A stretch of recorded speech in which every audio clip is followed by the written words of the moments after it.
Eight years of Battlegrounds bliss. Updates to several arcade modes. And a new Survivor Pass. All this and more as we dive into the Update 34.2 patch report. First up, we're celebrating 8 glorious years of Battle Royale mayhem. You'll find anniversary decorations across the various maps and on some of PUBG's most iconic objects and locations, including care packages, energy drinks, the plane, and various locations across Erangel. The starting island also features an 8th anniversary BobbleBot statue with special golden grenades to throw at it to see your name up in lights. We're even collaborating with M83 for a brand new BGM track for the anniversary. This milestone wouldn't be possible without your dedication throughout the years. So on behalf of the entire PUBG Battlegrounds team, thank you for 8 wonderfully chaotic years. And speaking of your dedication, thanks to your testing, we were able to make some meaningful adjustments to the aim punch settings following the Gunplay Labs aim punch we ran in January. We're now planning on a second round of Gunplay Labs in March to test the new settings, so stay tuned for details. Next up, the arcade is getting a couple of adjustments. Team Deathmatch has several new maps to enjoy, including Destin Arena, Vikendi Train Station, and Sanhok Camp Bravo. We've also adjusted map selection probabilities, added destruction to Sanhok, and changed up the spawn kit. For Intense Battle Royale, the layout of safe zones, supply drops, and vehicles are now random in all maps. The starting Molotov has been swapped to a frag grenade, a random LMG crate has been added, and we've activated destruction on Sanhok. For fans of custom matches, you can now bring in 100 people, up from the previous 24. Last but not least, we're reverting the max player count for Hot Drop back up to 64 players for even more intense action, while also slightly lowering the atom spawn rate. You can check out full details on all these changes in the patch notes. There's also a brand new Survivor Pass available to collect, as well as various bug fixes, so be sure to check out the patch notes for full details on everything. Update 34.2 is here, so put on your party hat, grab a golden grenade, and hit up the arcade. Happy 8th anniversary, PUBG fans. We'll see you on the Battlegrounds.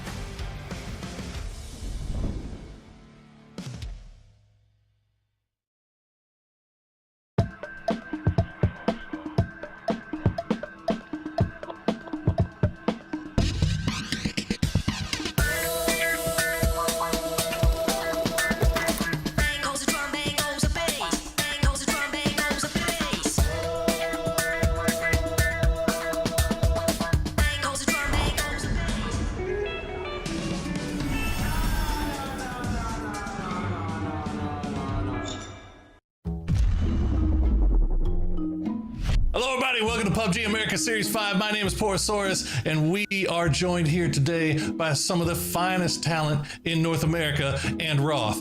We are doing a Pictionary battle, so you have your clue, sir. Get to drawing. I'm gonna speed round this, bro. You're gonna love this. You're gonna love it. Gibson's like locked in right now. I was gonna go Groza. That's it. That's it! Yes! 2 points, but we are gonna throw it over to Gibson now. I dare you to guess right now, Roth. M4. All right, now you can't guess until I do, so suck it. I like helping out the elderly, Chief. If I could work in a retirement home, I would do it. You know what I'm saying? Like, What are you drawing? It's a Mark 14. Mark 14. no. Huh. It's the smoke grenade launcher. Oh, it's not a smoke grenade launcher either. Toffees. Mini 14. No, it's a QBU. Yeah, you got it. You got it. It's a QB. Yeah. Roth, we're going to give you your clue, and it is time for you to start drawing. This is gonna be awful. I'm gonna be honest. This is awful. This needs to go. Glider. This Glider. It is not a glider. It's the smoke grenade launcher. It is not the smoke grenade launcher. Toffees. Ah, It's not a Panzerfaust. It is not a Panzer. it's a PP Bison, right? It is a PP Bison. I know. Gibson goes ahead. Right, fellas. I know my PPs when I see one, right? So that's going to do it for round one of Pictionary. That was weapons. Next time is going to be vehicles. All right, I hope you guys are ready for this. Don't be shouting out an answer before you're right. Trike. Is it a trike? It is not a trike. It's a tuk-tuk. It's a tuk-tuk. Oh, who said it? Gibson got it. It's a tuk-tuk. Yeah. Gibson with a tuk. Gibson is running away with it. It is time to start drawing, Gibson. There's no point even talking about this one. And we're getting. It looks like Gibson's getting very Oh, detailed. UAZ. UAZ. Not a UAZ. Hold on. He's in trouble. That's a good He's question. got to. No googling. I see you in the side screen. No, you Yeah, don't. wait, what You is don't going know. on over Zima. there? Hey, Zima. whoa, Zima. Whoa! Yeah, it's a Zima. Judges, What?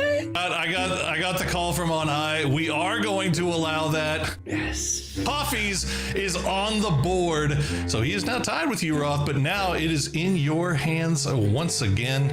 We're back. Here we go. Here we go. Here we go. I don't think he knows what cars look like from the front. He spends so much time watching them drive away while he lays on the ground. That's true. I know what What's it it is. called? Stop Googling. Stop Googling. He's Nobody Googling. can- I'm just thinking. He's I'm Googling. thinking. You're not getting away with this 2 times in a row. The Porter. I didn't look at it. I'm not gonna look it up. It's called the Porter. It is the Porter. It is. I regret Googling the last one because this one I feel good about. Oh, so you did Google the last one then? And oh look, and it's Roth getting shot out of the Porter right behind it. So he's. And this time it is going to be places. All right, here we go. Let's do this. You guys ready? Here we go. This is gonna be terrible. Oh, it's the lighthouse on Erangel. Keep It is going. not a place, Roth. I'm gonna let him go. He already guessed. Listen, whatever I add's not gonna help you much, Big Money. Ferry Pier? It is not Ferry Pier. Gibson. Oh wait, is it Zarky? Is it Zarky? Yes, it's Zarky. Yeah, Zarky. Let's go. Gibson is going to be the one drawing, so let's send him his clue. I'm gonna start, and you'll get an idea straight away. Yo, bro said this one's gonna be easy, and I have no idea what's going on. Yeah, you gotta wait. You gotta give it our time to develop. What are you drawing? Just a mountain? Potato? Is it Potato Hill? It is not Potato Hill. Oh, we've got There's a stairs. guy. Okay, they're going Are those down the stairs? stairs. Oh, I can't say it. Can I guess again? Has the statute of limitations passed? Honestly, Chief, you can guess again. I'll give you it. I ain't got nothing yet. It's a bunkers, bro. Oh, bunkers. Is it shelter? Yeah, There Roth it got is, it. Roth. Roth with shelter. So Roth, take it away. You've got your clues. All right, fellas. Last one on my end. Let's get this going. We got some forest around here, and some forest around here, and some forest around mansion. here. Thank you. Oh my God, Gibson got it. yeah. It is mansion. But Gibson, you are the Pictionary champion of PAS5. Congratulations, sir. Thank you, thank you, thank you. And guys, don't go anywhere. We're going to have even more stuff for you later on. So enjoy the show, and we'll see you soon.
time for Sonic to get, if they can win this position, absolutely massive. Sonic's and Onyx though, actually get the open shot off the 5, gets a second one, gets a third one!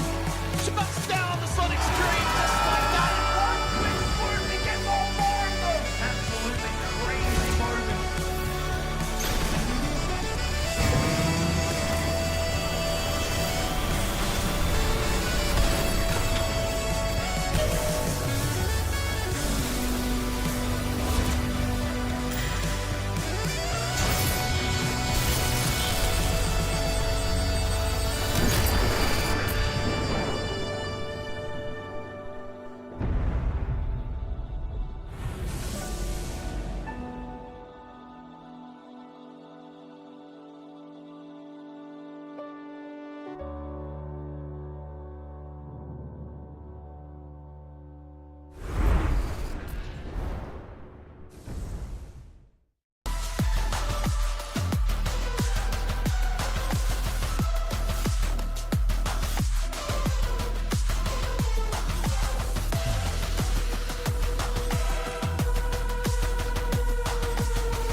Good morning, good evening, good afternoon, wherever you're watching around the world. Welcome back. It is going to be, I said he wouldn't, but he did. It is myself, it is Gibson, and it is the Poro Horses as we get ready to get into the action here today for PUBG PAS Day 2. Gentlemen, very excited. I'm going to bring you in to talk more about what we're doing today. But first, I want to walk through just a little bit of the housekeeping, remind everybody of where we're at, how we got here, and who won yesterday. So let's take a look back at some of yesterday's winners, as well as the early highlights.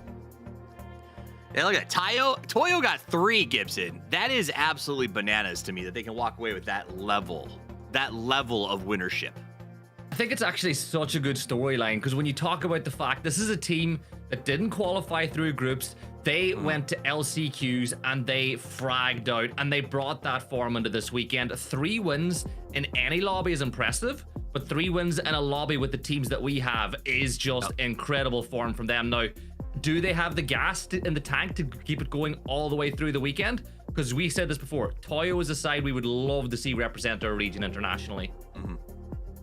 It is. Now, I'm reticent to ask the horse which team he'd like to see us represent internationally, but I think I have a pretty good guess. Poro, anybody you liked watching yesterday? Just want to be known that you can wear a horse mask and still not get called on to talk first. But a lot of people came into this tournament thinking it would be a 1-horse race. To that, I say nay.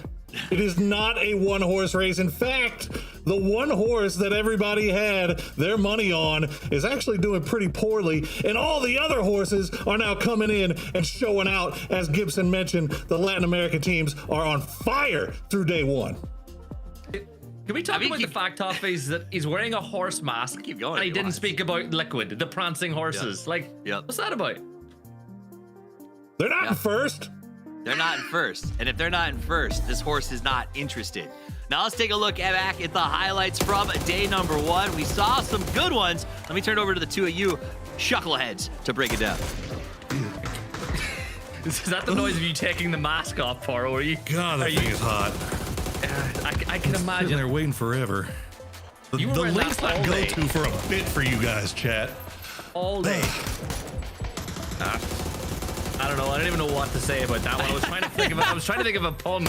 I loved thinking about a pun about, with a saddle, and I was like, maybe that might come off wrong. So let's talk about the games. Let's talk about the games. Well, the games, as you mentioned, one of the things that was impressive at the first part was Wuju2's ability to keep 4 alive all the way up until the late game. But every single time, Toyo was right there with them. It wasn't always with a full squad, but they were always in a really good position. Now, they got a little bit of good fortune going their way whenever they were working the edges, but in that they were the team able to third party onto other teams. They rarely got third party on too. So the question is, are they going to have that same amount of good fortune here today? Can they keep that performance that they had yesterday going? I mean, 61 points is fantastic, but El Proyecto kind of in the same boat. Yeah, you look at both of those sides, 60 points plus. I think the last PAS we looked at, the qualification line was in and around the 124 point mark. So they've got half the work done in a third of the time. They're going to be feeling really confidently going into today. But I have a feeling that even though we are one region now, we might see some national pride coming in from the North Americans as they might want to bite back hard, Poro. I mean, you know these guys as well as I do. They hate each other. I think there's more personal pride than national pride, and I think that they just want to make it to PGS. But look, the fact is that these teams that performed really well yesterday have performed well in the past. The problem is that they have not been able to turn one good day into 2 good days or 3 good days. So that is now the level that we're at. We're waiting to see if they can put 2 good performances together and really, really show out and secure that spot at PGS to represent our region. Yeah, and there's still 2 days to do so we got plenty of maps. But this is where I think we really saw the best of Toyo in their decision making. We were in the call going, Capitan, do not give up the high ground. Do not give up the high ground. And he held it that long time. It was almost like they just outweighted them. Toyo knew that they had the circle. They didn't force the issue in this fight at all. And I think that they saved those nades towards the very end to get rid of the shields, forcing that win. No, they showed a lot of fantastic patience throughout yesterday, and that was obviously a big contributing factor to their success here. As we got to see a lot of, once again, just crazy violence on Erangel, as Erangel has just proven to be completely wheels off. And wouldn't you know, that's where we're starting today. So all of these teams that are trying to get their footing back, they have to come into what has been the craziest map in competitive play here for a while. And that's kind of going to be how they start their day. Now, some teams actually had some success with that, like those aforementioned horses, Team Liquid. They had a slow start to things, but they really started picking it up towards the end. So did Al-Qadisa. Yeah, Al-Qadsia, come on, you got there in the end. Oh my, what about Michael the Medic though yesterday, Toffees? Like Michael was breaking records. That's all. I don't really have anything else. Poro just likes to wear fun things. All right, here's what I got for you guys, though, is I wanted to bring somebody in. We're going to look at overall scores, but before we do, let's bring in a special guest. I heard we got Roth from AQD who's going to be joining us. Well, you guys... Hello. We meet again. Roth. Now, I want you here because I want you to look at the overall leaderboard with us so we can talk about where you guys are and what your plan is for today. So let's show that leaderboard as we go into the day's play. Right now, Proyecto and Toyo have been absolutely domination at the top, but not that far off is our third place team. Roth, do you want to go ahead and say your team name for us so we have an official pronunciation?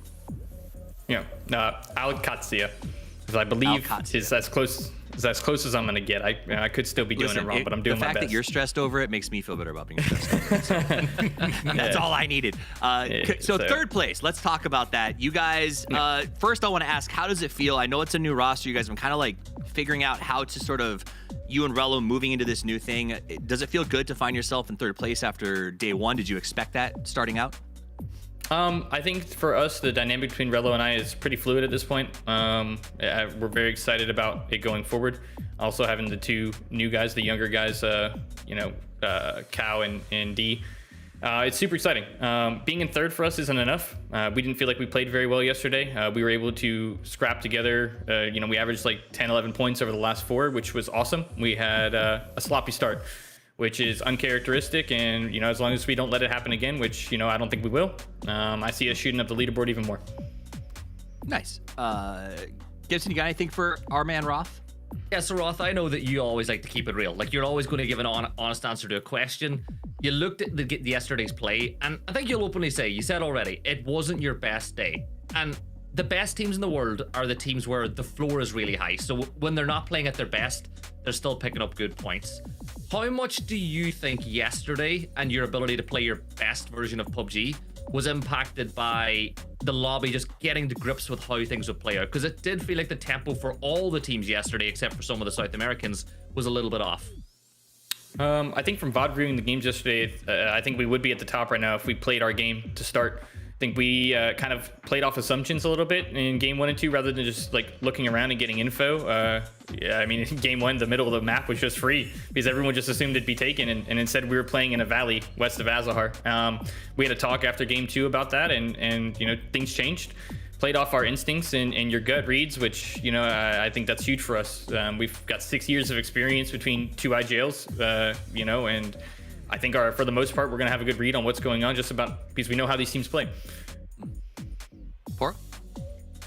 So yeah, I think you kind of hit on what I was going to ask about. Really was just the slow start on Miramar. If he thought it had more to do with just the beginning of the day and stuff going into that, or the map itself and the strats for it. But after Miramar, it was fourth, third, second, and a first. Are you going to find? Are you kind of? Do you feel like you got Erangel kind of figured out now to where you know how you want to play around it, or was because Erangel's been weird lately? Am I crazy in saying that, or do you guys feel it as well? Erangel has been a lot more spicy very early. Yeah, I mean, I think there's some factors that are causing the games to be a little spicy early on, and that's okay. Different teams in different lobbies. Some teams haven't played with each other. Some teams want to fight over hot drops. That is what it is. And, you know, I think for us, we're a big fan of the Sandy Dunes. We think it's our best map. We struggle. We're not going to struggle again. We're ready to come out and get firing. We get to end on that today, so we'll be in full swing by game 5 and 6. And, you know, I'm really excited. This is probably the first time for me that I've been on a team where we struggled early, which, you know, has been a tendency on some of my teams. But the mental fortitude of this team to be able to bounce back after 5 points in the first 2 and just scrap away. We just chipped away at it and we kept ourselves in contention. It's a lot better to be at 51 after day 1 than it is to be 12. I've been there. So yeah, that's yeah, you're not wrong. It's a lot better. Not wrong at all. Well, I appreciate you taking some time to stop and talk to us. I don't want to hold you any longer. I know you got a big day ahead of you as you guys get prepped up to make sure you finish up in that top 3, because that's really what it comes down to, is you need to get that bid to PGS. So we believe in you guys. We want to see what you can do. Good luck out there today, Roth. We'll talk to you soon. Thank you, guys. All right, let's pull those overall leaderboards back up so we can talk about not just Al-Qadsia. They played very well. I like what he was saying. They seem to have a Dusty Dunes mastery.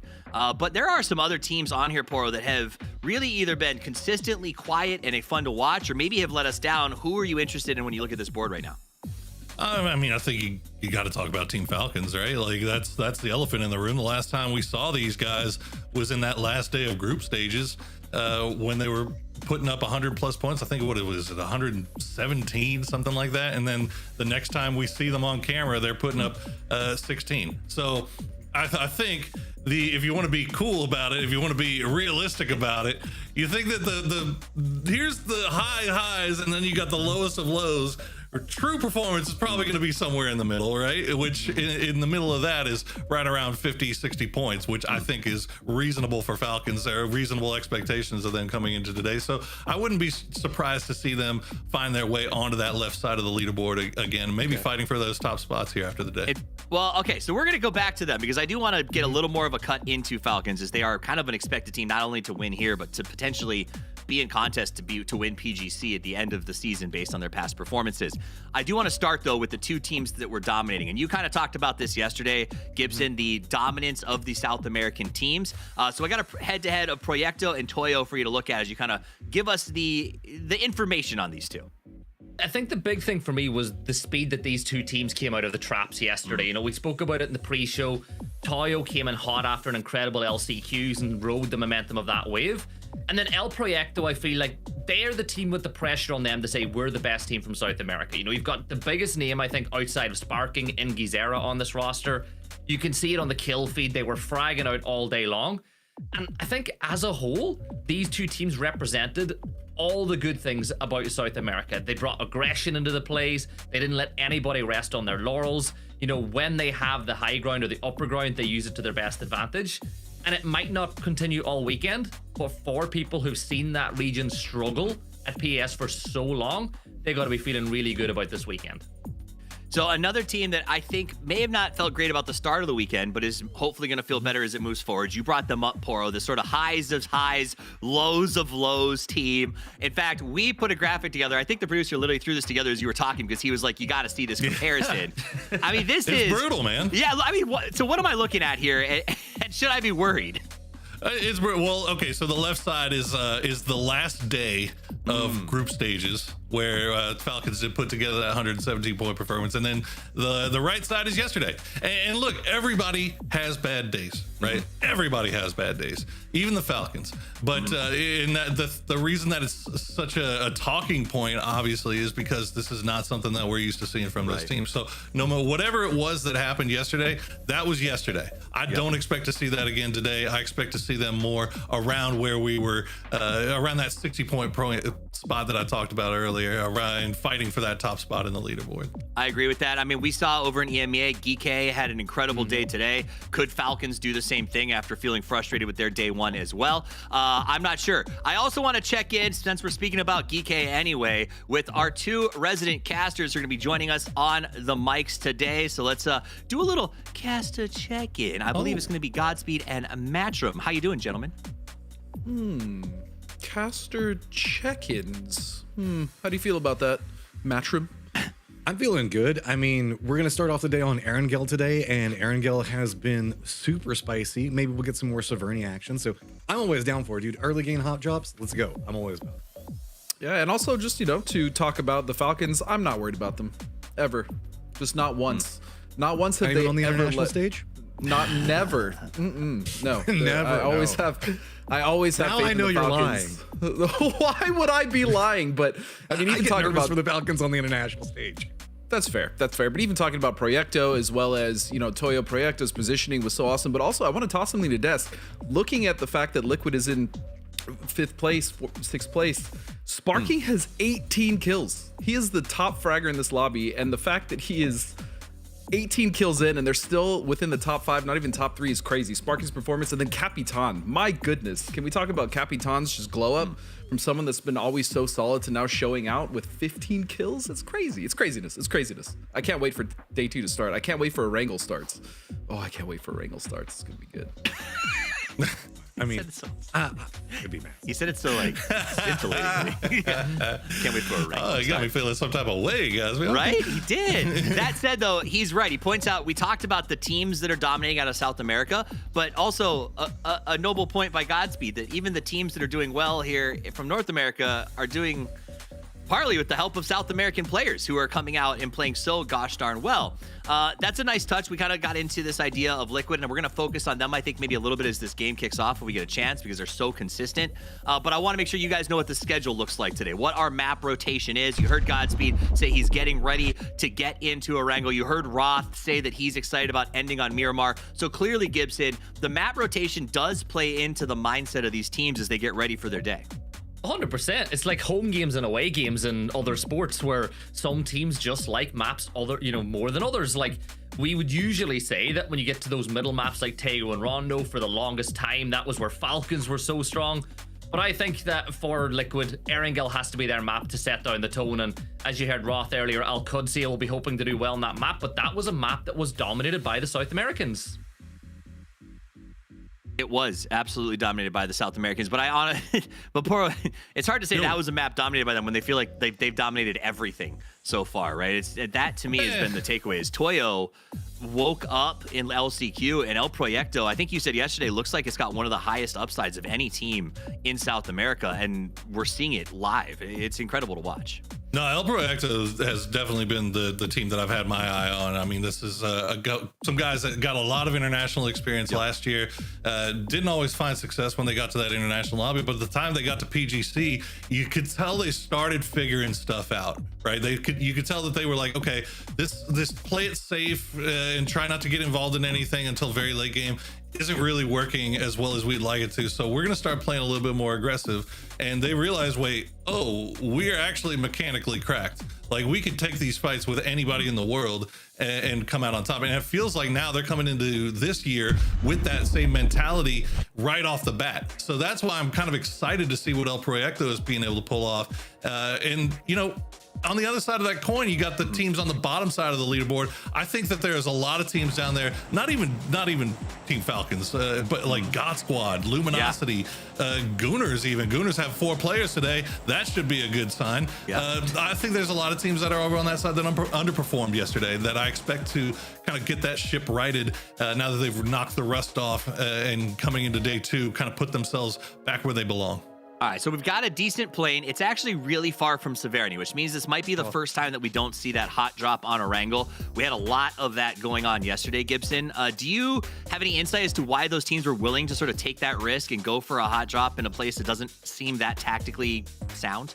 I think, well, we know that Dots like to drop there, and Empire had as well, so we were expecting that hot drop, and then Gunners decided to add their secret sauce to the party. But you heard it. Empire thought that they had the right to that spot. They had to fight with Dots, and I think Dots earned the right to drop there, considering their performances in the first few maps of the day. But the big one for me is, look at a hot drop side. This is a map where I always think Liquid perform, and I think Liquid are going to put in a lot of work. They didn't reach George, but this is a problem, right?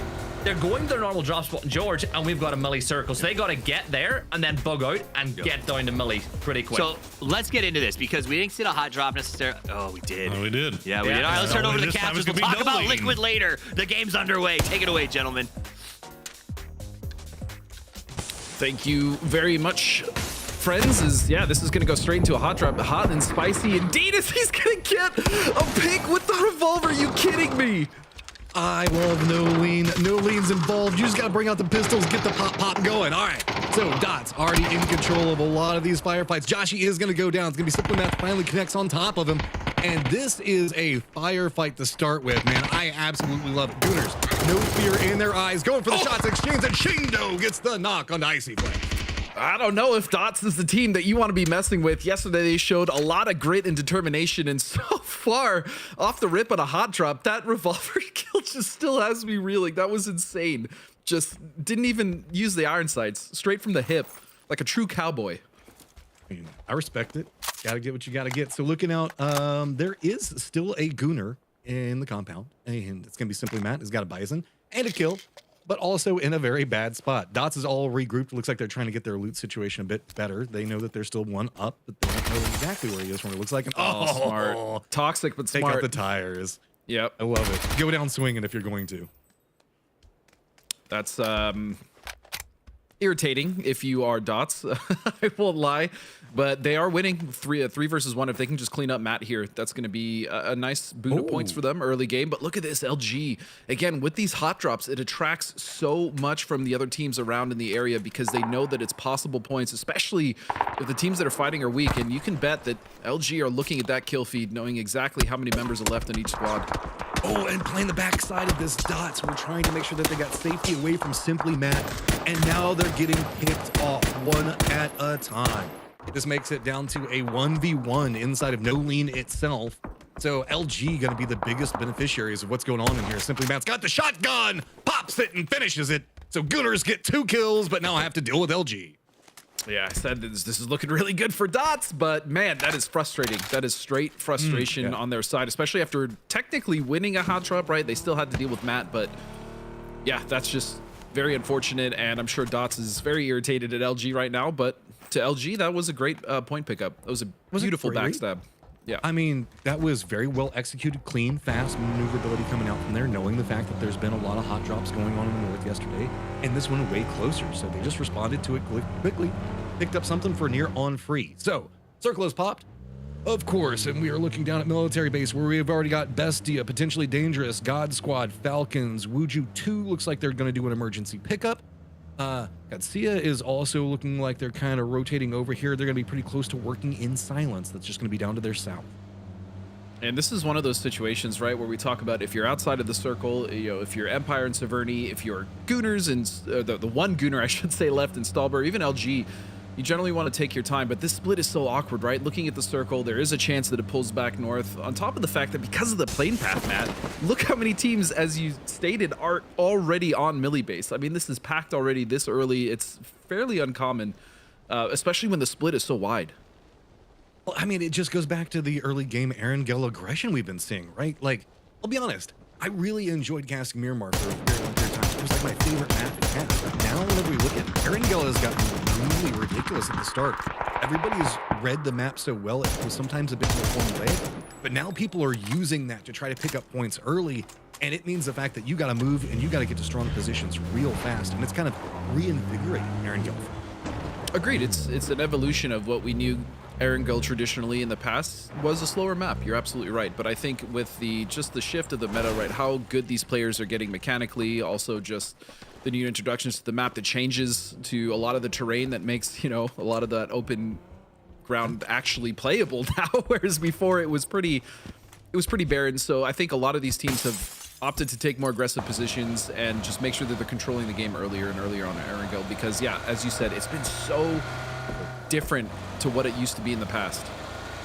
Proyecto and Toyo pretty close to each other. Looks like Capitan was just trying to do a bit of scouting. Looks like Proyecto's already got boats and is going to be trying to regroup right over to the west of this, but there's going to be 2 ships passing in the night. Not quite literally yet, as it's only really Proyecto with 1, but both of these squads look like they're probably going to separate. Got close enough to maybe have something. Just maybe. We'll see. I mean, Toyo is going to be setting up here to make sure that they are in a good position just in case this does shift back, because that is a very real possibility. And I like this. I mean, this is something that we used to see a lot from teams like C9 and Tempo back in the day, right? When the map was a little slower, when there weren't as many options to get across. So I like this play from Toyo. Yeah, this is...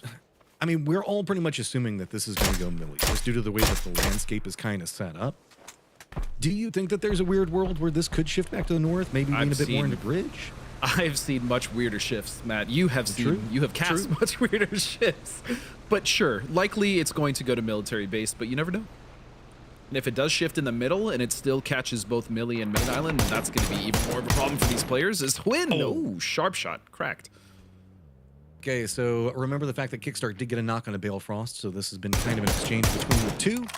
Not too much more else happening out of this just quite yet. This is pretty much centered around the lower area on military base itself, where most people think that the centering positions for the circles might lean into. So this should be resable on both sides, just a bit awkward kind of in defense of each other, as it is going to be Sem Crismo rotating over on the eastern bridge. No bridge camps over on the east, but it does look like we've got a bit of a light one over in the west. The Team Liquid is set up on the west bridge, and then even on the other side of that, you do see potentially dangerous setting up underneath. So crossing the west bridge, usually there's going to be someone sitting at that compound just to make sure that they can also clear, because Team Liquid wants to make sure if it does go melee base, if teams do get ahead of them, or at least try to get ahead of them, they can shut that down and be the first ones to cross, even though PD is already there. See that it is going to be LG making their rotation in. Update on what's going on with the Gooners. Simply Matt went up to the north and did manage to find himself a vehicle, I believe. So he's just kind of going to position up, and he's going to have to send by. Empire did get Severny, so this time for free. They're also going to be rotating in circle. Everybody else pretty much already in it except for Outlaws, but they're in Novo right now after just taking a boat, so they're pretty much there. Yeah, it's just waiting to see where LG and Empire end up after the circle shift. If they do indeed have to rotate all the way down to melee base, you obviously see Outlaws. They've been sitting there as well. Did they take the ferry? They just swim across, Matt? I think that they took a boat over. I'm not certain. I glanced over and I believe that I saw them in a vehicle while they were crossing. I say swim across, I meant boat. Swim is unnecessarily long. But yeah, most of the teams have opted to go for the melee base split. So we'll see if this one does in fact just commit to melee base or really throw this one for a loop.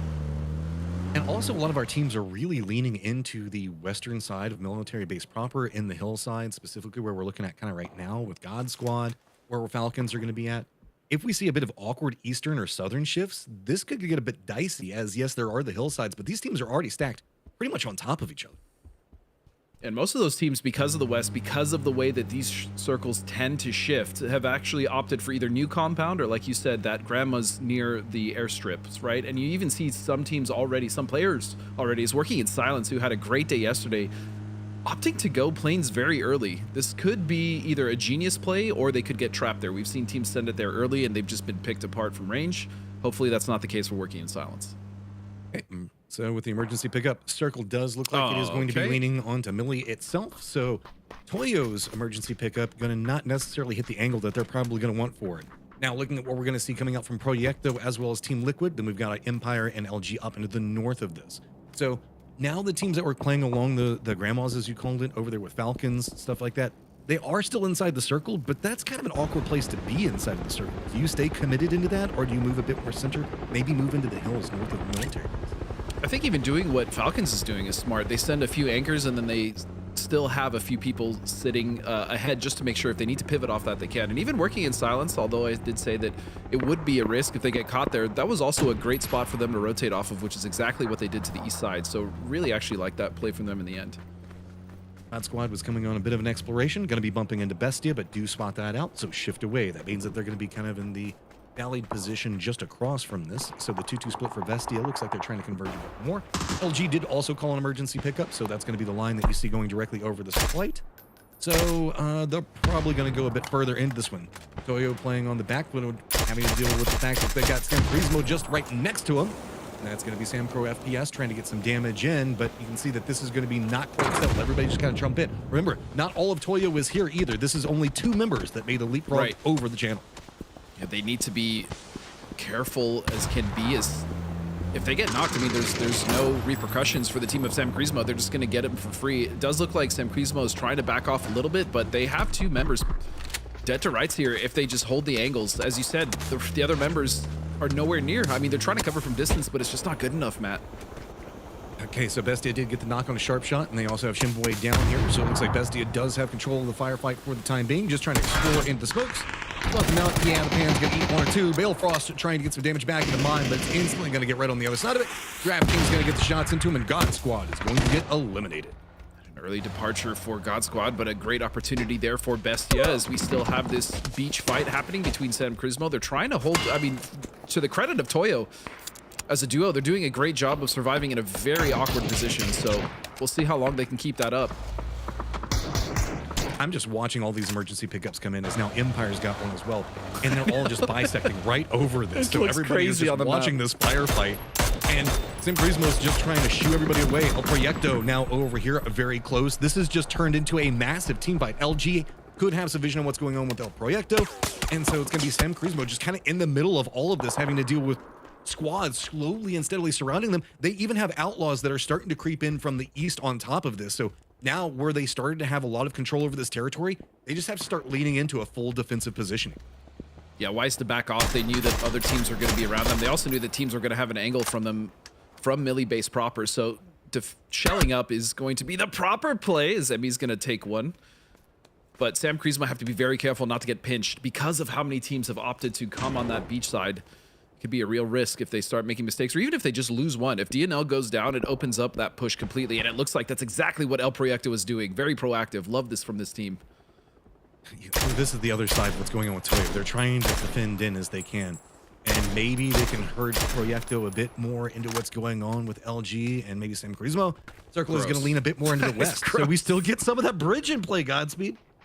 That is the disgusting Circle. Liquid have opted to stay on the other side. Wait, what is this? Another emergency pickup? Look at the smoke battle here between Sam Prismo, though, and El Proyecto, though, pushing as a squad. They've completely smoked off the angles, and now they're going to get onto the building. All right, no options. You just got to send it. You can't continue to get peppered down from all these shots. Sam Prismo, he's got himself prepped up, ready. Not going to go for the Panzerfaust just quite yet. Instead, going to go for the lean around. Looks did go down. Now going to connect in, and that's going to get revenge for his teammate, but down to 2 already. This is turning problematic. Trying to hold the doorway. Make it 1. Proyecto comes in strong. Haven looks like he's taking a lot of damage, but I think he has managed to creep into a place where he should be. Resible Capitan is also going to get counter-knocked inside this. Sam Prismo is going to go down, so position has now been taken. Toyo jumping across this, trying to swim in. Pippa just making the mad dash. It's just all aerobics right now, just trying to swim over and reinforce his teammates.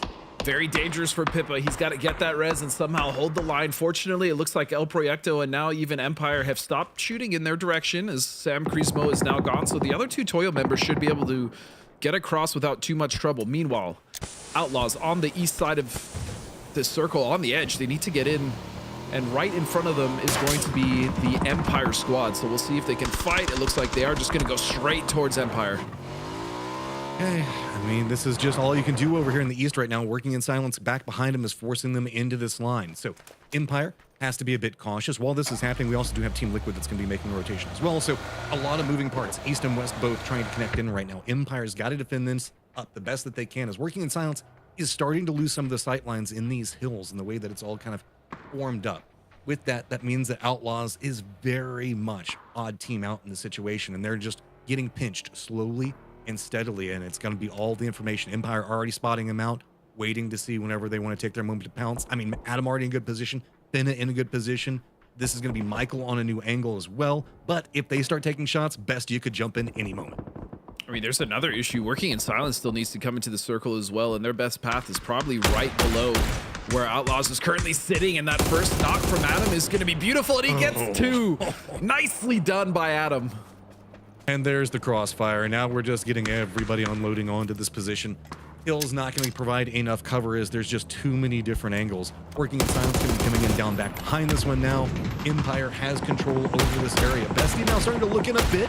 So yeah, take a couple of shots at him. Say, no, you stay up on top of your hill. We're going to be pretty much comfortable over here. And now going to have to regroup a bit more that they've been spotted out. But Gump, he might be able to get one. Backstab and retaliation. Valley going to spot him out. No, he doesn't. He gets knocked. Gump picks up that one. I didn't see him. The ghillie suit kind of working in his favor. I think Val may have saw him at the corner of his eye. I'm not sure what his FOV is, but that was just unfortunate for Val, especially with Adam just kind of dialed in. But the one thing I did notice about Adam, in fact, most of these boys, is that they're very low on reserve ammo. I don't know how much they were actually able to loot. They were the squad that was in Severny, so coming here, you can see that they are hurting somewhat on util, but also just ammunition. Fuji2 doing a good job with potentially dangerous to kind of stall out anything from Team Liquid right now. So they're kind of caught out on that bridge. Very few options, and the longer they're kind of stuck out here means the fact that if they have to make a desperation sin, Team Liquid is going to be running not just through these two squads, but maybe even potentially working in silence, Falcons as well, depending on their pathing, maybe LG. So Team Liquid, what options do you have? Looks like they're regrouping in their vehicles right now, trying to see if they can just bully their way through. Two members back with vehicles, the other two trying to lead in, but Wuju2, they are prepped, waiting. They want this. They want to pick up the kills. There's an opportunity, and instead, starting maneuver in pretty close to potentially dangerous. Now with them being under the bridge, Team Liquid has a bit more of an opportunity. They do, but I think this is really just going to come down to Wuju2 and Team Liquid. I don't think potentially dangerous is going to be able to get the opportunity to come forward, or at least come up and really get angles on this, unless they stay on the bottom bridge, which currently is what's happening. But Team Liquid need to make sure that they are pinning down Wuju2 so they can continue to cross this bridge. As it currently, they're the only team holding them out. They need to do this quickly. This is so hard, and you can see the fact that Team Liquid's trying to move as logically as they can. They've got one of their members that is down. Sparking's already been spotted out. Raw's waiting, seeing if he can catch anything out of it. Does get some decent damage into Sparking, so he's going to have to retreat to a new angle. Blue zone's creeping up right back behind them. Team Liquid getting in more and more trouble the longer this progresses. Is Luke going to make it? He is trying to maneuver in. He does look like he's going to get into a resable position. So now what do you do next? Potentially dangerous, all eyes up, and Wuju2 waiting to catch everybody the moment they step off the bridge itself. I just realized that Liquid didn't use a vehicle at all in this cross. They tried to just take it on foot. I don't know if they lost the vehicle. I don't know what happened there, but this is a very precarious cross. As you said, Matt, I mean, they're open from the angles underneath. They are using those angles underneath to make sure that they can get across, but now finally some maybe pressure onto Wuju2 to just give TL any form of reprieve. This is a phase 4 circle, so it is pretty survivable. Now with this firefight breaking out, Team Liquid should hear this, should have an idea that they're going to get a bit more to work with. Fakeson, though, he has a beautiful angle into what's going on with Team Liquid. He opens up, instantly takes some damage in retaliation. Now can he get the nade to land? Looks like the line is going to be just a bit off of it, so going to pop off in there, but Purdy's just going to continue to take blue damage. He's going to go down. There's also going to be a pickup from Fakeson, and he's just solo man holding back Team Liquid right now. They have to play away from the potentially dangerous side, and Fakeson has just got the best angle to work with. This is just mutually assured destruction at this point. Wuju2 just full committed, didn't really care about PT, and just got the pretty much wipe onto TL. It's just down, I believe, one member, and it's just down a sneak attack. He's going to go down as well, and the shift has gone all the way east. Okay, Empire now trying to shift away Alcacia, so they're going to maneuver. They're going to get a new position to work from. Falcon's not going to be inside the circle either, so with this, potentially dangerous, also still holding this gatekeep out onto Team Liquid, as this is just getting more and more brutal the longer it goes on. So with Wuju2 now eliminated, this is a pretty strong and resilient, potentially dangerous, that just at least wants to pick up one more point out of it. Now the question is, Luke, what are you going to do? You're just going to met it up? You can shift over. This is good. Realizing the fact that potentially dangerous is going to be playing in that compound, tries to get a bit more cover using the pillars from the bridge itself. There's a lot of bodies down there for Luke to loot as well, so you should get a healthy amount of meds. But potentially dangerous, the longer they stay for the 1 point, the worse off they make it for themselves. They need to rotate in circle. Currently working in silence is in the edge on the northwest, and then you have the Falcons to the direct west, which means that getting it is going to be tough for them, and now Bizzler is going to find a member of working in silence. Goes Team Liquid. Luke's just going to have to go ahead and hand it over to the Blues. So now, potentially dangerous has their pathing in, but it is also going to be kickstart for the Falcons that already has a position to hold into. Proyecto sitting at 3 right now. Looks like they've spotted out where Pippa's going to be at, but this is kind of a blue zone fight in and of itself. The other members for Toyo are playing down into the southeast of this when they know exactly where Proyecto is, but as the blue zone encroaches, they don't have the real option to step in. So instead, it's all going to be about Pippa trying to defend this himself, and he does. Gets a good shot into Zakraken, but blue zone is going to do the last couple of damage. That's going to be Gizera going down as well. Blue zone just raking up kill points right now. And so many of these teams are just stuck fighting on the edge way more than they would like to, just because of the way the circle is spread, but also the way the teams are spread out within it. This is just, it's just gatekeep after gatekeep, and now potentially dangerous. Have to contend with the Falcons. Shrimsy will go down. Itz will find that one. Tig now stepping over. Has to be careful though. He is cresting, and there is someone else in an off angle is Gabriel. This is a high ground fight in the epitome of what we're looking at right now. So Falcons are going to try to exploit as much as they can. Kickstart doesn't get the shots that he wants, so now has to step away from that angle. Bale does get spotted out, so no backstab coming from potentially dangerous just quite yet. LG managed to take care of that. They're going to be playing to the northeast of this position. Potentially dangerous, though, just in absolute shambles over here. As Shrimsy does get rezzed, they're going to have all of the control on this one. I mean, Gabriel, I don't even know what you can do. Blue zone coming in back behind you.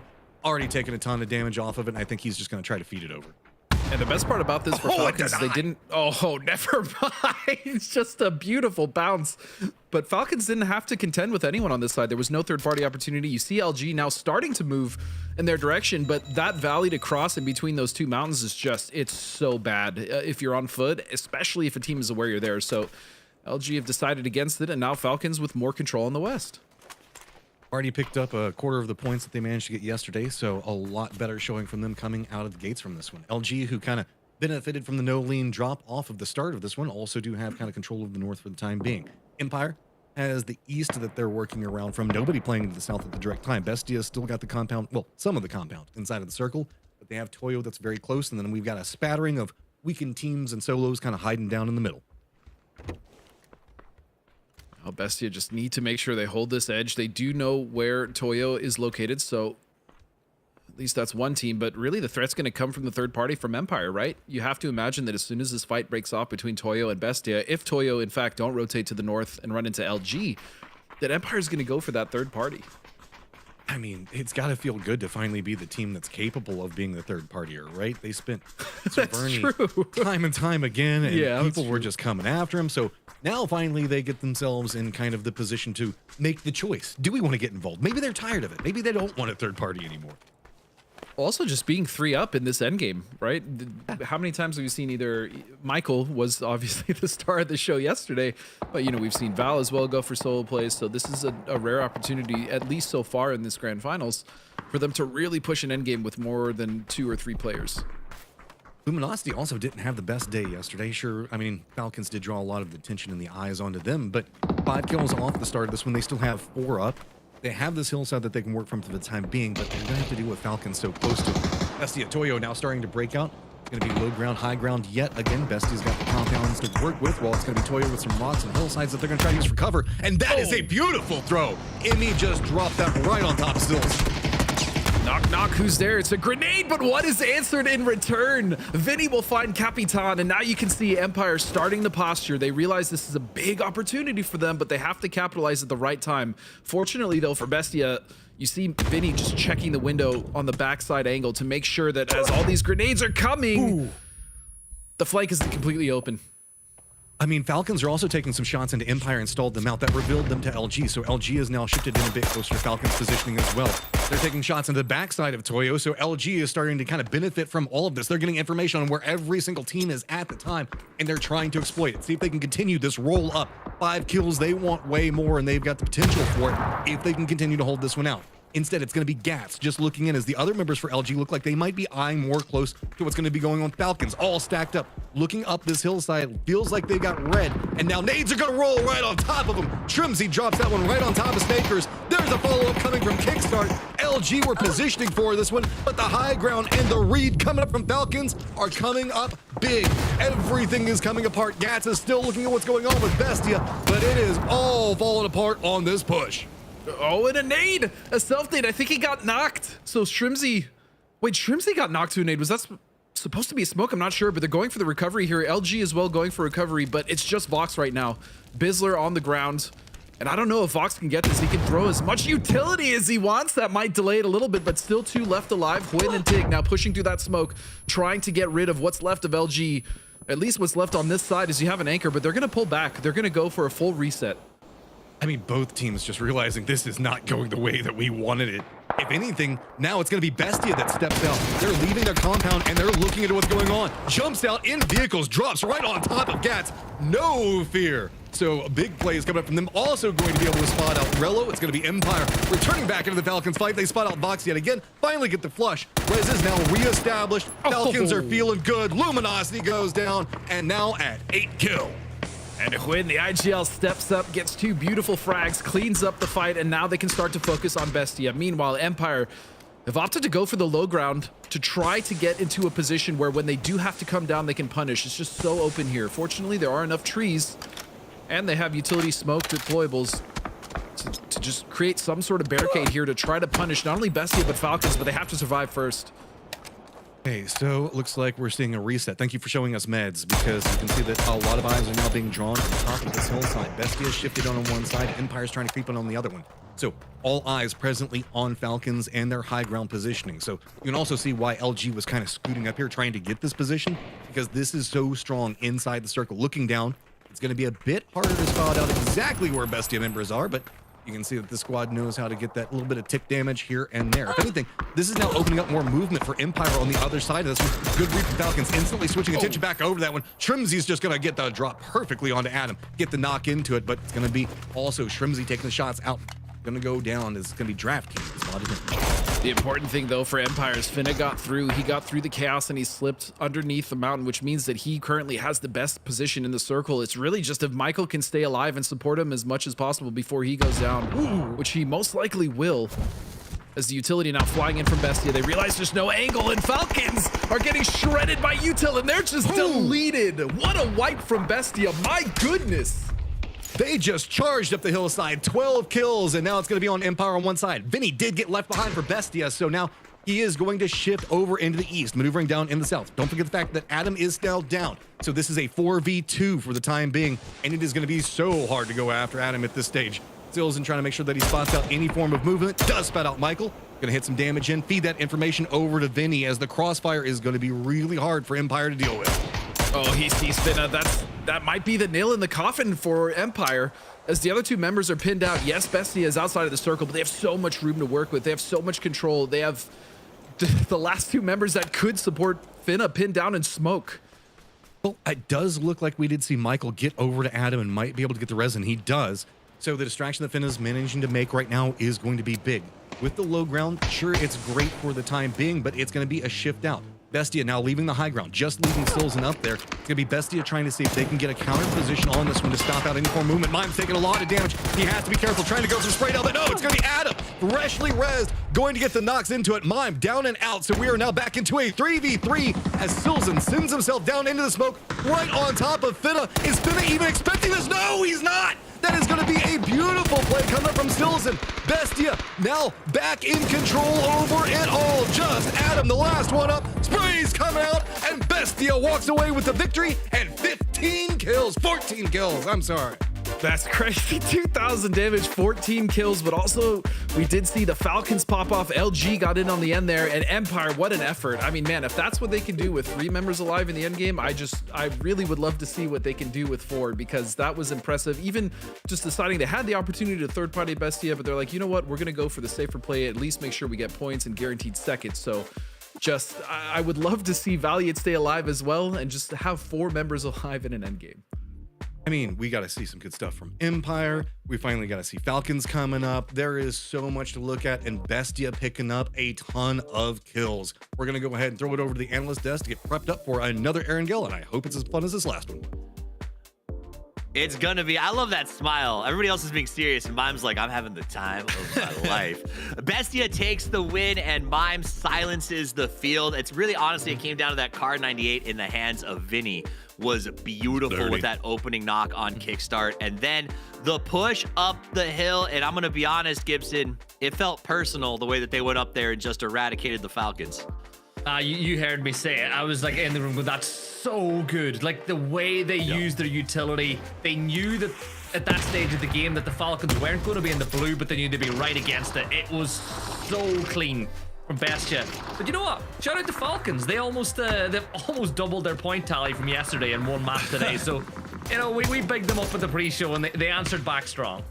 And nobody is shocked, or at least they shouldn't be anyway. But yeah, I mean, again, it took that hell of a push from Bestia. But I mean, before we even got there, we saw so many fights here. Liquid rather, getting pinned on the bridge by that double camp from Wuju 2, and potentially dangerous, just kind of ruining their day, or at least their game 1.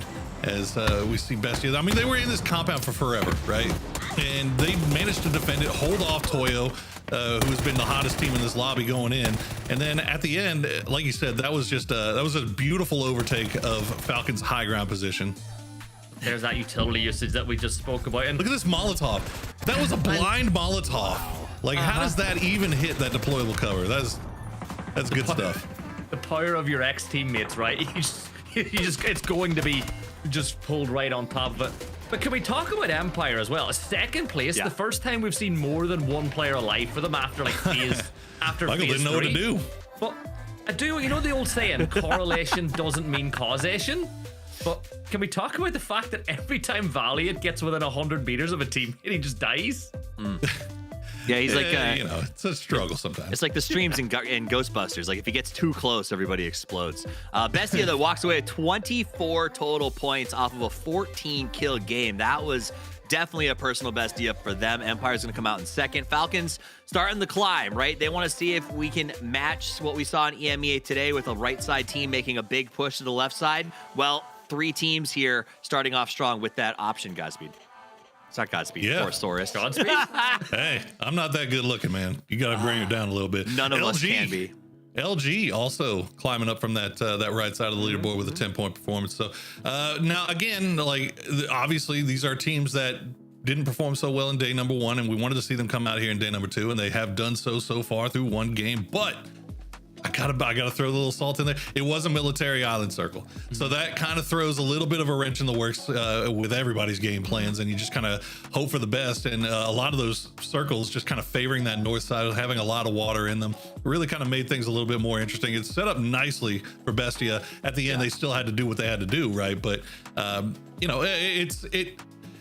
basically I'm saying I'm not calling them back just yet. I want to see another game. Let me see another game, but this is good stuff from these guys so far. Let's take a look at the overall leaderboard. See where everybody stands after that match finishes out. Has the right, move to the left. El Proyecto Toyo still going to be up on top. We got a lot of teams in those 50s looking for the top 3. Reminder for you at home, because we're starting to get towards that moment where it matters. Team Falcons will get a bid to PGS as a global partner team. The next 3 teams in the top leaderboard will get a bid to the next 2 PGSs. PGS points on the board, lots of money. They need to get that. So we're going to be following this race for the top 3. That many teams in the 50s is incredible at this point, which means no one has run away. And it's been a while, I feel like Godspeed, or I don't like calling Godspeed, Porosaurus. He was here yesterday anyway. Porosaurus. It's crazy to me that it is this close. I'm used to 1 or 2 teams at this point starting to really put that buffer push out in front of everyone. I'm going to scooch down a little bit. And now everyone so close is shocking to me, because it means that even the right side has a good chance to be in this by the end of the day, and we could be in a 7-horse race going into tomorrow.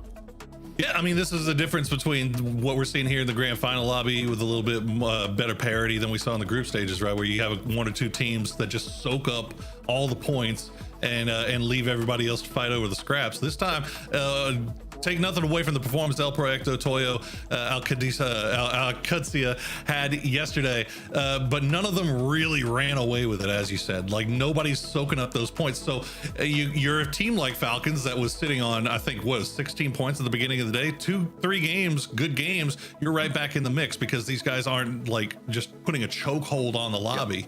So yeah, I think this is going to be setting up for a fantastic rest of the day here today. And I feel, I don't want to call it now, but I feel like it's going to be a very, very close final day as well tomorrow. I hope it is. I'm excited about those. I will say, I do think that circle being on military and the plane kind of being south to start off was great for a lot of those teams that were struggling to catch up, Gibson. It opened the door for a lot of kerfuffles, right? We saw sort of that weird, it was like a liquid, or what was it, Liquid and Wuju 2 and potentially Dangerous in this weird like 2000 IQ bridge camp where no one was actually camping the bridge. They were holding bottom angles. But I think that the chaos caused by bridge crossing opens the door for some of these teams who are desperate to get points, right? I think the big thing that we brought up in our green room was the fact that Liquid just abandoned their vehicles. They tried to cross it on foot because they were thinking there'd be a traditional bridge camp, but there wasn't. And then they ended up getting done because of it. You're trying to cross on foot. You have two teams holding you from both angles. And I think it all kind of plays into that mindset as well that Michael spoke about yesterday that we're seeing in EU and all the regions where a lot of teams are looking at zones like this and going, you know what?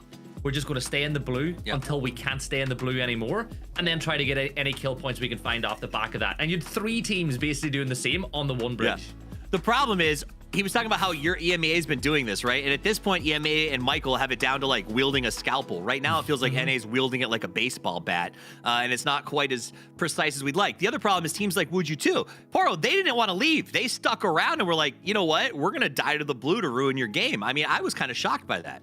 Yeah, I mean, some questionable shot calling, I think. But again, I'm not in their comps. I don't know what the game plan is. I don't know what the information they have is. But I mean, all we are left to look at is what happens on screen and see the result, which was them kind of mutually assured destruction with Team Liquid there at the end. But all that being said, like I get the idea, right, of doing the bridge camp, and once that circle kind of pulled away, it really is dependent on the vehicles that they had too. So I mean, there's just so many different question marks that you can put onto the thing, but it doesn't really matter at the end of the day. Like, they need to find points if they're going to be competing for one of those top 3 spots to get to international. All right, I'll tell you what it does matter to me as we go into our second match of the day. Will we see another hot drop? Gibson, the last game opened with what I would call a fan favorite good versus evil hot drop, or at least maybe lawful good versus chaotic neutral, as Dots versus Goons went head to head at No Lean of all places. Do you think it's going to happen again? I think we'll get the Severny drop like again, and that's exactly what's going to happen. And you said it, it's like the good guys against the bad guys, but the goon guys. The crowd watch. The crowd actually, watching. No, we're not seeing it. Oh, okay. Empire bailed out. Empire going to pull off Severny. Okay. I like this. I think this is really smart by Empire. They're in the top 8. They don't want to get in amongst the mix of, losing players early on for picking up 1 or 2 kills. I think this is Empire prioritizing the tournament as opposed to prioritizing winning Severny, and I think it's the right thing to do. No, I definitely agree, and it's definitely kind of a little bit of an ego shot too, right? Like when you say like, okay, throughout these last few weeks of scrims, we feel like we have earned the right to that drop spot, and these guys now are coming in and saying no, like we're not going to leave. Well, it's an ego shot for sure, but it's a smart play. Like there's so much room up there, like you see with the plane path. Now that Empire has all the west really that they can loot. They could go to Zarki, loot up in there, maybe even dip into Georgia Pole if they wanted to, although Outlaws now hitting there a little bit late. We do have that circle kind of cutting over to the east, favoring Yesnaya once again, so it's a little bit of a 50-50 around the river, but they've got time now. Like they can afford to take their time, loot up Zarki, feel comfortable, and they come in from the north side where they know that there's one team already in Severny and that the rest of that is pretty clear. Well, you know that Dots is going to take a good early push up to, say, warehouses or somewhere like that, so you're going to have a comfortable north rotation no matter how you slice it. I like their willingness to adjust. The question is, though, and I think this is why we're seeing hot drops, maybe, Gibson, is that if you're not going to win one of those top 3 spots, maybe there's a statement of like, I'm going to spend this entire thing earning this drop for the rest of the season or the rest of the year in North America. You go back to, I think it was there was a Face It Global Summit where I think we saw Liquid, I forgot who it was, battle for literally an entire event to set themselves up for a drop throughout the year. Cloud. And so we still see that occasionally, right? Because having that for the whole year is a pretty big deal, even if it cost you maybe a tournament you thought, I don't have a shot anyway. Look what happened at, international events with 17 and Sonics back in the day. Look what happened with, look what happened with Team Liquid and Synergy here in the regionals inside of Los Leones on Erangel or Miramar for a full year. I'm glad you brought that up though, particularly with the dots rotation, because a lot of these teams that drop in places like Severny, Stalber, where we're seeing Empire now, they want to play edge. And the thing is, when they get gifted a circle like this, they're not really the best in the world at controlling center circle, right, Toffees? So they don't rotate as quick. Like, look how slow dots are to get out of Severny. If this was like Falcons, they'd be pushing towards the center. Yep, they would be iron sight running and moving towards center if that's what, at this point in time. Absolutely. Well, it's the time for us to head over to our casting duo. It's Matchroom and no, it's Godspeed. He still got me feeling some type of way. Thank you, guys. This is I mean, it was nice. We finally got Poro and Gibson. They got to like talk during the first circle, because we've had hot drop after hot drop, so they hadn't had a chance to do that yet. No, they haven't, and they Gibson brings up a fantastic point, as do all of them, Toffees and Horsosaurus, right? They have, especially when it comes to the hot drops. I completely agree with Gibson. Look, if you're willing to throw away, I don't want to say throw away, but if you're willing to sacrifice games just to get a spot when there's so many others available, at this point, especially with the circle, like, is it really worth it? No, I don't think so. And I think Empire also realized that. And also to their point, yeah, how many times have we seen hot drops where even a team dominates the other team in the hot drop, and that other team just stays? I mean, we've seen that time and time again with the examples they also just brought up with 17 Sonics and Liquid and Synergy. So it's just not worth it. And so especially when you have qualification on the line, there's technically only 3 spots. That's 2 majors. Yeah, just get the points. The ego isn't worth it. And you get the Zarky buff, right? We all know that whoever goes to Zarky, you get inherent benefits for coming out of this. Zarky has some decent. It's one of my favorite places to go to. So I just get happy when people go. It's not the worst. Well, it has a few. It's just that whole stupid problem. Gooners, though, they were going on a rampage, and instead the rampage is going to find them, and it is going to be the Falcons. Bunt already going to be down. The spray is coming down the hillside. Simply Matt's already taking a face full of lead. Can we get follow-ups on it? No. Looks like he's going to be able to get away. Well, maybe not. He's 1 HP. Can they land the last shot? Oh, he has to jump out of the vehicle. He's going to go down, and that's 2 gone for the Gooners. Gooners getting a little taste of their own medicine, getting gooned. Straight off a rotation, but Sam Crow in trouble right in front of Sharp. Sharp's going to clean that one up easy. I mean, okay, we didn't get the initialized hot drop, but that just means the fact that everybody's gotten too used to having space inside the circles. We're used to like a team or 2 dying early. Now we've just got to go ahead and fight it out. Solve that problem early. Sam Charismo still dancing around the outside of this one. Sam Crow himself now down, so it's just DNO. NCK and Lopes left. Gotta be careful as here comes the reinforcements, all from God Squad, rolling right up into this one, catching some airtime, and it's gonna be a Sharp Shot that gets the shots onto Lopes to get the knock onto him. DNL has to be careful. He wants more back on this one. He wants retaliation, wants to get the res, but it's gonna be Sharp Shot that denies it. Just 1 left for Sam Crispo, and that's gonna be all she wrote. Full squad wipe. God Squad's gonna pick them all up. And this was happening on the East Bridge on Millie Base, right? This is inside the circle. These teams were just trying to rotate in, and unfortunately for Sam Crismo, they're just gonna get wiped for it. That's craziness. And now Liquid just poking and prodding, looking for the outlaws. Where's this Erangel been my whole life? And top of that, wait, we've got potentially dangerous that's kind of held up next to the Western Bridge, and they've got Wuju 2 that was rotating down to the south. I think that they might have been trying to maybe wrap through Millie and then come in on the Eastern Bridge or something like that, but they spotted something they don't like and now are leaving. Yeah, that would have been a really unfortunate and terrible idea because God Squad is still there, so that might have been another team for them to run into, but for now, Wuju 2 will rotate in. There's a free edge on the southwest, and then everyone else, for the most part, is set up in this circle. I mean, you really just have Empire and Outlaws just on the edge of Severny, but it's just Empire that's going to have to come in behind multiple teams. Yeah, this is, I mean, I'm just loving Erangel. I don't know. Where was this Erangel my entire life? This is what I need more and more of. So let's see. we got into the north a couple of different shifts up. Yes, we can see that Toyo's kind of got locked down on position right along the river itself, where we could see some centralized action coming in. Going to spot out El Proyecto. And to the north, we do have Empire and Outlaws that are rotating pretty close to each other. God Squad and Potentially Dangerous in no rush at all, really, to manage to make it in the circle. And I don't blame them. This one's pretty open. And I do want to give a little more praise to Capitan. I mean, he's always been just such a solid player on every team he's been, right? You can count on him. He was consistent, but recently, especially in this event and even in groups, I mean, Capitan has really stepped up. He's really proven to me that he's just evolved so much as a player on top of, you know, being an IGL and everything else. So it's just wonderful to see that evolution and progress. Right? I mean, this is 8 years. We've been playing PUBG for 8 years, and to still see consistent evolution. Oh, and Falcon's going to find Wuju 2 in that rotation we were talking about a bit ago, as it's going to be just an easy shot into this one, and going to be solid defense. So with this, they've got themselves a pretty strong split. You do have to make sure to mop this last one up, but 2 points already inside this game is going to feel pretty good, both on Tiggleton on top of that.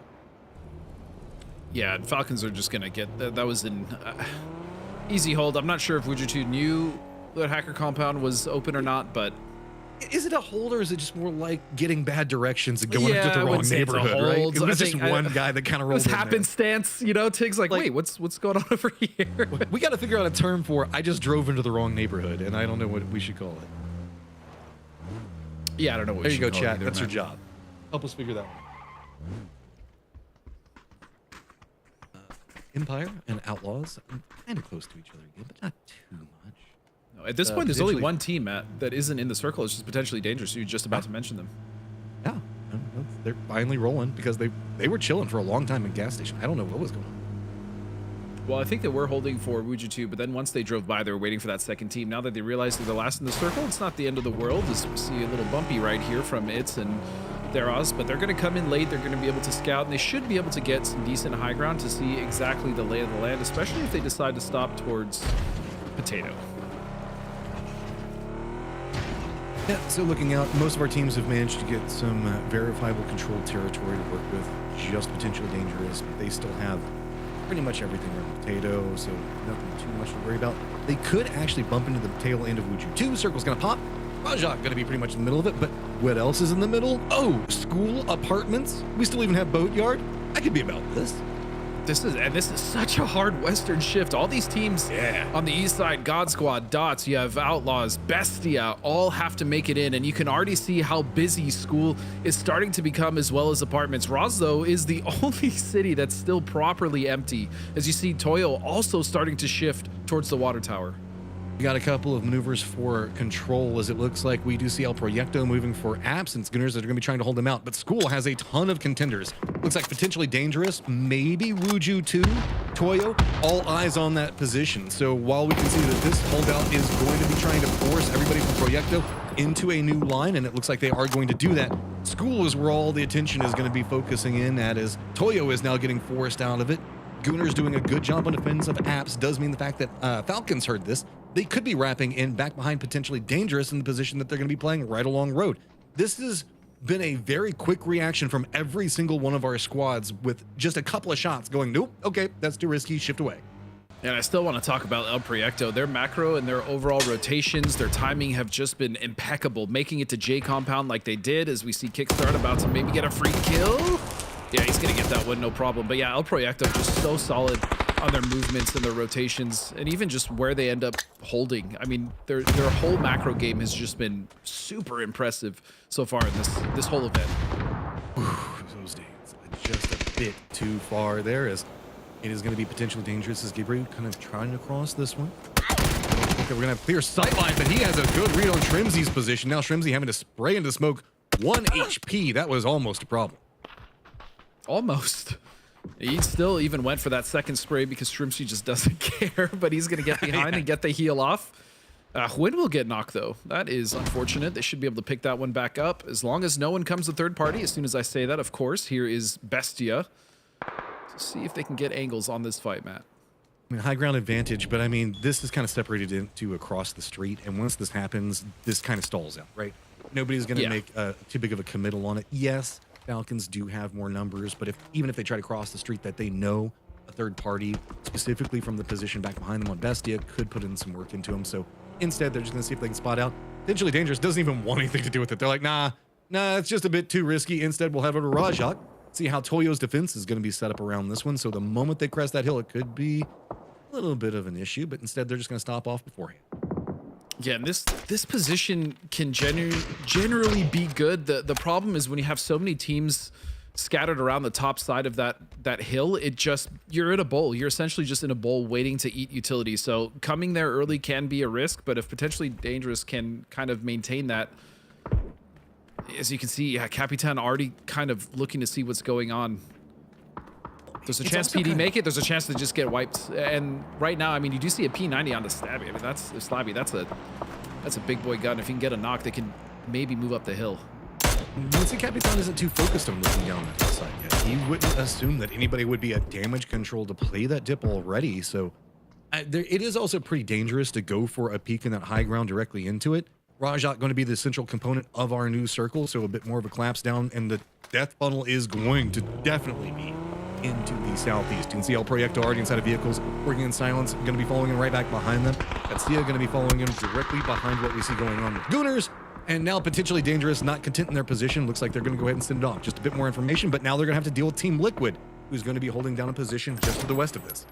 Well, with their rotation, they're actually just kind of sending it perfectly right into Rozok. So I like that decision. Again, holding that dip with just two especially is going to be very difficult, but look at all these other rotations. You have Gooners, you have working in silence, as well as Alcancia. They are just all sending it in. Even El Proyecto have left J compound, and Rozok is about to get very hectic, Matt. I mean, you just got to send it at this point, realizing the fact that there's too big of a problem. Capitan does manage to get the knock onto Goon, so trying to hold in. Potentially Dangerous. Gabriel does manage to pop off the other one, so that means potentially Dangerous holds their ground. Gooners are eliminated. Most of the other squads did manage to get into a separated position, so at least buying some space. But here comes the new approach. God Squad gonna be rolling right through the bridge camp from Team Liquid. One down already. Sharp Shot already in some trouble, but he's gonna be rolling right next to Luke. Looks like he's gonna toss out a couple of throwables to see if he can connect. Sparking is gonna go ahead and get the shot onto Sharp Shot to get the knock into him. So Team Liquid solid in their defense so far. God Squad just having to send it directly on top of Luke, but the rest of Liquid quickly following. I love the preemptive utility coming out from Luke and the rest of Team Liquid holding this beautifully. Now they just need to make sure they get rid of the last two members of God Squad so that they can start focusing on the rest of the people coming in from their southwest, which is going to be Empire, because they still do have another squad that is going to try to push them. But Luke now taking high ground on the roof of this flat top. I mean, he's just feeding information on footsteps at this point, saying, okay, this is what we've got going on. Pat Cap's already going to be down. Team Liquid already knows they've got the numbers advantage. Chinboy in a lot of trouble. Beautiful. He's going to go down. Sparking sitting at 4 kills already. He is just beast mode. Sparky just took out God Squad by himself. There's a reason he was the top fragger coming in today with 18 kills, and Sparking still just not letting up. Meanwhile, the dip that was occupied by potentially Dangerous now, Alcacia is going to take their shot at it, and just to their west is going to be Bestia. LG kind of getting shifted away position from Outlaws. So Outlaw is going to be the only squad that's playing north of the river at the time, but I don't think that's due to choice. I think it's just because of the amount of squads that have already dropped into Rajak, and they're like, nah, I think I'll just play for the numbers. I don't really want to get involved in all of that. As Rajak with what, 1, 2, 3, 4, 5 teams, technically 6, maybe even 7 if you wanted to count Team Liquid, because they're kind of falling off on the west of it. Empire is going to spot out Team Liquid's Halo, as Halo does try to maneuver up the hillside. So Boatyard was the return position that we could see the Liquid wanted to go for, but it had been quickly usurped by Empire. Yeah, Empire was working this direction when that fight broke out between Team Liquid and God Squad, so now they have to kind of navigate this. They did leave Sparking, though, at the compound just past the bridge, so there is a chance the Team Liquid does want to either consolidate to that, or they might just have to fight here. Empire might be pushing the pace. Empire's feeling it, man. The last game was really good for them, not having to deal with some of the issues that they were having to deal with on Erangel in the early game. They're going to go ahead and get that walled off building just to the east of what's going on with Boatyard itself. Sparking looks like he's going to be coming in for reinforcements, but it's always a bit of a problem to push up that hill into that compound just due to the amount of flat tops, visibility that you've got. LG now are going to make their cross, coming into Rajak, and this is just a firing squad, man. There are so many teams in position on this one. They're doing a good job navigating it right now. Vox looking like he's trying to crest the top of the hill. maybe hoping the fact that if they get high enough, they can just break sight lines on everything that's going to be going on in front of them. But no, they're going to continue down. And it's going to be Katsuya that spots it out. And just bounces. That's going to be LG stopping on the tracks, but long range nade going to be bouncing in right next to D. He should be okay, though. The shield should eat it. I feel like Fox was just in a movie where the car is teetering over the cliff and it's just too late for him to back up. As he crested over, he got shredded by Alcatia, but now they have to be somewhat mindful because they can't push up. They can't push up this ridge completely for free because Bestia will shoot them right in the back. So all they can do now is just hope the utility finishes the job, as I think it's just Bizzler left standing for LG. I mean, I'm looking at like 4 squads that are taking some pot shots into this right now, and we have Outlaws that are going to be coming in, rolling into the circle in just 1 second. Falcons also get some visibility on what's going to be going on over here. They're going to use the opportunity to step in, and geez, I wonder where these mortars are going. And these mortars are getting so close. They are a little high, so the rest of Alcatia will survive now. In school, though, we do have Fakeston and Wuju too, trying to get rid of the Outlaws, and they are very awkwardly split in these 2 dips along the wall. I mean, there is no dip free over here. You just got to find what you can get, and that's Outlaws being the latest team to rotate into this. No surprise. This is just trying to make the best of a bad situation, and utility being thrown out from Wuju too. They've got pretty much all of the school on lockdown. You can see Outlaws just can't even use the wall on the outside of it. They do have the 2 vehicles that are kind of stacked up. The weakness from this position tends to be the high ground that LG is presently holding, but Bizzler, he ain't looking that direction, man. He ain't even going to stick his head up. I like this from Fauna. I like this from Wuju too. They know that they have Outlaws on the ropes. They know that they have multiple knocked on the wall, and they also know that that one player on the west dip really doesn't have much of a play. So if they can clean up at least this wall, they can then start looking to clean up the last member of Outlaws and then start worrying about what's happening uphill. I mean, they are starting to get themselves back together. So it's making something out of this one. I definitely don't want to go near school. This is a South American squad holding it down. As Toyo gonna roll right up next to Bizzler. Okay. He's at least gonna find one. So do navigate through that one, but it looks like Toyo's just gonna kind of commit into it. He's gonna continue to try to roll on that hillside, and I mean, the other members are going to be playing to the west of it. So with the new circle pop, we are going to kind of shift in. School, this hillside going to be a focal point. This this circle, we've seen quite a few here before. It's just open. It's just straight flat, aside from the dips that you see below Water Tower and whatever is left of that chunk in school, which currently is all of it. When this does shift, center circle is just a flat plateau, Matt, with very few just inclines in the terrain. I don't think that you want to go this way. This is not the pathing to take. Sparking is waiting, so gonna be Liquid taking a couple more shots out. This is right up against the blue zone, so Sparking wants this. You can see that the guys from Team Liquid were hoping maybe a couple of shots would force them in the building. Dot's not gonna take the bait just quite yet. Instead, gonna stop off on that other building, but let's not forget, blue zone is going to force something to happen here, but Team Liquid still has to deal with Empire that's just to the south of them. Falcons are still playing in the Badlands, so they've got some vision on what's going to be going on, most notably with Empire. So kind of a standoff with Empire stuck in the middle. Team Liquid to the north and Falcons to the south. Looks like Falcons are going to find the lead. Yeah, I think for Falcons, the thing they need to worry about is multiple teams trying to crash in their position, as we see Sparking now trying to defend his position as a 3-man here. Liquid, he's going to pick one. He's going to pluck one right out of the vehicle. Oh, he might get 2. This man is Sparking. He's a full-on inferno right now, just decimating squads around him. So Team Liquid now has the foothold position to work with due to those shots. Dots has to send it in. Bestia going to be on the opposing side of it, and this is going to get pretty dangerous. We still have a ton of squads also pushing the Rajak roughly the same time, but Team Liquid looks like they're trying to frag this one out. Step by step. Empire in front of them. They want it. Nades prepped. They're going to start dropping them right into that cubby. Empire having to dance away. They're going to have to shift directly into the smokes, move closer into Team Liquid, which is exactly what Team Liquid wants. And what a mess of a fight. Dots, you have Empire, Liquid, Bestia. You also have Falcons there trying to third party. This looks like a Michael Bay movie with how many explosions are going off, and it's just down to Purdy Curdy. I mean, it was just 2 different angles, and instantly like that, 2 members down. Team Liquid, 6 kills right now, has to deal with Michael back behind him, and Michael's been putting in some big solo play, but he still has Valiant that's going to be back behind him in the blue zone right now. Gotta take the role we've seen him take. Purdy spots, does get the knock. Looks like he's just going to try to figure out, okay, where's the other one? Dots wants more of this one. Don't have any options, but it's going to be at range. Falcons spot this out. Remember, they're playing the hills just to the south of this, and now Purdy Curdy is in the situation that he was trying to put Empire into. Oh, and the nade lands in his pocket. So Purdy Curdy will go down, Team Liquid is down, and Falcons have just been dictating this entire fight from range, which is devastating for these other teams that are just trying to make it into the circle. You can see Joshi right now from Dots just looking for Valiant, looking for the last member, that last point from Empire. Okay, Rajak, we still have Working in Silence, El Proyecto, potentially dangerous. Bizzler still alive over there, and Katsuya all stacked up on next to each other. Wuju 2 wants to really get rid of this problem that's going to be right next to him as the new circle has revealed itself. So with the way it's going to be set up, we're going to be leaving school, moving more into the hillsides itself. This is a requirement. You've got to get rid of outlaws in the opposing side of it, but across walls, they can't really do much to each other. Just going for a couple of bounce shots. Fena does spot him out, does pick him up, going for the taps, one at a time. He wants more. Can he find it? Trying to get the damage in. It's just back and forth at this stage. That at once, it's so bad. He walked into the molly, no way. It's just on the sneak attack. He backed up into the molly, Matt. And now what do you do? If Bizzler decides that he wants to look over here, he could just absolutely wreck these two teams. Look, still coming out, reset across the wall. You see the shots come out, another knock back over onto the Outlaws. And Sneak Attack runs forward. Looks like he's just going to commit into the res, full on medic mode right now, but that means reses can come out on the other side, and it's going to be another reset.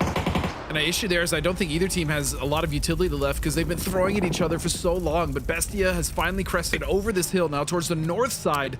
Working in silence now wrapping in. Yes, they Back are. in that fight we were just walking a second ago. Bestia has to deal with what's going to be going on into the west. Working in silence going to be collapsing back into school, so just crashing in directly onto Wuju 2. Sneak Attack in a world of trouble now. Sneak Attack trying to hold off two teams by himself, and so far with that FAMAS, he is doing it. That's another kill in the way of Wuju 2. Amazing stuff from Sneak Attack, but what more can he give as a grenade lands right next to his position? He's gonna get knocked below a half HP. And now Haven and El Proyecto, man, there's just no break. There's no break for Wuju 2. They had this on lock for so long, but they just couldn't remove what was going on the outside wall. Falcons now playing over into the west of it, getting vision what's going on with Working in Silence, who's now kind of taken in the position where all the car refuge is going to be back over there. Vixen gets some damage on the souls, but doesn't get the knock. High ground advantage from Proyecto now starting to become a bigger issue to deal with. Vixen gonna have to step away from the angles as Proyecto now starting to focus in more onto Falcons, not too content in letting them be out there as Bestia does look like they're gonna hop into vehicles, and I wouldn't be surprised if shifts a bit more into Falcons direction.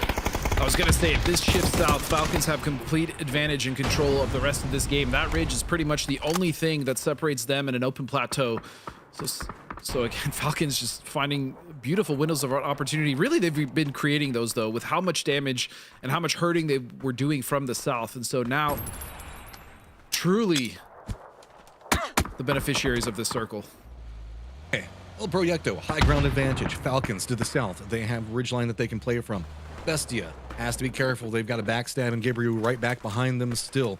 Working in silence, still also trying to creep in a bit more in that school line. New circle pops, leaves most of school behind, but that high ground advantage for El Proyecto still going to be something every single squad in this lobby now has to contend with. 12 kills on the side of Falcons. And unfortunately, the circle did not shift the way that they would have wanted. They now have to move up and move more into that open terrain, but in their favor is the fact that a lot of these teams have been just kind of crippled, right? They've lost members left and right. They're fractured. Probably not the best armor and helmets. I can't imagine they have much utility or meds left. So there's a chance the Falcons can make quick work of at least Working in silence. Falcons making quick work of all of the doubters right now, sitting at 12 kills. They have a pretty dangerous rotation ahead of them, though, and you can see that they're trying to scout for any vulnerabilities. High ground position coming up from Proyecto is just something that they don't know how exactly they want to deal with just quite yet. They're hoping that a fight might break out over here, but Bestia wants nothing to do with it. Gabriel might take a couple of pot shots, but he's really a solo. He's not going to antagonize too much of anything.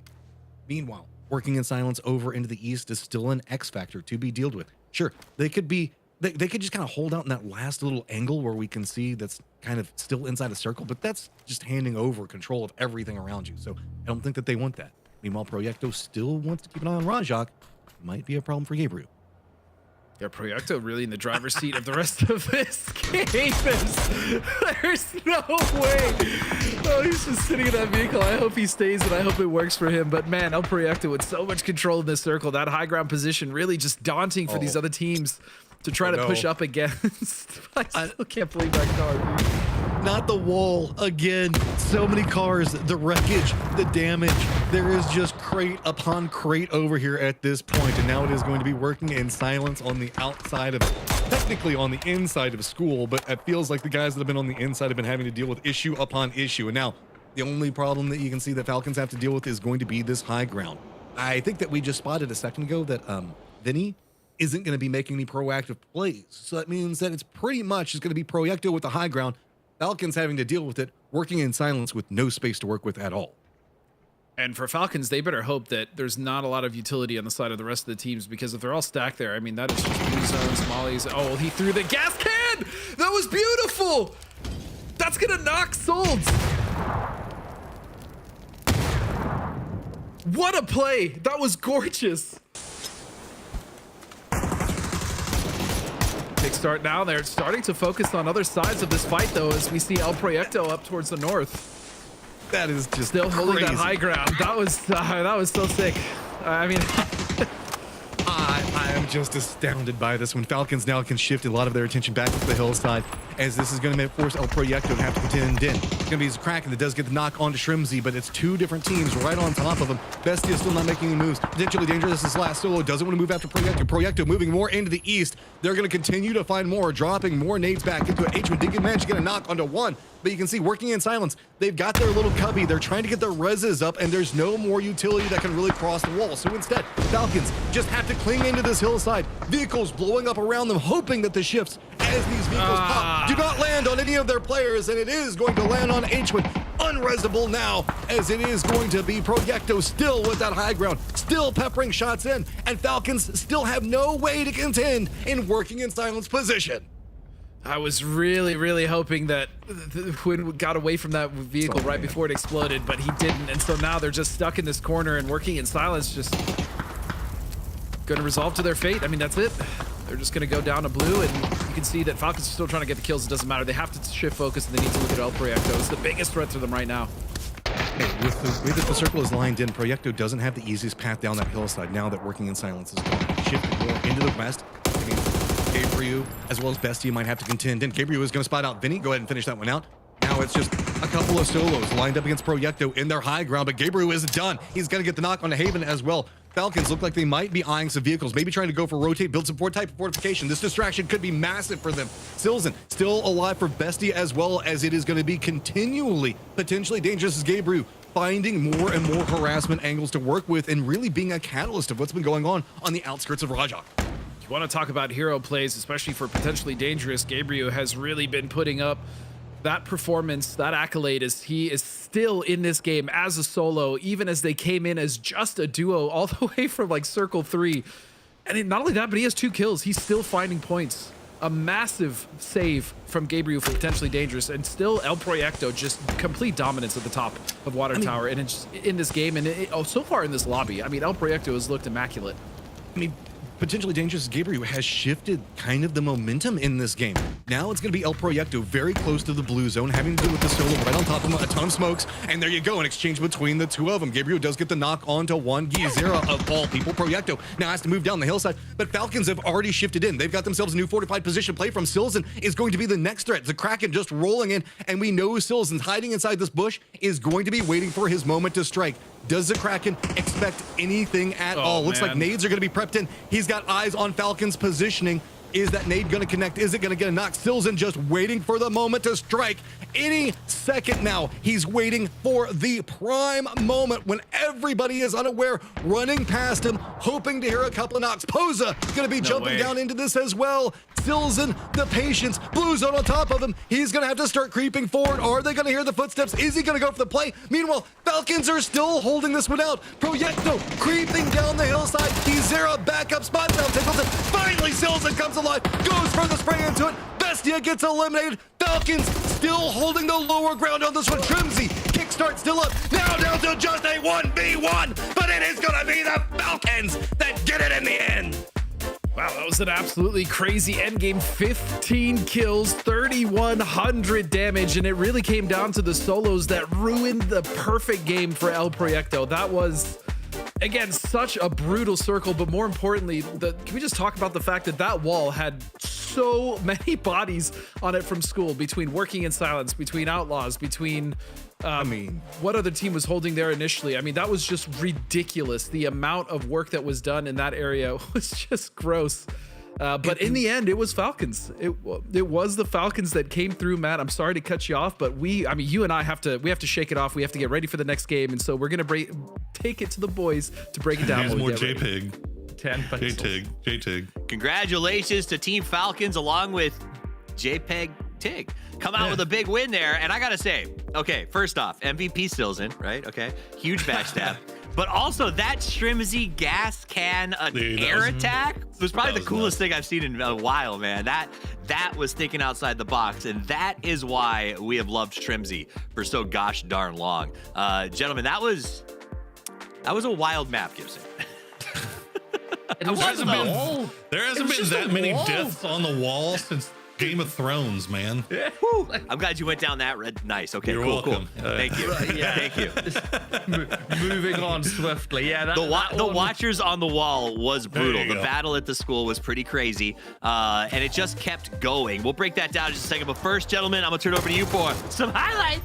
Love highlights. I love highlights. Well, Team Falcons, they got started early with a little bit of defense, but Rozhok, when's the last time we've seen Rozhok, the actual city of Rozhok, get this much action, Gibson? It's been a minute. It really has. And then this was a huge play from Liquid as well, because Luke was all alone in the compound. He needed the cover from the road, and then Sparking cleaned that one up. And then everything just got mad. Like, how many teams did we have in between school, Rozhok, up on the hill? You know, Bizzler, you got to give him a shout out. The job he did up on top by the water tower for so long was great as well as a solo. Yeah, we saw some really fantastic individual performances, which that's what you need. That's what you need in events this big with this much on the line. You need your individual performers to really start showing out. And we got to see some here today, in this game at least, with Bizzler doing that defense. And then we haven't even gotten to the wall yet, it feels like, but here we go. This was the Bizzler, the grenade and the spray. Yeah, run it back. Let's see it twice. That's how nasty that was. Man, the way that these players think about these gunfights is just on a completely different level.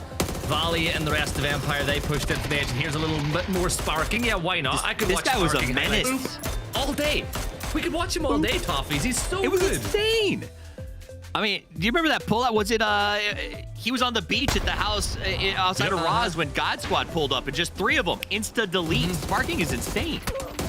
That's the frustrating part about going against somebody like that, is it happens so quickly. You can't even pin down where he is before you're already taking 2 or 3 knocks. It's just wild. But this was, yeah, there it is. Chef's kiss. Love to see it. The rain of fire from Shrimzy. Right on top of Souls. Now, in the end, Working in Silence do manage to get them back on his feet and go down to blue. But I can't believe that they managed to survive as long as they did. That is disciplined utility management, making sure that they kept cycling those smokes back and forth to where El Proyecto just never were able to get an angle on them to finish them off. El Proyecto were happy to play the high ground and not get too active, and there's your MVP, Toffee Stilson. He won that game for, yes, Falcons got the kills, but without Stilson, that is an El Proyecto win. And Falcons now, they've gotten more points basically in game 1 and game 2 when you add the 2 together than they did all day yesterday. They're showing up. Now, I know we're only getting started, but you did say at the top of the hour, or the top of the show, that you think Falcons could go one better than GK. I mean, I'm saying, like, I don't even feel good, like, about, like, saying that they're gonna do, because I feel like it was, like, it's just a given, right? Like that was just the worst day that we've seen for Falcons in a long time. So you're gonna regress to the mean, and the mean is like 50 to 60 points per day for Falcons. Now, so we're seeing them head back to that range, although through 2 games, it looked like it might be more. I will say, when I wrote in the EMEA chat that Falcons is going to prove that they're better, like he's going to do better than Geekay, I was a bit memey, because that was a wild performance by Geekay. To see Falcons come out and do this on the double is not shocking, but impressive. That said, it does seem like they are in a better mind state. Like, not only that gas, like the way that gas can play happened, if you go back and watch it, he throws the gas can, you can see the whole team kind of watching it happen. So you know the discussion was there. He's like, I'm going to try this. And I'll bet that got them laughing.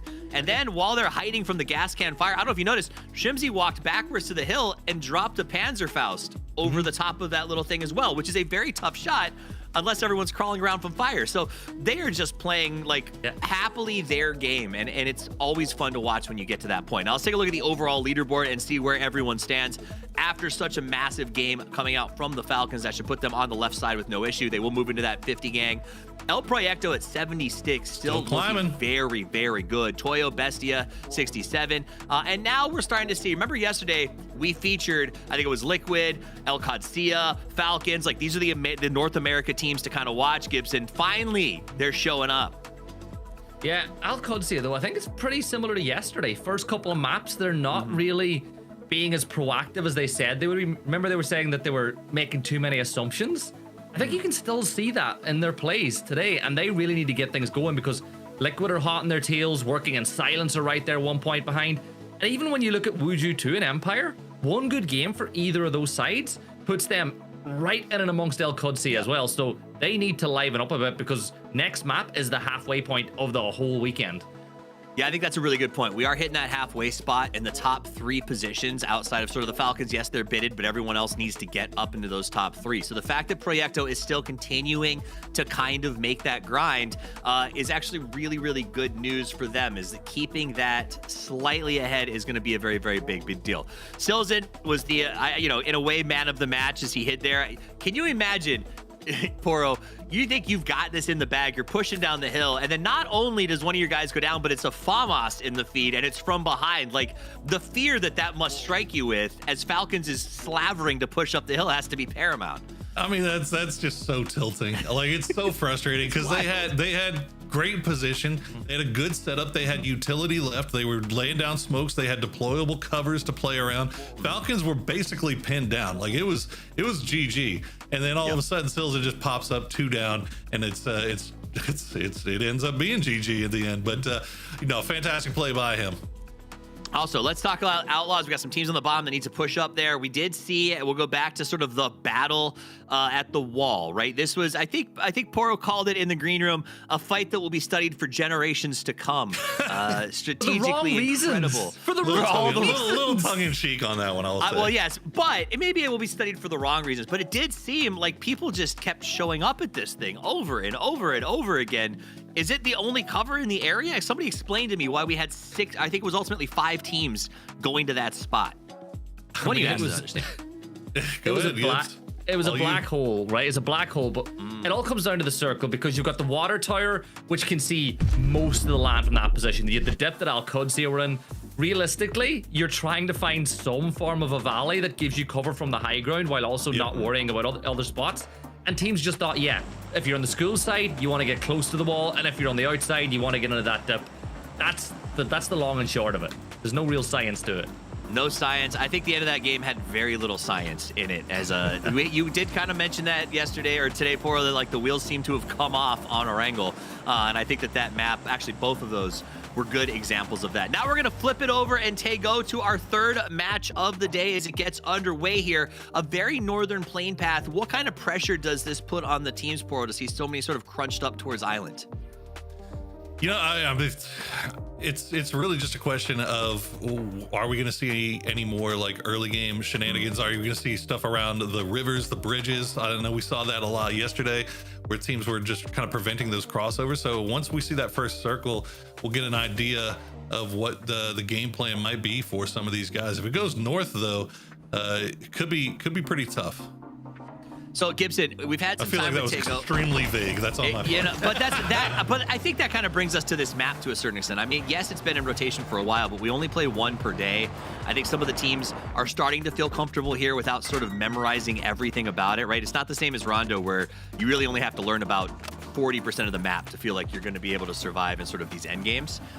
Is there any tips that you can give, Gibson, to our viewers at home if they're sort of getting into Tego and started saying, like, what are you looking for at the start of the game? What are you looking for on your first drops to make this a successful match? Well, I'm actually glad you asked because I had a chat with some of the players about this map a while ago, and I want to focus on one position in particular, and that's Terminal, right? Speaking to teams that play Terminal, you loot here quickly, and you try to work out very fast if there's a team on the road just north of it by the bridges. Whether or not there's a team on that road determines what Falcon's next move is going to be. So if El Proyecto weren't there, they would be moving up north over that hill pretty quickly and going over that bridge on the left. However, when you know that El Proyecto's there, watch for someone like H1 moving up over the hill, peeking to try work out which of the bridges suit for that rotate a little better. And on the opposite side of that, where you look towards fishing camp, that's another drop spot. Well, if you have a circle like this, you have to go turn and go back on yourself. Go back towards where Biel is playing, way over to the west, and cross that bridge. It's all about finding the path of least resistance into the circle. All right, well, that path of least resistance into this match is going to be to join our casters. It looks like things are getting a little bit tighter. We'll send it over to Godspeed and Matchroom with our third game of the day. Thank you very much, gentlemans, as we see a quite gross circle here, splitting Tango from Millie base, or I should say Army base, and south, where you see teams like El Proyecto already rotating towards that bridge, Matt. Yeah, this is going to be something to keep an eye on for the hillsides just to the south of Army Base. They're very trench-like, so you can get a lot of teams kind of squeeze in there. I wouldn't be surprised if we kind of see the circles shift in that direction as it progresses. It feels like when we get a circle like that, if it leans into the north, it will kind of play along that line, maybe keeping in a bit of go dock and all that stuff other like. So our teams are kind of maneuvering around that for the time being. My thing is down to the south. I mean, we've got so many squads due to how the plane path came into this one that are kind of stacked up next to that western bridge. Potentially dangerous, Bestia, Outlaws, Semcarismo, Empire, and Working in Silence, all kind of close to each other in an awkward situation. Well, the other thing about the circle that makes it awkward is once they have to pick a side, right? Rotating across these bridges, Matt, or even just trying to find a foothold if you are shifted off, it can be very difficult with just how these bridges and how the terrain on the other side, either side of the map works, whether you're on the north or the south. The berms are very shallow. There's not that much cover if you're trying to crash either way, and it just becomes hell for these teams. As Shane Doe narrowly escaping getting knocked by Sparking. I mean, dots are insane right now. They're having to contend with God Squad on one side, Team Liquid on the other. So it looks like they are at least managing to shoo away God Squad from their positioning the time being over here next to Shipyard. So the other member for Dots that's over there across the river at this stage is kind of just got to hunker down. He's just got to deal with Team Liquid all by his lonesome as the other members just have to rotate away from this one. They do leave Joshi back behind to try to protect, but I mean, it looks like God Squad's going to have to deal with some firing lines, two different angles, but Sharpshot does get the knock on Hot and Spicy. Bliss is going to get the counter onto Sharpshot. They should be able to recover Sharpshot. They should be able to recover Hot and Spicy as well. This is just so awkward happening on the east side because you still have Team Liquid just kind of waiting for this, and there it is. They actually get rid of Shane Doe, so that's a point to the way of Sparking and TL. Yeah, and now they have firm defense on anything that's going to be happening over to the east. Joshi is going to go down, so God Squad's going to get more control over their area. But hey, Bliss is going to spot out Sharpshot yet again, get some more damage in. God Squad not quite done yet. Looking up the hillside, Gunner's going to be trying to rotate over here. They're going to have to deal with El Proyecto that's going to be directly in front of them.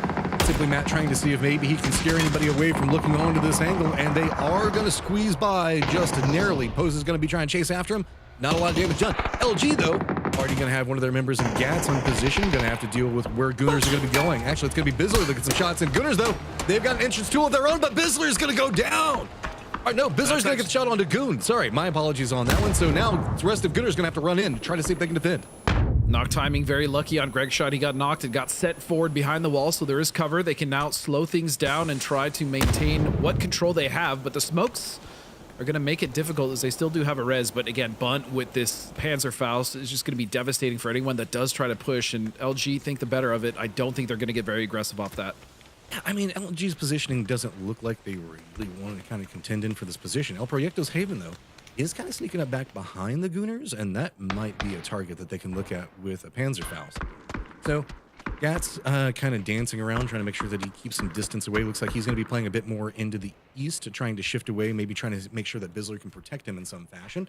Get some vision in. With Gunners, 4 members still up, they have to be a bit cautious on any of these peaks, because I was going to say Gats, the rest of the squad, could have some crossfire positions on him. Gats doesn't want to stay here for too long. If anything, he's just trying to buy some more space to work with. Potentially dangerous. Going to be rolling in. They want this compound, and they are going to do everything they can to make sure that they get Toyo out of there.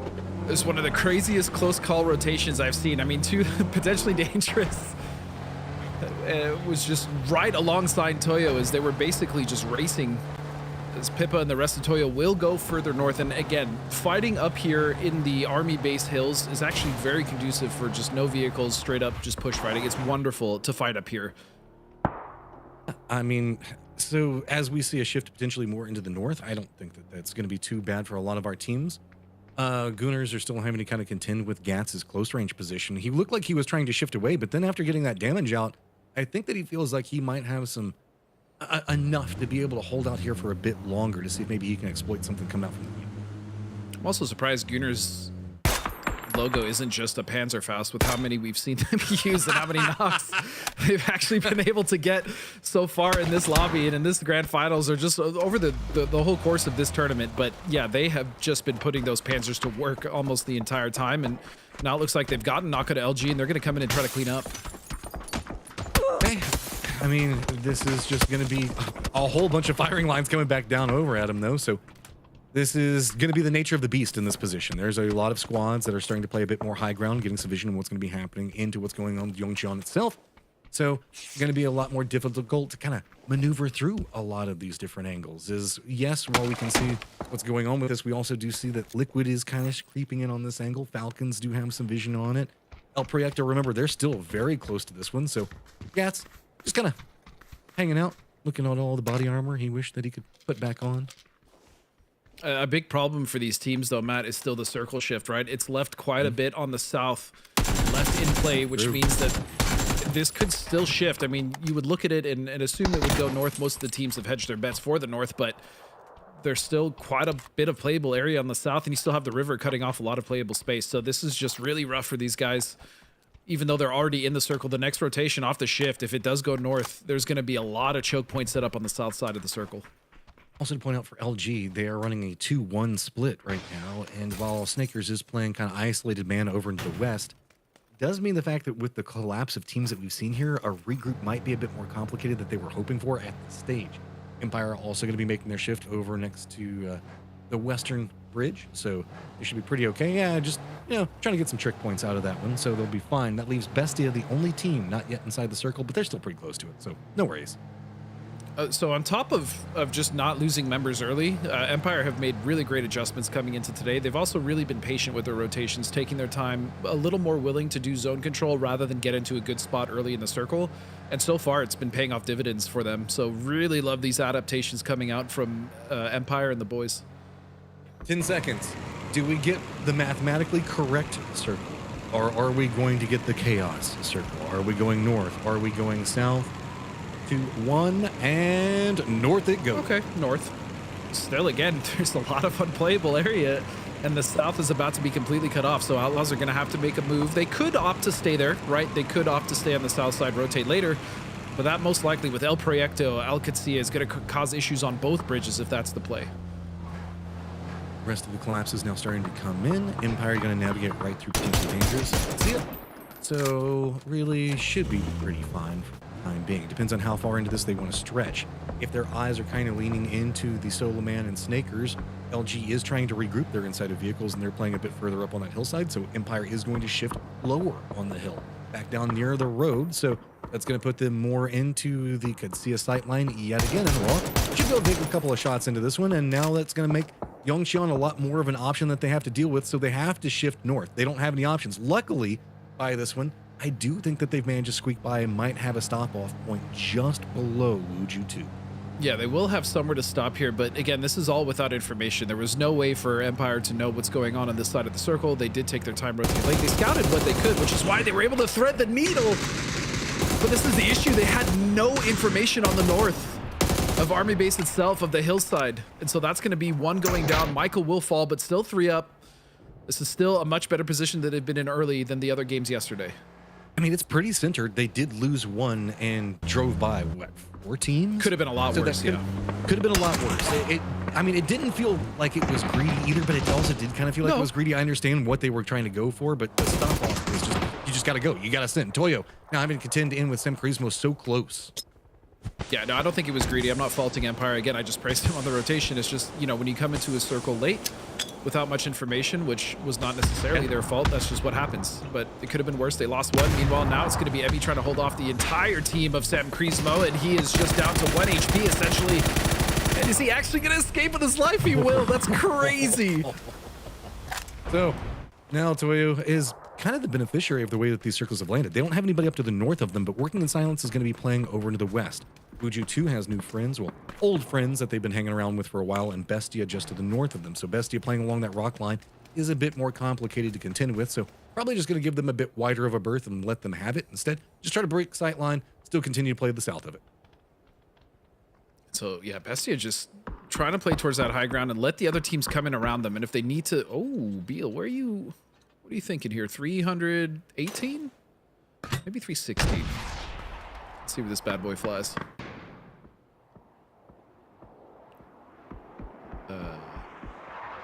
Hit? A little short. A little anticlimactic. Sorry about that. PD, though. Speaking of which, little climax happening here. Maybe they come up and push onto Sam Krismo as they are down. It's a 2v3 currently. If they can't get up, remember, Lopes is going to carry his teammate out. This PD is starting to make this push happen. Do manage to hold off and It's done. The push is done. That's pretty much it.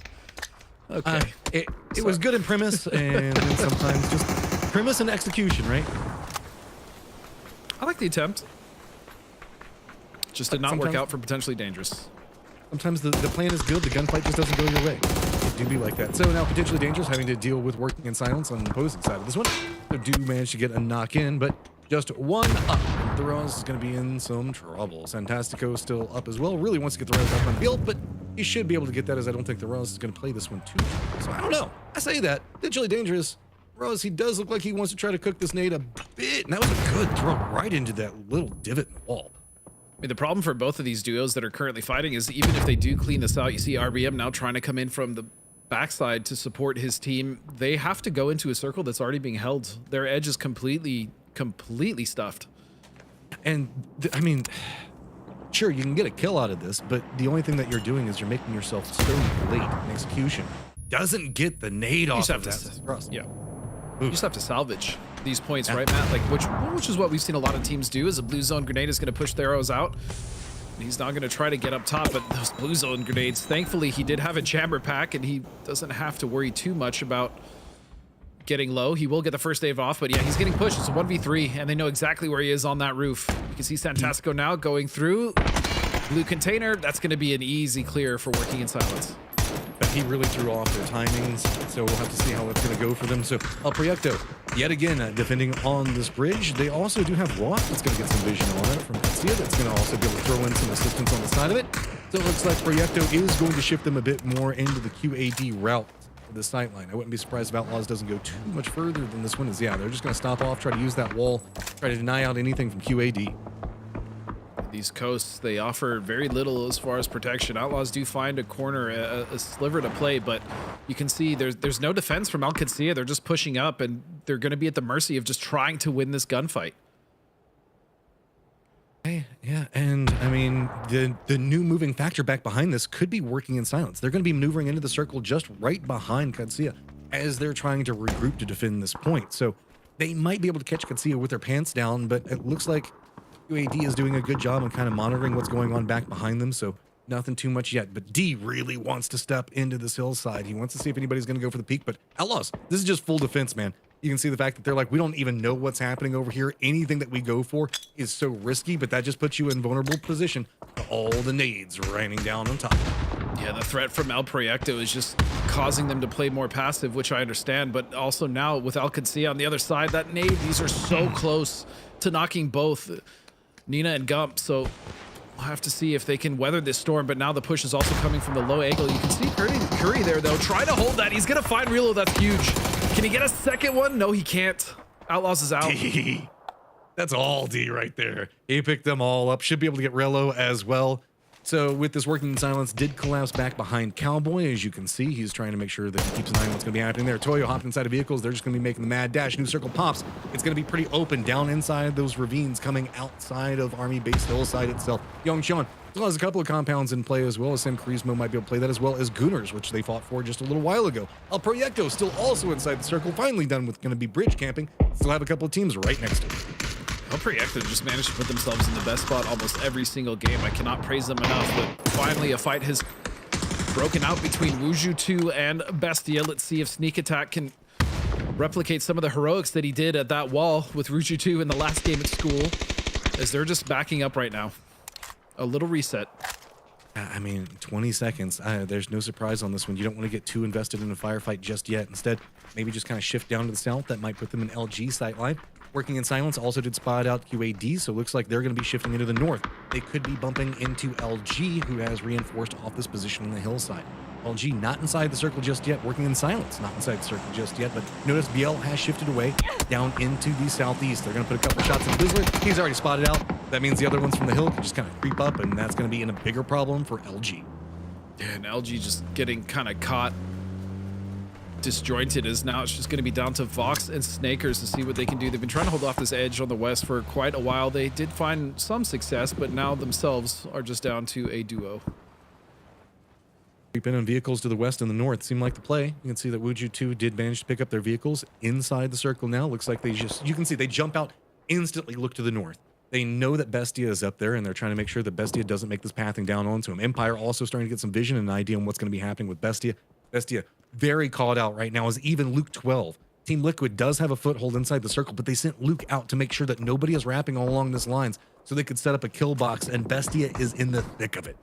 Bestia is in the thick of it, but I'm really worried about Empire. If that fight breaks out between Wuju 2, Bestia, and even Empire, I mean, Team Liquid is just going to come in third party, so they are about to be in a very uncomfortable sandwich if that is the case. Meanwhile, Falcons now have gotten a foothold, a very nice foothold, into the city of Yongqian, but all they have to do is just hold.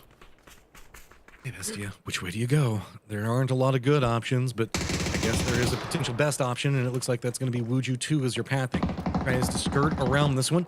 You can see Fauna is going to spot out Silzen. Silzen, after making a heroic play in the last one, going to get spot out. Fixin going to go ahead and get the knock onto him. And Bestia, this is, I mean, you're just going to have to kill the world to make it down there, and this is just hard. Odd man out. Meanwhile, you can see Falcons. They're decided that Yongqian is going to be theirs, and they're going to be pushing for all of their might. They've got control over this area, now stepping out, making sure that nothing the Gooners or anybody else, Sam Kreismo, can do anything about it. No, and as Falcons is trying to assault this one warehouse building, you can see there that Wuju 2 is trying to just shut down what Bestia is, or what's left of them, so that they can start to focus on the other teams on the north side, which is going to be Empire and TL. And currently this fight is just taking so long.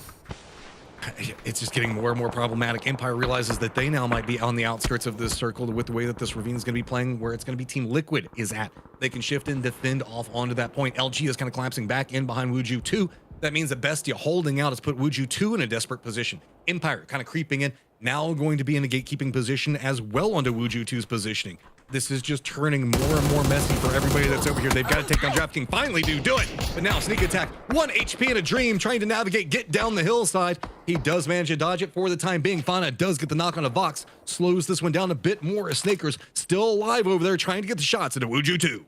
And still just more problems for LG as Empire is starting to posture towards the position of Wuju 2, but Team Liquid close behind are just shadowing Empire, waiting for their opportunity to strike.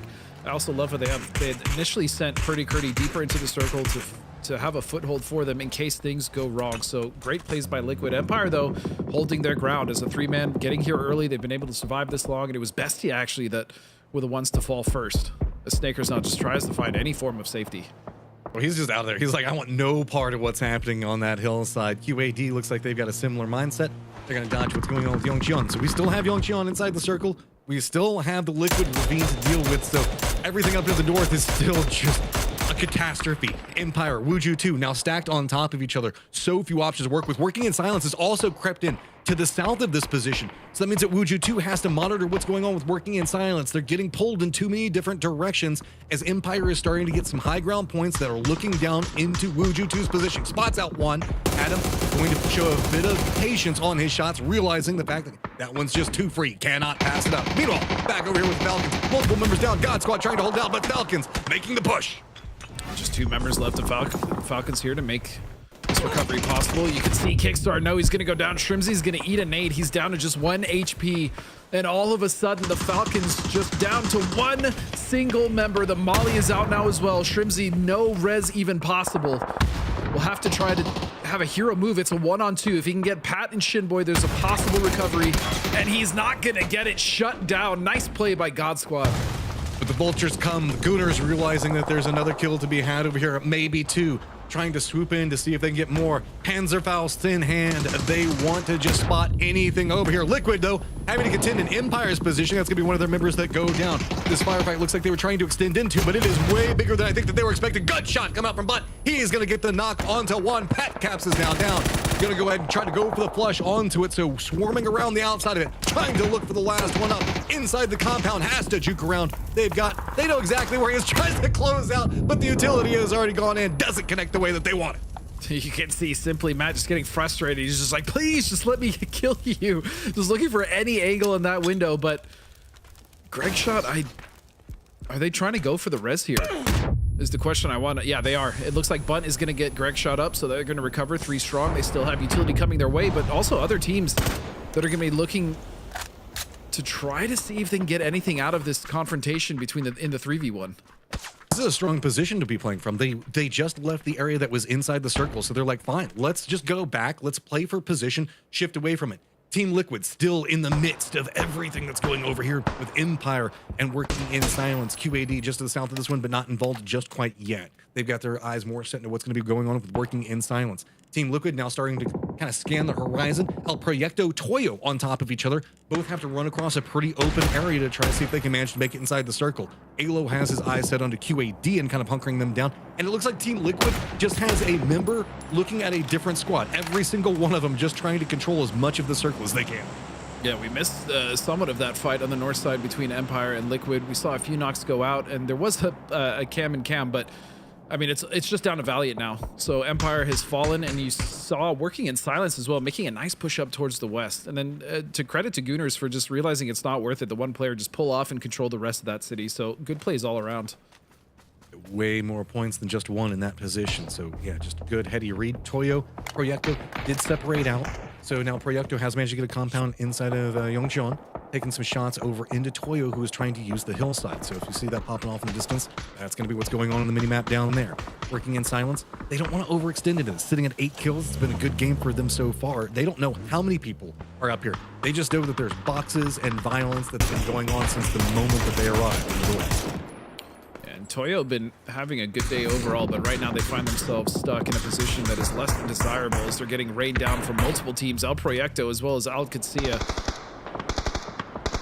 just really making life tough. Even working in silence is taking a few shots that direction, but 6 kills on the side of Santastico. Working in silence is not done just yet, as that's going to be another beautiful knock from Souls. All right, Toyo, you're in some trouble here. Nade's going to be rolling down. There's too many squads, too much vulnerabilities. EMEA just pretty much 1 HP. Blue zone's going to stop right in front of him, but then the actual blue zone's going to be coming in. Doesn't matter. It's going to be Haven that spots him out. So Crossfire coming up from Proyecto as well as QAD. Working in silence, now trying to make their way down the hillside. He's got eyes on QAD, and it's just continuing. They are a reign of terror on every single squad that they meet.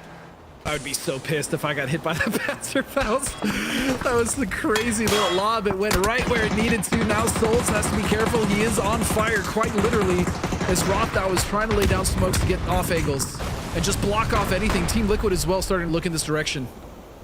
It's going to be Proyecto back behind this, taking shots into working in silence as well. So working in silence can't extend down the way that they want to, trying to navigate this hillside that they know Team Liquid is going to be back behind them.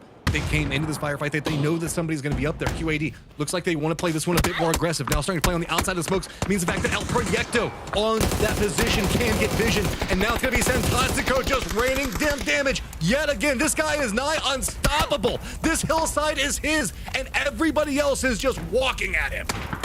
Santastico with 8 kills, working in silence while being pinched by 2 teams, are still getting kills and still making it happen. This is ridiculous performance as Gizera and El Proyecto now starting to make their push. They want to clean this up. They want to get the points. They want to get the position, but Kraken will go down.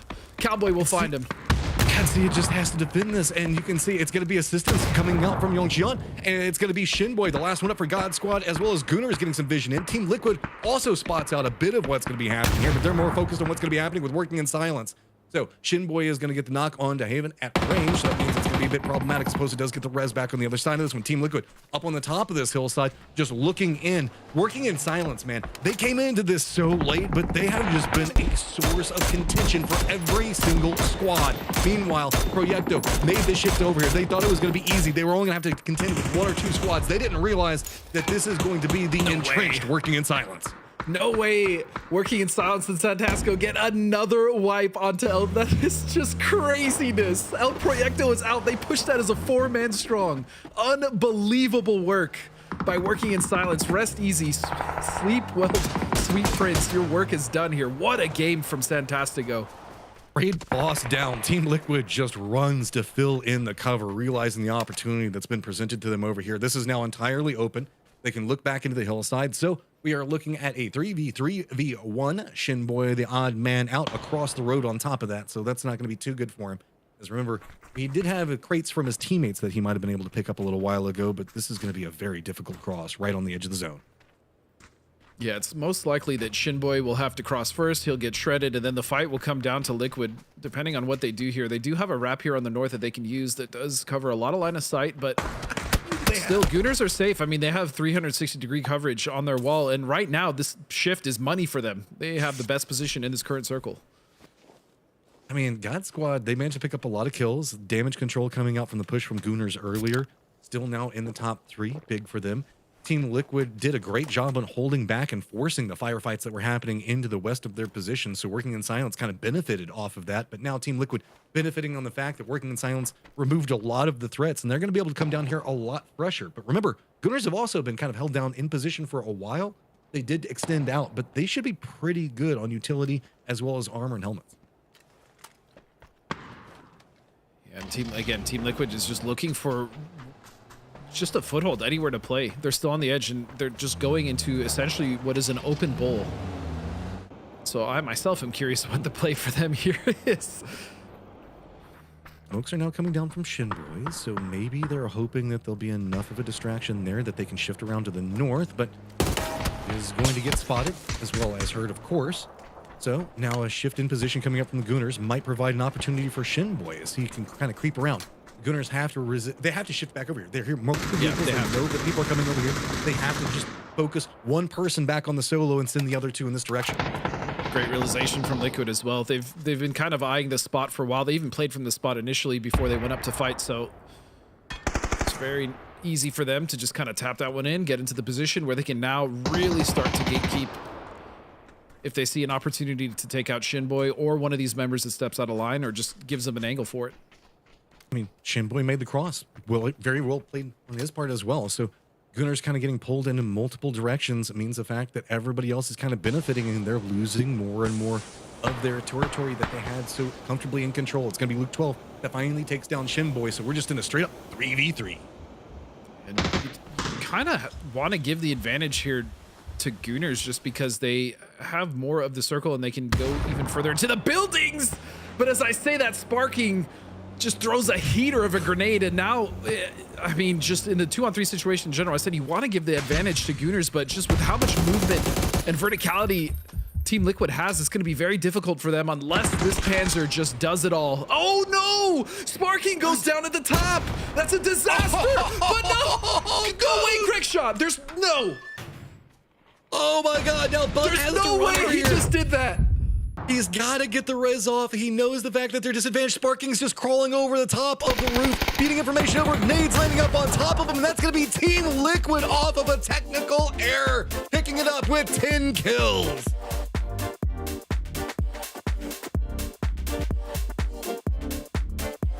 I cannot believe Greg didn't clear. He didn't, behind him wasn't clear. That was a double kill. That was, oh man, that sucks. That sucks. That's all I can say. That one just hurts, but you have to give it to Team Liquid, man. That was probably the most maneuverable Team Liquid that I've seen. I think that we've seen this event so far. They were just kind of bouncing around, really exploiting the maneuverability that they had onto the circle, but we were going to go ahead and send it over to the guys on the analyst desk to break down what was an absolutely ridiculous round. I still can't believe that. Win by Team Liquid, and really it felt like it came because the Gooners just waited too long. They were just holding and holding and holding, and when that explosion hit the wall, Greg had no chance. And I just, it hard to watch because you know that they were waiting so long for this to happen, and it doesn't. And Liquid takes the high ground, happily runs in there, and gets all the flushes and the win. Big win for Liquid. Very cool to see. In fact, let's take a look back at how the game went. It's time for the highlights. Highlights? Well, it was, it was set up for a crazy game to begin with, right? As soon as that circle cut off to the north, especially LC2, but fortunately, most of the teams elected to go to that north side to start off with, but the forests, the hills were alive with the sound of murder, Gibson. Yeah, there was so many fights up there. It was so good. And then we saw this fight down by the coastline too, where D and Cowboy, like those two kids are insane, but D living, like they're the new gen. Like they're the players to be keeping an eye on going forward. Then we see Wuju too. One of the things we gave them credit for yesterday was their ability to have 4 up into the late game. But Coral, it's just not been the case today. They're dropping players like flies. Well, it's they've had 4 up to the late. It's just then they lose the fight, as we see. Look at all the UASs, by the way. What it looks like when you actually use a Panzer properly, as Bud got that one there. And El Proyecto, again, good both for El Proyecto and for Toyo, really. It looked like things were setting up nicely for them, but in the end, these teams are just playing so much better today than they were yesterday. Working in silence, just making something out of nothing. Specifically Santastico, look at that. I don't know how many kills he ended up with, but he's sitting on 10 right here. Wow. Like the amount of points he got was insane. And I want to point out the position for Al-Qudsiya there as well. That's the 3rd map we've seen them try to play in a bowl, and it's just not worked for them. I feel like they're too aggressive a team. And yeah, Greg, you do realize that those things have a backfire. Backfire, man. You know what? Commitments to stay into the bit, right? For the Gooners, if you're going to go down by your, go down your own way. Yeah, like that truly is the most Gooners way that you could possibly lose a game there. But you know what, it was a really great performance. 10 points overall for them as they climb out of the basement there. But Team Liquid, we needed them to have another good game here to start putting themselves back in the conversation. Working in silence, same thing. Toyo's starting to fall off a little bit, and El Proyecto has just proven to be the model of consistency so far. Team Liquid taking out 20 points. Good for them. You see those numbers. Let's actually take a look at the overall leaderboard as we head to our halfway point here today. That means that we are halfway done with the amount of games that will be played in the grand final. And so now you can kind of start to set that pattern of where are we going with this thing. El Proyecto sitting at 84. Team Liquid with a big move into 79. These guys and their consistent quiet grind, Poro, is always enjoyable to watch. No, absolutely. And it's something that we expect from them, right? Like, this is why they are the team that everybody kind of had their eyes on coming into this year after all that consistency that we saw last year, always ending up in the top 3, top 4, just waiting for them to take that next step. Maybe now they're setting themselves up to take that next step here in PAS 5. Meanwhile, Gibson, potentially dangerous, and Luminosity Gaming, both kind of grinding up a little bit. PD looks good in a couple of these matches. Yeah, PD are a team that actually have this in them. Like, the problem is their bad games are really, really bad. Like, their good games are great. Like, I give them tons of praise, but I just feel like it's like, right, we're going to play this game, and then they take 2 games off. Then they play another great game, and they take 2 off. It's better than last year, but there's still I think there's another gear this roster can get to. Well, there's another gear that we're going to get to in the last 3 games of today, but first we do have to take a break, and while we do, we have the first episode of the PUBG game show for you to watch, but don't go anywhere. When we come back, we're headed to Rondo, and it's going to get wild. Hello, everybody, and welcome to PAS 5 Game Show with me, Porosaurus, and then joining me today are going to be 3 of our favorite players in North America to work with. It's going to be Mr. Sparking, Mr. Sharpshot, and of course, Mr. Snakers. Guys, are you ready to determine who is the smartest among the 3 of you? Sparking? Let's do it. Sharpshot, you good? Let's get it, baby. Snakers, you're the college man. I got my money riding on you, bro. I'm ready, man. Let's get started. All right, question number 1. Who won PGC 2019, and you get bonus points if you can name the roster. Let's see what the correct answer is. It is Gen G, and the bonus answer, Esther, Pio, Taman, or Loki. Sparking, what'd you get, bud? Yeah, I got Gen G, Pio, Loki, but I put Unix in Aqua 5. I forgot Unix didn't want that one. Sharp shot. Man, I got Gen G, Pio, Loki. I was this close to putting in Esther, but I didn't put him in. Ooh, so far a tie there between Sparking and Sharp. Snakers. I got Genji and I got Pio and Onyx, which I was wrong, Taman and Loki. Ooh, he got Taman Got the and Taman. Loki. So Snakers taking the lead by just the smallest of margins. Let's go to question number 2. Name the 3 new gun progressive skins based on Greek mythology. The answer is the Minotaur, the Medusa, and Cerberus. Sparking, how many of those did you get? I got the Albion Minotaur, Beryl Medusa, M249 Cerberus. Ooh, so you got all 3 then. Okay, sharp shot. What you got? Man, I didn't get anything. I knew it was an AUG and M249. I just didn't know the names. Snakers, how about you? I'm not a big skin guy, but I just got Medusa. Okay, so Sparking playing a little bit of catch up right now. Let's go to question number 3. In squads, what weapon takes the longest to destroy a BRDM? And the bonus, how many shots does it take? The answer is the Scorpion, and it takes 500 shots. Oh. Did anybody get the Scorpion? Nope. I did not, Nobody did. Sparking, how many shots did you guess? I got P922, 750 shots. Ooh, 750. Sharp shot? But I went lower. I went 260 shots. 260. Snakers. but I said 400 shots. 400. That's actually the closest. So we're going to give you a little bit of bonus points on that. So let's go to question number 4. Who was crowned the MVP of PGC 2024? The answer is Clories. Yeah. Sharp shot, you clearly guessed Clories. Oh, yeah. I got Glorious. How about you, Snakers? I kind of remember the roster that won, but I threw out my boy Duck Chews. Sparking, did you get it? Nope. So that's 1 point going over to Sharp Shot. Question number 5. How many kills did the Sonics get in the finals of PAS Series 4? The answer is 109. We will go with points to whoever's closest. Sparking, what you got? I got close. I got 69. I just missed one number. 6.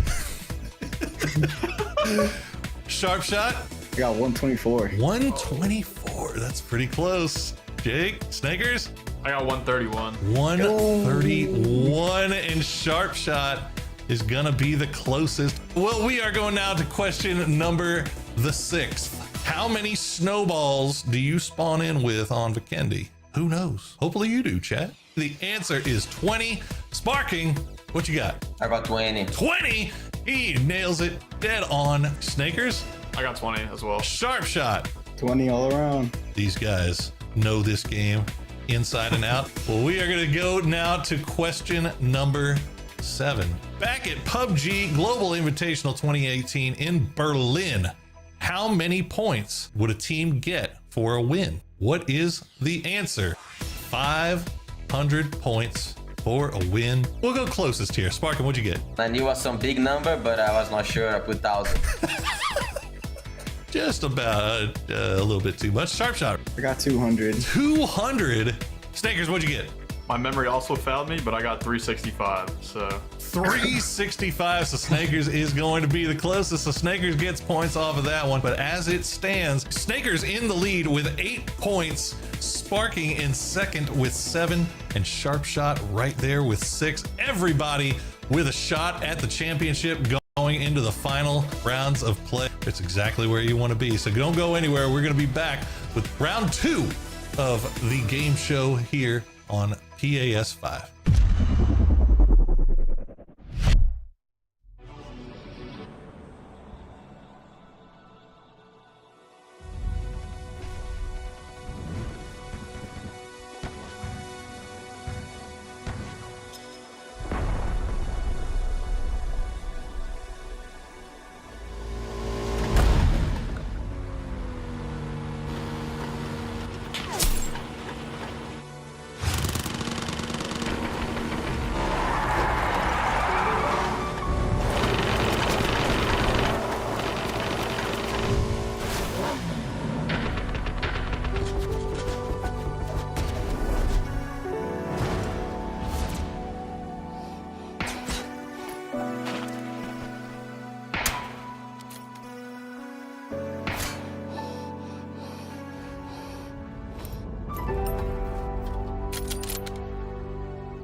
position. Absolutely massive. Sonics and Onyx though. Actually gets the open shot on the five. Gets a second one. Hits a third one.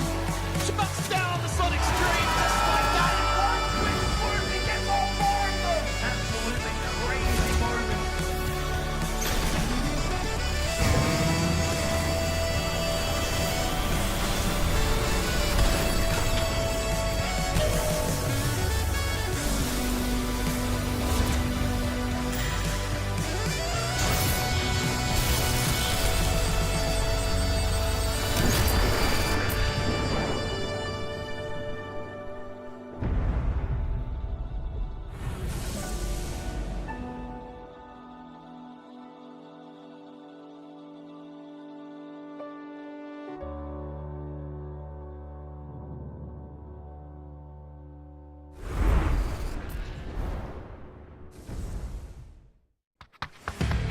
Eight years of Battlegrounds bliss. Updates to several arcade modes. And a new Survivor Pass. All this and more as we dive into the Update 34.2 patch report. First up, we're celebrating 8 glorious years of Battle Royale mayhem. You'll find anniversary decorations across the various maps and on some of PUBG's most iconic objects and locations, including care packages, energy drinks, the plane, and various locations across Erangel. The starting island also features an 8th anniversary BobbleBot statue with special golden grenades to throw at it to see your name up in lights. We're even collaborating with M83 for a brand new BGM track for the anniversary. This milestone wouldn't be possible without your dedication throughout the years. So on behalf of the entire PUBG Battlegrounds team, thank you for 8 wonderfully chaotic years. And speaking of your dedication, thanks to your testing, we were able to make some meaningful adjustments to the aim punch settings following the Gunplay Labs aim punch we ran in January. We're now planning on a second round of Gunplay Labs in March to test the new settings, so stay tuned for details. Next up, the arcade is getting a couple of adjustments. Team Deathmatch has several new maps to enjoy, including Destin Arena, Vikendi Train Station, and Sanhok Camp Bravo. We've also adjusted map selection probabilities, added destruction to Sanhok, and changed up the spawn kit. For Intense Battle Royale, the layout of safe zones, supply drops, and vehicles are now random in all maps. The starting Molotov has been swapped to a frag grenade, a random LMG crate has been added, and we've activated destruction on Sanhok. For fans of custom matches, you can now bring in 100 people, up from the previous 24. Last but not least, we're reverting the max player count for Hot Drop back up to 64 players for even more intense action, while also slightly lowering the atom spawn rate. You can check out full details on all these changes in the patch notes. There's also a brand new Survivor Pass available to collect, as well as various bug fixes, so be sure to check out the patch notes for full details on everything.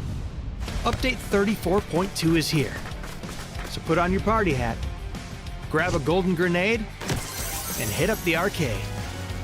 Happy 8th anniversary, PUBG fans. We'll see you on the Battlegrounds.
Butts got it. Hey, welcome back. It is time to get into the second half of PAS 5 Here's a Grand Final. My name's Toffees, and I am joined now by the intrepid Matchroom and the beautiful Porosaurus over there on the left side as we get this thing underway. We've switched it up. They're going to be joining me on the desk to break down the rest of the day's action. Now, we saw Taego to end it. It was a fun Taego match, not a typical Taego match, Godspeed. And now we're going to pivot to Rondo. Do you think it'll be a typical Rondo, or are we smelling some test track in the future? It depends on, you said it yourself, whether we go to test track or not. I'm sorry, I still can't get over the backblast of that Panzer. Right? Sometimes you just handle your sometimes you can't handle your Panzerfaust. It just goes off. It worked out for Liquid though. I mean, that was a win that shot them up the leaderboard even more. So now they currently find themselves in a very healthy position. I was joking about beforehand. I mean, look, Panzerfaust is a skill weapon. We've seen it. Okay, let's pump with the brakes there, man. Let's pump the brakes. Yeah. I mean, I'm a fan of watching Panzer jousting all day long when they charge each other with cars and stuff. This was a great moment, and I do think there was risk reward. As much as it's fun to make fun of the Gooners in that situation, if he had hit that, even though he killed himself, it would have probably been the win for the Gooners, right? So a bold move. Didn't pan out, but at the end of the day, you got to make bold moves, especially if you're on the bottom of the leaderboard. Now, Team Liquid has made some bold moves. I love Sparking jumping up on that roof, the way that they came down from the hill. That was a tough win for them. They kind of had to really go and clear the top of that entire sort of ridge line before they could come back down, because the Gooners were able to just take that house and hold it.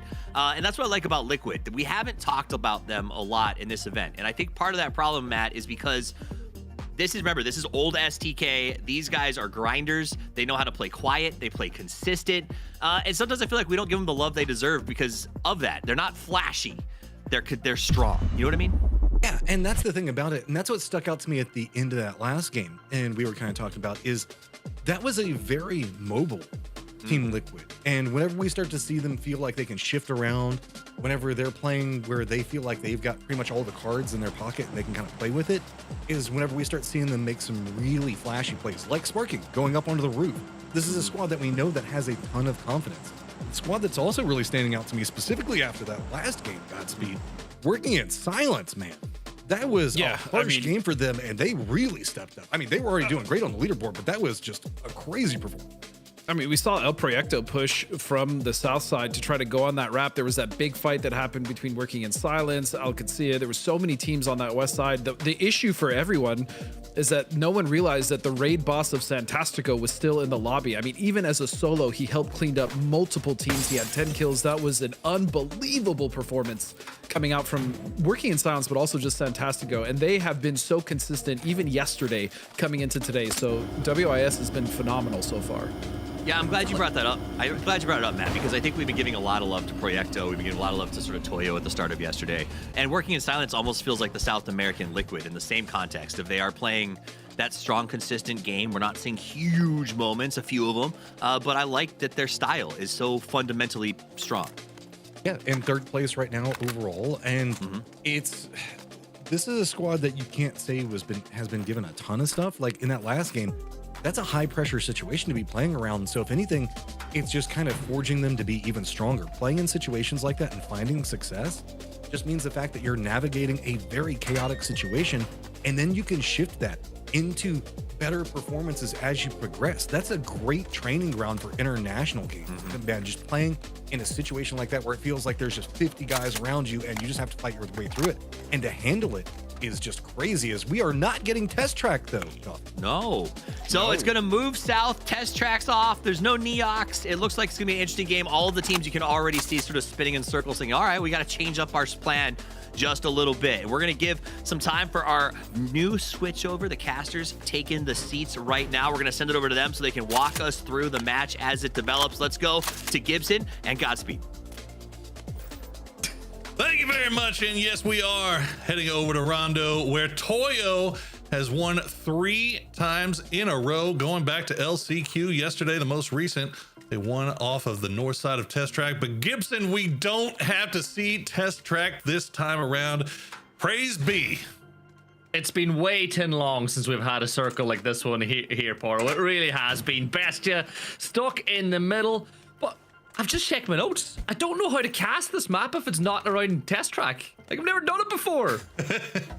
It's look, it's going to be enjoyable for all of us, and it's going to be a new experience for most of us as we check in with the boys from El Proyecto. You see, this is why they're having such a good day. The Kraken wearing that Brazilian national PNC jersey. He's feeling himself, right? He's playing at the best possible level that he can muster right now.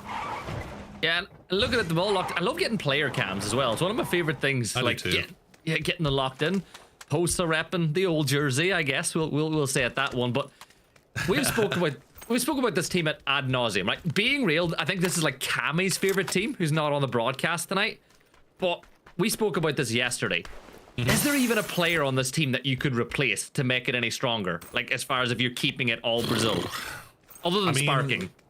Look, there are some phenomenal Brazilian players. I mean, you look at, I think Capitan's Argentinian, right? Am I crazy? He might be. Yeah. Draft King, I believe, is Argentinian too. Argentinian as well. Yeah. So yeah, I don't know if there is. Now that you think about it, but those two guys are the first ones in. I mean, Biel, he might be up there. RBN has been at times, but kind of up and down. LFP, same boat. But no, I mean, I think with this 4-piece that El Proyecto is going, if they do end up representing the Americas at PGS, I would be very, very excited about that, and I would hope that they would play with the same type of aggressive mindset that they have come in to this tournament with. Well, they're way too passive in international events. Like, it's been the problem for them. Yeah, 100%. And Liquid, speaking about being passive, I think they're right to move on. You know, they smoke it out. DNL won't get a kill for Sam Crismo, who, 27 points for them. It's not really been the best grand finals weekend, but second half, this is the spot where maybe fortunes could be turned around. Sure. I mean, look, you still got Rondo, which is always a wild card, especially now that we're getting a non-test track circle. But you still got Miramar. 2 games of Miramar left, which I mean, we were talking to Roth earlier. Alcacia, they consider their favorite map. So I think there's a lot more teams that are still in that boat as well that could find some more success once things transition over to those dusty dunes. As we get a look at the Toyo squad, Pippa looking gorgeous as ever, along with Capitan and Emmy. They have had a little bit of a downslide here so far, but still plenty of time to turn it around. And I love this team. Like, this team to me is the definition of, when you look in the past, you can have 4 ingredients, like 4 really good ingredients, but they just don't go together. And you think, Capitan, Emmy, Silzen, and Draft King. It didn't work. It just didn't. But you take Capitan and Emmy, and then you take a little bit of the synergy roster where you got Pipa and Benya, you put it all together, and you got yourself one hell of a meal of a roster. And I think that today's not been the day you'd want. They got the nice number when it comes to points, but they definitely need to turn things up because they're just starting to see that gap. Not really the gap to the top increasing, but more so looking over their shoulder, Poro. 1 point right, 2 points behind them is Bestia. A point behind that is Alcudia. Thankfully, you don't have to worry about Falcons too much, other than maybe they'll take a lot of the points away that you'd want to gather.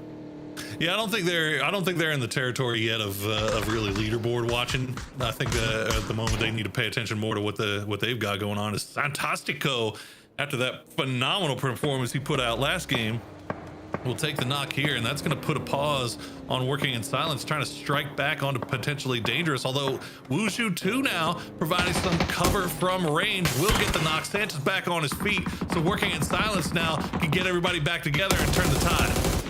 Yeah, and Gabri's going to get caught out as Souls will dance around. He dances right around them, and well, that was a bit of a non-event of a crash. As Potentially Dangerous just a little too late. They got the knock, but if you get that knock, you got to be right on top of it. You give them enough time to get the res, and it's the salvage game now for the rest of this one to see what the last 2 players for them can do. Thankfully though, Poro, they are inside the circle. There is plenty of places that you can rat it out in a circle like this for a while, but sure, the timing was just off. Yeah, I mean, it's you hope that maybe you could take them by surprise, and they did with that initial knock. But unfortunately for them, I think Wushu 2 just kind of threw a wrench in their whole plan by getting that first knock onto Potentially Dangerous. So they just kind of were left scrambling after that. And good work for Working in Silence to get everybody back on their feet. They responded admirably, and now they've got a spot inside the zone, all 4 alive, as we check in on the Outlaws. Another team that has just had a no good, very bad couple of days here as they watch LG making their way across from Jadina City. That bridge, nice little crossing for them. You've got Dots already moving their way over as well. They went on the south side. If you want to keep an eye on what all the teams are doing, exclamation mark map, but we're going to keep an eye on this fight between Toyo and Bestia. Bestia just behind them now. This is a huge fight for both of these teams in the grand scale of things, but it's just Capitan at the moment. And the rest of Toyo aren't really going to move in unless Capitan can actually find a knock. Yeah, I mean, you can see it on the minimap. Neither Benya nor Pippa are on their way to provide some support. So this is really just the Capitan 1v2 show. And Bestia, they're kind of in the same boat. They've got the 2-2 split going on. It's just running into the wrong place at the wrong time, trying to find some place to play it safe and quiet on the south side. Unfortunately, he runs into the south side of that Wuju 2-2-2 split. That was a Wuju 2-2-2 split. We got this, I believe. All right, Dots. You've got a 2-2 split of your own going. Actually, a little bit of a 2-1-1 as Bliss is nowhere really near this. And unfortunately for them, they got LG right underneath, but the LG looking like they're going to hop in the vehicles, get on the move once again. Team Falcons, meanwhile, this is just Shrimsy taking some passing shots. And Gooners, that's not a passing shot, though, but getting picked out by H-Win. Yeah, but look, Gooners ain't going to back off a fight. They know that H1 is tagged, so why not lock horns? H1 might just be in his best interests to get out of dodge. The nade, though, that one nade thrown is enough to turn Greg's shot on his merry way. And just look at the way Falcons played this. The rest of the squad came right back to make sure H1 wasn't fighting that battle alone. And even though sometimes it looks like Falcons aren't playing really close together, they're always ready to move. Yeah, the instant support for their IGL, and H-Win doing his best to make sure he kept on his feet as the new circle pops, and we are going hard southeast. So you talk about areas of the map we don't get to see very often.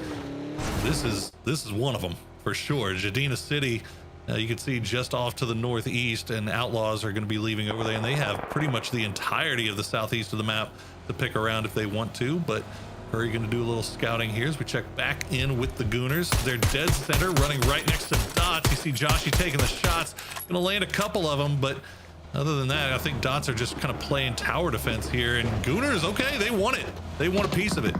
It's the Dots again, though. Leave them alone. Leave Dots alone, Gooners. It's every single map these two will go head to head. Gooners, they had a perfectly good compound a little while ago, but they are not ones to back down from this sort of a fight. Al-Qudsiya, they're going to crash potentially into this one as well. Here we go, but Matt has a Panzer waiting for you. Knock, knock, who's there? It's Matt, he has a Panzer. They're going to get the knock on the Relo as well. Al-Qudsiya, they're done and dusted. You don't, it's the Gooners.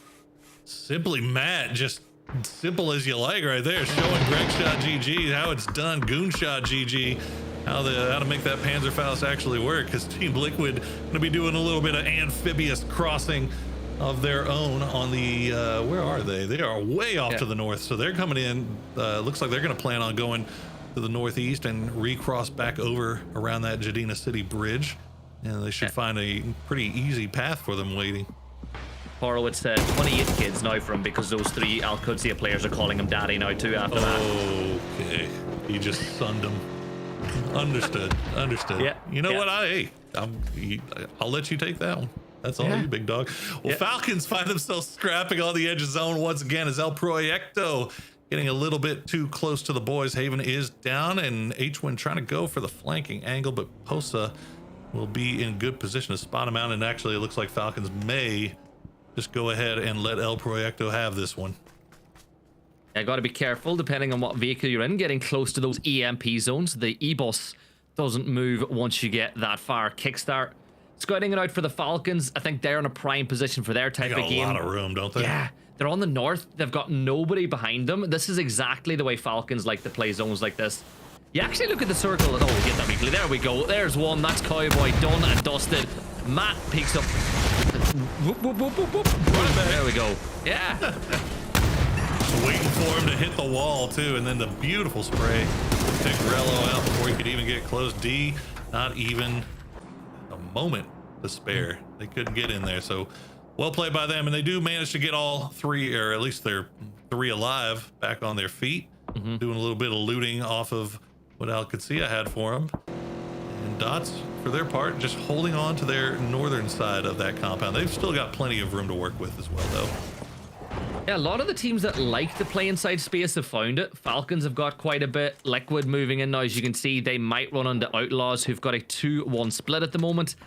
Not necessarily a problematic for them. You know, it's not a... You're not too far away from each other. You can close. But whenever you both get evicted, that's a problem. And now, Paro, you're sitting thinking, if you're outside the circle, where do you move into? I mean, the edges of the new zone are still pretty free and clear, right? God Squad, I gotta imagine, have to pull that 2-2 split back together. That is a great position for them. But you know, everybody's going to be trying to avoid that city where the Dots in, well, I say city, it's not even really a city, is it? It's just kind of a bigger compound. But you know that that's already going to be occupied. God Squad looks like they're content holding this 2-2. So they'll just try to defend their area for the time being. Sam Creasmo going to be the first one to get to that southern edge. And Outlaws, Empire working in silence, making their way down there as well. Falcons, meanwhile, have control over the north high ground. As you see, Liquid has made their way across the bridge, and they're going to be right under the watchful eyes of Luminosity here very shortly.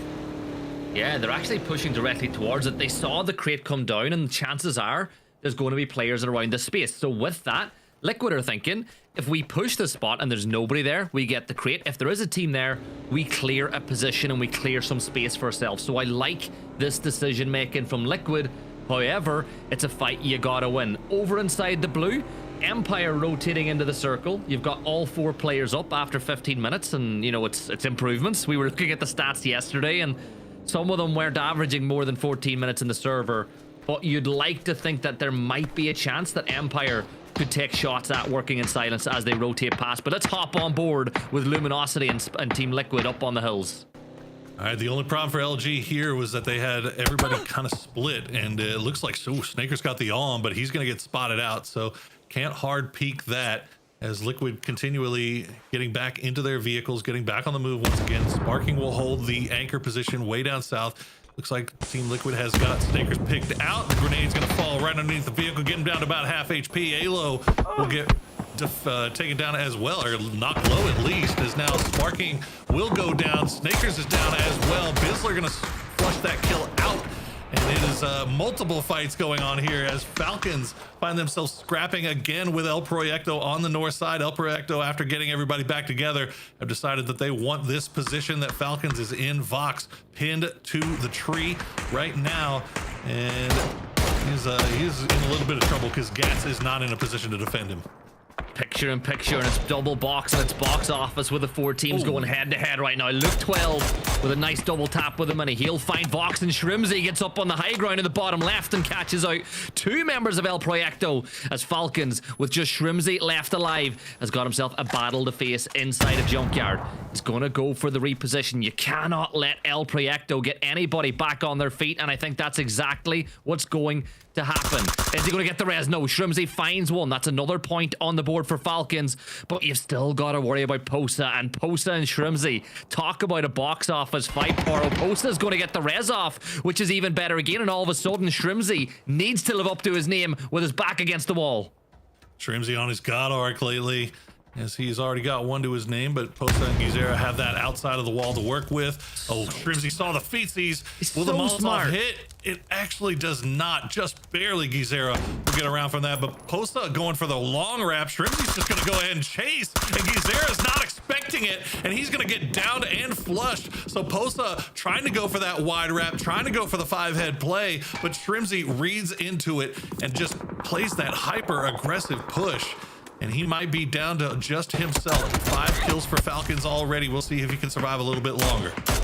Now we'll jump over to Dots with working in silence, trying to push the compound, as the nade will do a really big chunk of damage on the BL with that timer. Now this blue zone with a right bounce. Oh my, that's a good bounce. Oh, it hit the 2 silos.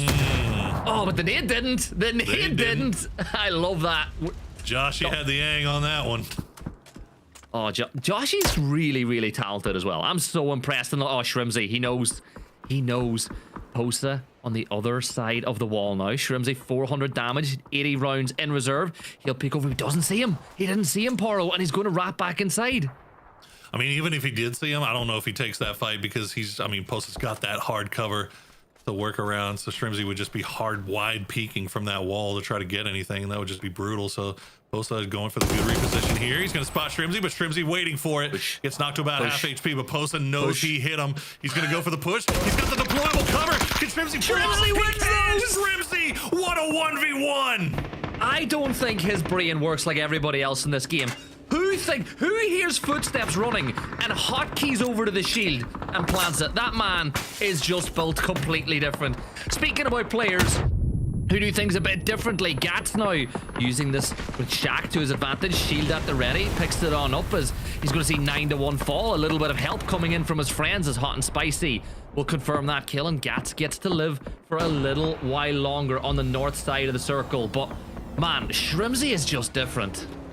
A moment of brilliance from the Falcons fragger, and he's got a lot of room to work with up there on that northern side. He is in a vehicle, gonna go for the reposition. Meanwhile, Empire, no Valley ain't anywhere near, so this should be them at their highest peak as they are trading utility back and forth with Toyo, but good grenade from Capitan will land right on top of Finna. Immediate flush coming through, but the problem is that Wushu 2 has angles as well, and that is going to do it for Toyo as they go out early once again. It buys space for Empire as well. Sam Crismo, though, pushing up against God Squad. Shinboy, Sharp, and Pat Caps. The three players are in this compound, and you see Bale pushing a little bit closer on the other side as DNL will throw the smokes down the ridgeline to buy some time. Shinboy steps out into the open, but Lopez caught with the gun not up at the ready and not in ready position. But this is the thing, for Sam Crismo, the hardest thing to do in any compound push is to get all four players up by the time you hit an external wall, and they're doing this really well.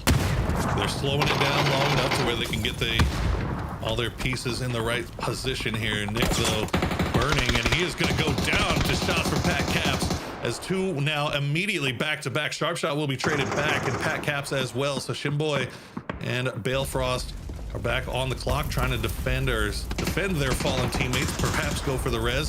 Sam Crismo going to do that immediately right now as Lopez will try to hold him off, and he's going to do just that. God Squad gets eliminated by Sam Crismo.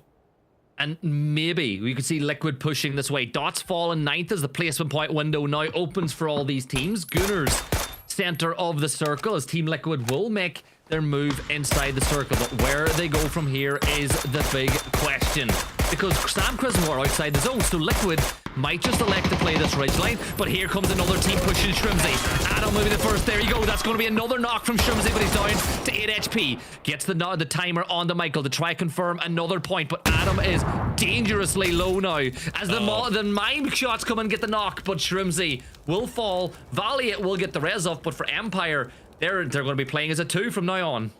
Yeah, tough break for Empire right there as they ran into this movable object really in the form of Shrimzy. But here comes the utility barrage from Bestia. Adam immediately re-knock. Now Valley going to try to lay down the smoke, perhaps a little bit too late as the utility is still coming in, but it's falling a little bit short, or going long. They're not putting it right where they need to, so they have some time back on the training grounds for Bestia with those throwables, but the shots, they don't need any help. Adam will get there. It is. Mime will find the last one, and Bestia will clear out the western side of this compound.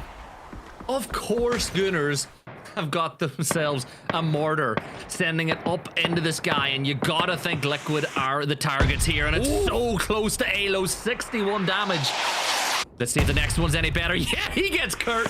Down falls Kurt. Another one does 50 more damage. This should be it. No, he didn't get the angle right with that one, but I love the Gunners, man. Like, they use explosives more than their guns at this point. They're going for it, and they got the hits, but unfortunately for them, Liquid, being very good with their smokes, to be able to get their man back on his feet and get back up to 3 strong as we see the next circle will pop, and Gooners once again will get a little bit of love on the side of that compound. Bestia still 4 strong off to their west though, so it's not a foregone conclusion by any means. And you still have Wushu 2 on that southwest, looking over at Sam Crismo, trading shots back and forth. 3 kills so far for Sam Crismo. We're down to our top 6, 19 alive. Make that top 5 as Luminosity will go down. Getting closer and closer now to the end of Rondo. Liquid still playing on the edge, but they need to move once more as Sam Crismo will push up to this ridge line. But you look at it and you go, if you play here, Gunners are going to have an angle.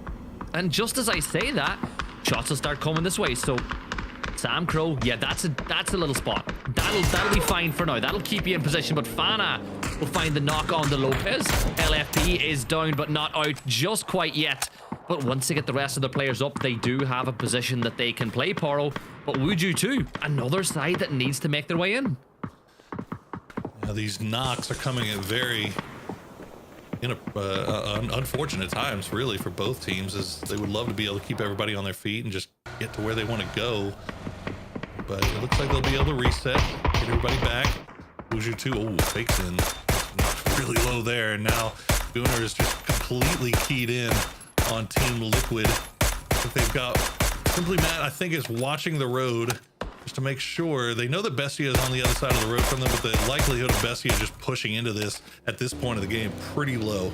But you have to have somebody keeping an eye on it just in case. Now Wuju 2 hopping in vehicles, and they're gonna make the push. They're gonna backfill, it looks like, right where Sam Crismo is. Except Crismo, they're sending 3 in a vehicle over towards Team Liquid.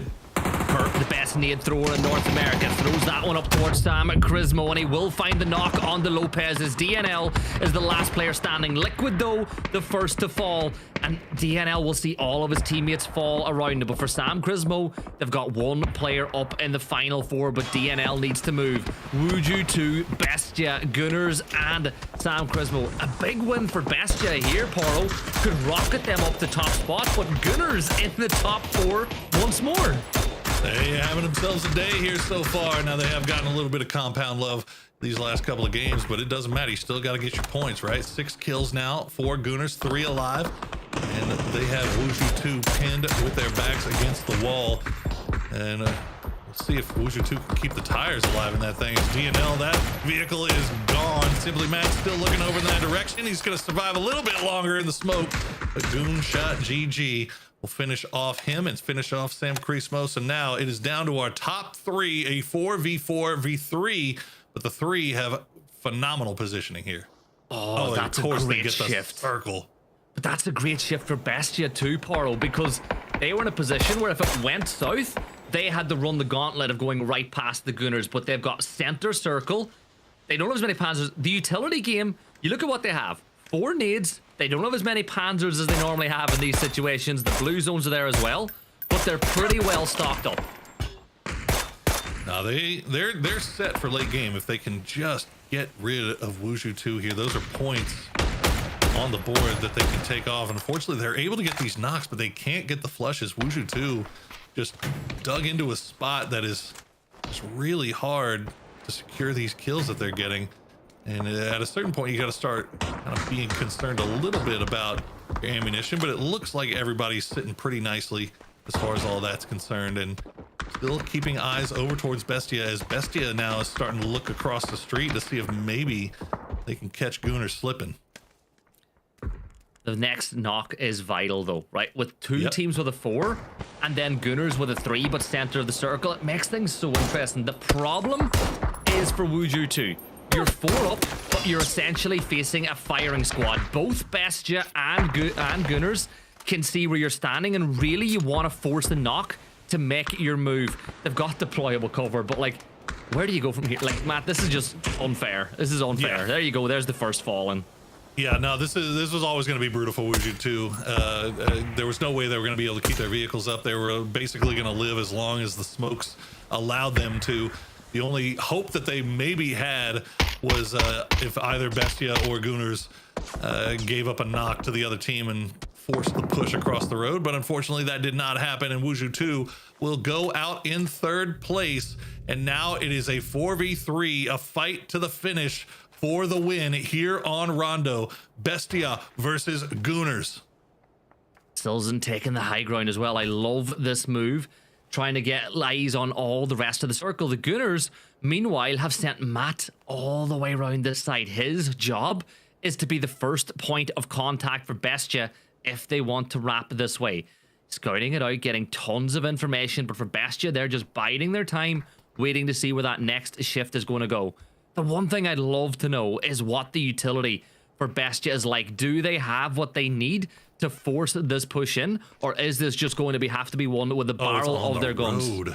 Oh, I did see Mime was waving around one of those deployable cover sticks, or the big triangles from the sky.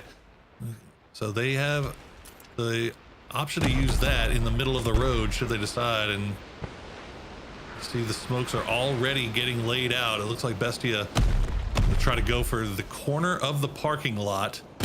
That is on the very western edge of this zone. They'll try to play it out from there. PG has an angle on it for the time being, but shots just not landing. So Bestia doing a good job of at least getting themselves out of that compound for the most part, or at least getting themselves out of a 4 people in one spot scenario. Yeah, but Bestia are playing the game of chess now. They've moved DraftKing into another position to see if he can find an angle or find a way to lock the Gunners in the spot. They know it's a 4 versus 3. Numbers are in their favor, but you still gotta force a knock whenever the Gunners have the stronger position. That's why DraftKing has pushed on out. Now, Icy Flex, he can see the smoke roll. Vinny will be the next player to push up inside the car park. They're all moving up one by one, and the Gunners are just being patient. They're not within throwable range just yet. One good thing you could say from Bestia right now is that they have most likely picked out the sounds of 3 very distinct different guns, and they know that all 3 of the Gunners are all inside the compound and that they don't have to worry about a flank. Although now Simply Matt gonna try to go back to that previous position. Big shot GG getting back to the crates of the Alcadesia boys that tried to crash a little bit earlier. Icy Flex looking for any heads peeking around, as it looks like Silzen and Mime still back inside the compound, but the smoke walls are going to start getting laid out. They're going to get all 4 over here as quickly as they can. You can cut the tension with a knife here, though. Bestia know a win here. There's really puts them in. And oh my god, Matt with a headshot. That'll be the opener. Now it's a 3 versus 3. All of a sudden, the Gunners with a real chance. Now Silzen is going to go for that instant stick, but Matt will throw the nade the other direction, and he uses it. Here comes the assault. 1 nade goes long, 1 goes short. DraftKing is going to fall. This nade should be perfect as Icy Flex finds another. It's a 3 versus 3. The res was stuck. Mime is there, but Matt can hear the footsteps. The smoke dissipates, but just a fraction too soon. And now he's going to have to go prone, Poro, because he's out in the open. As is Greg shot as he falls, as the pendulum swings to Bestia once more. It was the briefest of openings for Gunners on that knock onto Mime, and unfortunately they just couldn't get it. Mime will try to sneak around the edge of the circle, or the edge of the smoke rather, but Simply Matt is ready and waiting. He will spot him out. Icy Flex will go down as well. Simply Matt, though, now the last player left alive, and Bestia knows exactly where he is. Vinny working the tree. Matt with the blue zone against his wall. He's got a flashbang. He will send it over to try to blind Vinny, get him a little bit of time, but he's gonna spot out. Silzen is waiting on the edge of the zone, the edge of the smoke, and Bestia will get the 10-kill victory to push themselves into a tie for first place. And it was that fraction of a second where Greg's shot was too far outside the smoke and he got net knocked that threw it all the other way. But what a game that was for the Gunners. What a game that was for Simply Matt in general, just showing what he can still do. But Bestia, it's been a great day for them, Poro, and they're right into the mix coming into the final 2 maps of the day. No, they've looked fantastic. And yeah, I mean, it was on a knife's edge right there. Like the knock onto Mime, Simply Matt trying to make that push, seeing if he could capitalize off of it. Immediately off of the knock, Icy Flex sending those grenades over to the other side of the Bestia split and just getting that knock. Unfortunately for Matt, he just could not spot out Mime or Silzen as he was getting the res, and it got Bestia back up to full strength, or 3 strong rather, and when the guys had to leave the compound, it was just too much. But that is going to do it for this game. Let's throw it over to the analyst desk to hear what they had to say about Rondo. Thank you very much, gentlemen. Another win for Bestia, making it 2 on the day. And once again, the Gunners come so close, but choke on the chicken at the last possible minute. They couldn't quite get there. It's tough. It's tough. I mean, it was hard for them. They played so well. Simply Matthias, that shot, right? That shot with the Dragunov was absolutely gorgeous. I think Godspeed, you yelled about it was in the smoke. Like he was fully obfuscated, and he just tracked that. Yeah, he tracked. Yeah, he tracked that beautifully, and it even opened up the fight for the Gooners to be able to make that push on a Bestia, right? That was such an awkward ending in the middle of the road, but either way, Bestia was able to recover, and that's just so well done by them. Overall, though, I will say, I mean, Gooners in the last game, Gooners in this game, I mean, they have 4 people now playing today. It's been a lot more consistent for them today. Less hot drops, and actually seeing what that squad can do, Matt. Yeah, I mean, this is a squad we know that has a lot of firepower behind it, and I love the fact that they still play aggressive. Even like any situation is going to involve somehow having some massive explosion and making just the craziest of pushes. You can see that they fight under pressure well, and that's QAD just instantly gone. Yeah, and simply, Matt, this game was just unreal. I mean, beautiful plays. We want to talk about unreal and beautiful. Shrimzy, the hero plays against El Proyecto, taking down Gizera, taking down multiple members, saving his team, getting them in the points. That was just, this play right here against Posa was just straight beautiful. Dude, Posa thought he had that. He just charged in there. He's like, there's no world. And then the shield being perfectly set to pop up the moment. I thought after the headshot, I think it was a headshot connected on the Shrimzy. I was like, oh, okay, Posa's just got this. But nope, Shrimzy just full on, doesn't even care. Steps back in and, oh, shocker, it's Gooners dropping some explosives right on top of Team Liquid. Just look at that. Just shield goes splattering away as well as Purdy Curry. Yeah, and I mean, that was Icy Flex with those dialed in mortars, but they were able to help with Sam Kreesmo get rid of Team Liquid. Then they got rid of Sam Kreesmo. Then they were able to focus on, I think, working in silence at some point late in the game, who've also just been having a fantastic day. So it's just, yeah, I mean, it was Wuju 2 as well. To give Wuju 2 some credit for today as well, I mean, I feel like they have done a much better job. Sneak attack really showing up today for them as well. But yeah, the last fight came down to Gooners and DraftKings getting knocked and Bestia, and it was just simply Matt doing the best that he could, but in the end it was a 2v1, and that was it. Second time in a row, just right to the edge, and it's the Gooner lifestyle, right? Just cannot finish it out. All right, match result coming up. Bestia walks away with 20. Gooner's going to get 15. It's nice to have Icy Flex back on the sticks. He was dialed in with that mortar, as Godspeed pointed out. They were, all 3 of those first shots were on target, and it was beautiful. Wuju 2 with 11. Sam Kreesmo does manage to walk in with 9. Falcons continues their climb, and Team Liquid finding places to find points in every single match. Now, for me, though, it is a little bit of a slide, as we've seen Al Qadsiya have a rough game here. We've seen Working in Silence kind of fall off. Toyo, I think, has been my biggest slide for the day, though, Matchroom, as they have been sort of just rolling downward on this leaderboard.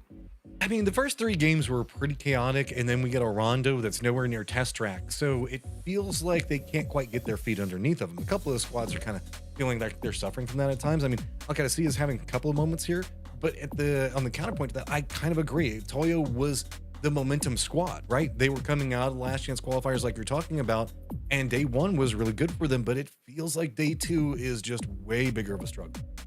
Let's take a look at the overall leaderboard, see where everyone stands after that match. 4th game done today. Bestia going to be tied for Proyecto at the top of the leaderboard with 87 points. Very impressive. Team Liquid going to get all the way up to 85. Toyo slides to 70. Al Qadsiya at 66. And really, it feels like this leaderboard is, in a lot of ways, just being blown wide open for these last 2 matches on Miramar, Godspeed. It really is. And just to go to your point on Toyo, I think it's a symptom of just what generally happens in a grand final lobby, right? You have one team that starts out very strong in a day. They don't need to necessarily make as many adjustments going into day 2. They kind of run, the gamut, just, hey, let's do what's working. Let's make sure we're crossing our T's and dotting our I's. But then on the flip side of that, you have teams that did struggle on day 1. You have teams that did need to make adjustments. They have made adjustments, and now it's going to be on Toyo and those teams who were finding a lot of success yesterday to start to look at, the final day of play after these last few games and see what they can also adjust to make sure that they're in line with what the lobby is doing. I also do want to go back to give one big shout out here again to Shrimzy. Yes, because he's one of my favorite players, but also because 2 out of the last 3 games, he has done these crazy, outside the box moves. First off, I have a hard time even getting the deployable shield to get set up on the ground. And the fact that he saw a counter push and thought, he will never expect this was so next level. I can't even begin to process that because Posa turned the corner and looked at the wall because that's the logical thing to do. And Shrimzy was like surprised. I have so much respect for like the fact that Shrimzy continues to grow, Godspeed. Like we've been talking about how he's like kind of the North America all-star for a while now, but it feels like in the same way that you talked about Toyo earlier, the danger of being at the top is that everyone else is chasing you and there's no like real need to get better because you're the best. Shrimzy seems to sort of like sail past that when I watch him play because he's always finding ways to continue to evolve. It seems like that's hard to do as a player, to kind of always seek that drive to get better. It is really hard to just keep that drive in general. You just said it. I mean, Shrimzy, it's no secret, I've been one of his biggest fans yes, you have. in North America. But it just comes down to, like you said, drive and commitment. Like it's tough because Shrimzy, I mean, a lot of the players in this lobby have been playing this game for so many different years, right? We've seen a lot of new faces, we've seen old faces, roster shifts, and it's difficult to keep that same drive and the commitment and put in the same amount of work that Shrimzy and the Falcons do, as well as other teams, right? And that's just impressive because oftentimes when you see just in sports or esports in general, you see a lot of players stay on the top. They're there for a while. Some have short stints, some have longer stints. And it really just comes down to the individual and how much work they're still willing to put in on a game that's been out now for 8 years. And so, yeah, it's definitely impressive that Shrimzy is still constantly evolving, as well as many other players in our lobby. Yeah, I mean, it's a game about that grind. And Matt, I know you've been here with us for 8 years watching this thing happen. Another team that has been here with us for 8 years in one form or another is essentially Team Liquid's current roster, maybe in different places, but ultimately together. This has been so much fun to watch them once again setting up a run. Is it too early for me to say that I think this could be an even bigger year for Team Liquid than it was last year? I mean, we always kind of hope that. Like, this is nothing to take away from Falcons and their successes. It's just whenever we look and then we see what happens on the international stage, specifically in last year, we've been seeing that it's Team Liquid repeatedly finding successes, climbing right up back behind whoever is going to win something on an international stage and getting close, but just can't quite get it. So there is an opportunity with what kind of happened on day one. Maybe Team Liquid can step up. They can manage to get up into first because they do have a lead over Falcons right now. They're only 2 points out where we have Bestie and Proyecto tied out. This could be a PAS for Team Liquid if they can hold it together. And I do hope it is. I do want to remind you guys of what maps we're playing today before we jump into the next one. We got 2 more games today. Both are on the Dusty Dunes. So let me ask you this, Godspeed. How does this switch up? It has been kind of chaotic. The first 3 games today were wild. The last one was a little more toned down. You know, I think teams were confused by not being at Test Track or Neox. Miramar, though, feels like it really flips the pace on its head for a lot of these teams. Yeah, especially with that, you stated it, the last map with Rondo, we do go south, not as often as we are around Neox or Test Track, right? But we do go more towards the west of Tidlong where we were. This time we were more on the east. That compound was kind of awkward. But with Miramar, as you stated, a lot of teams are much more comfortable regardless of where the circle goes. We've been playing this map for so long. I don't think it's so much a symptom of the map. Really, I think it's just the momentum of the team going into the final 2 games of the day, depending on how they did the rest of the day. And it is going to be all about momentum because just for all you guys who maybe you're joining us, this is a 3-day series. We play 6 games a day. That's only 18 matches. We are now officially through 6, 7, 8, 9, 10 of those matches, which means that we are getting to a point, Matt, where there's not a lot of, after the 2 Miramar matches, you need to be in a top 8 position if you want your shot at going to PGS. Yeah, I mean, we do have a bit of compression that's happening on the leaderboard right now, but whenever we look at it overall, I mean, there are some opportunities for some teams, but it feels like we're starting to get a bit of a drop down, most notably whenever we're looking at what's going on with like towards the top of everything, whenever we're looking at Proyecto, working in Silence, Team Liquid. But we've also seen the big come up happening right now with the Falcons. They're just having a phenomenal day. So can't quite count them out yet, but you are right. There's, I would say maybe the top 6, top 8. It feels like the cutting line's getting close. And Falcons is on that come up. We talked to Godspeed. Do you think there's a chance that they still have a bigger day than Geeksa did over in EMEA, or do you think that last? Oh, hold on. Fights are already breaking out. Let's just send it over to the casters so they can tell us what's happening. We'll talk more about these guys later. Gentlemen, take it away. Well, what's happening is Fixin is just dominating on Nick as Nick will fall as we have a North Puerto Paraiso hot drop coming in, Parle. Sure. Just when we thought the day couldn't get any stranger. Why not? You know, I mean, hey, if we can hot drop 3 teams in Severny, we could do a North Puerto hot drop as well. But Hey, good news for everybody in this circle. This is about as plain of a circle as you're ever going to get. Picado dead center. So it'll be interesting to see how some of these teams that get those prio loot spots will decide to play this one out.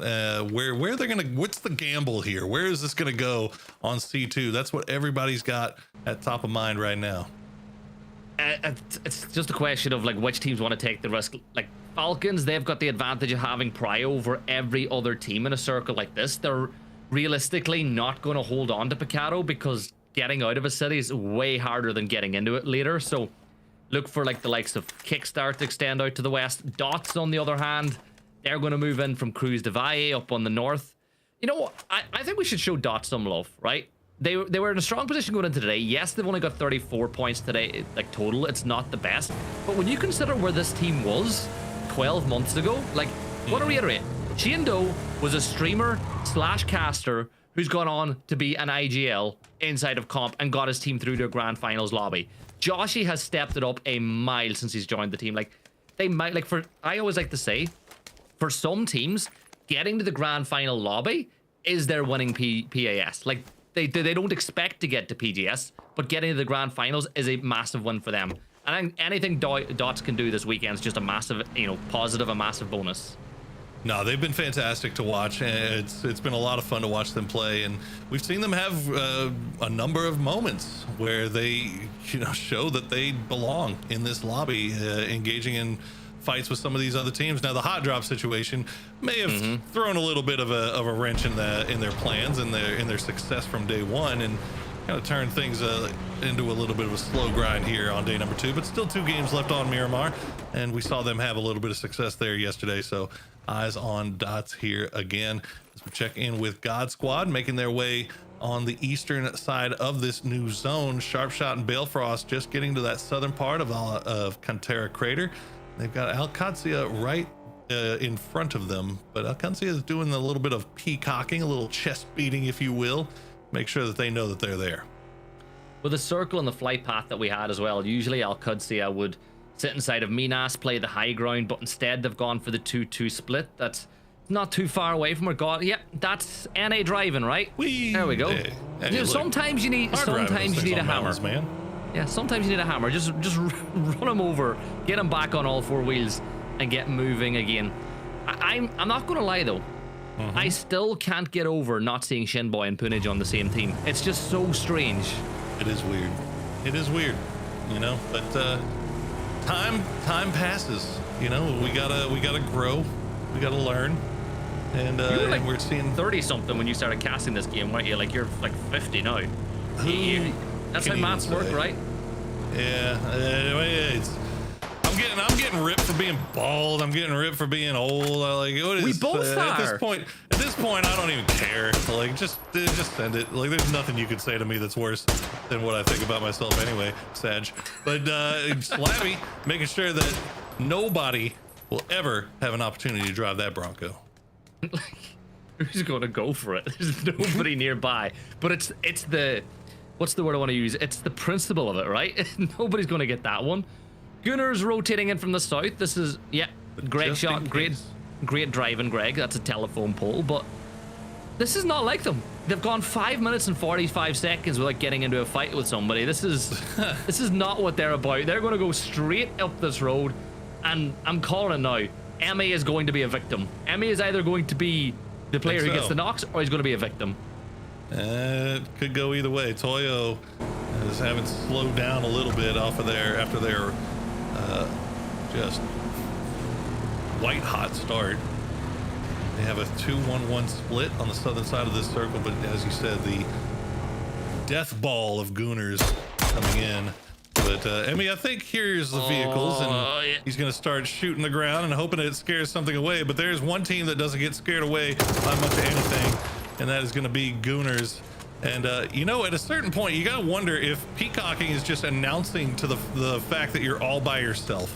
I think for Gooners, it's like a dinner bell more often than not, but they've got bigger plans. They don't want any of this stuff. They want more. They're going for a bigger chunk of the pie as they keep moving into a more central location, getting closer and closer to Picado. Capitan will be the next member of Toyo, who really need to to wake up a little bit inside of this map. Tiggleton has a go now. Why not yet? Everybody gets a shot at the Gunners, but nobody's gotten the killing blow just yet. And yeah, they've just sent it straight into Picado.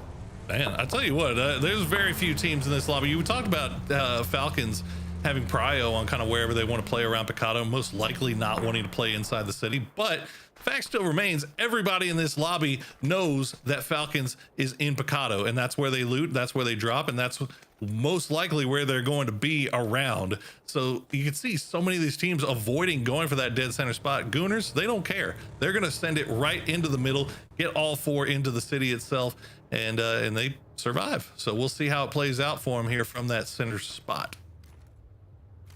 Sparking, it's probably one of the most dangerous players inside the whole lobby. His kill count has been phenomenal for Team Liquid. As we look at Luke's POV, he's doing some scouting work. He can see the Murado of Lopez over in the distance, but he's not really going to get a chance to get a knock. But if he had reinforcements, he'd be popping the tires a little bit earlier. But as you can see, the voices are talking to him. There's movement. There's movement coming from rest of Team Liquid. Alo was in vehicle. Purdy Curdy now in vehicle as well. And Sparking has the other side of this bookend as Lopez and DNL. They're just going to go ahead and reposition their vehicles to maintain tires. But like you said, Luke, I mean, they've had vision over this whole time. So they know it is just two people. And that is, you talk about ringing a dinner bell. Sparking with that MG3 in hand, he would love. This is just looking like 2 free kills for Team Liquid, but you do have to be careful. You don't want to take any knocks here. You don't want to lose a player trying to clear this out. So we'll see Team Liquid get you get all their practice and their pushes, come bring their big brains together to figure out how to get this one done. This is a pack of wolves. Look at the position. You've got 3 Team Liquid players just biding their time to make it happen. 2 Sam Crismo players all alone on a wing and a prayer. And Spark, the only problem I can see for Sparking is the 60 rounds of 7.62. That thing will go through those in the blink of an eye. But it's all very patient. I like this from Team Liquid, and they can do it because they know nobody's going to come from the south. Oh, it's a sandstorm. Of course, they get the sandstorm in as well. But I mean, that's the thing though, is like this is one of those deceptively simple 4v2s, right? Like you feel like you should win this pretty easily, but again, you cannot take the risk of getting somebody knocked and flushed. So they've got to be careful about how they do this, and that's why Alo is covering the angle. Sparking gonna cover this angle, and Alo and Purdy gonna be working together in tandem to make the push as the new circle does pop, and it is going to go just to the north Picado. So LG potentially dangerous. They find themselves in central position on that north side. Now they're going to hop into vehicles, try to run. Lopez will go down, but DNL will pop out. He'll find Sparking. That's okay. You take the knock as you will get him back on his feet, and that's those 2 points picked up for Team Liquid.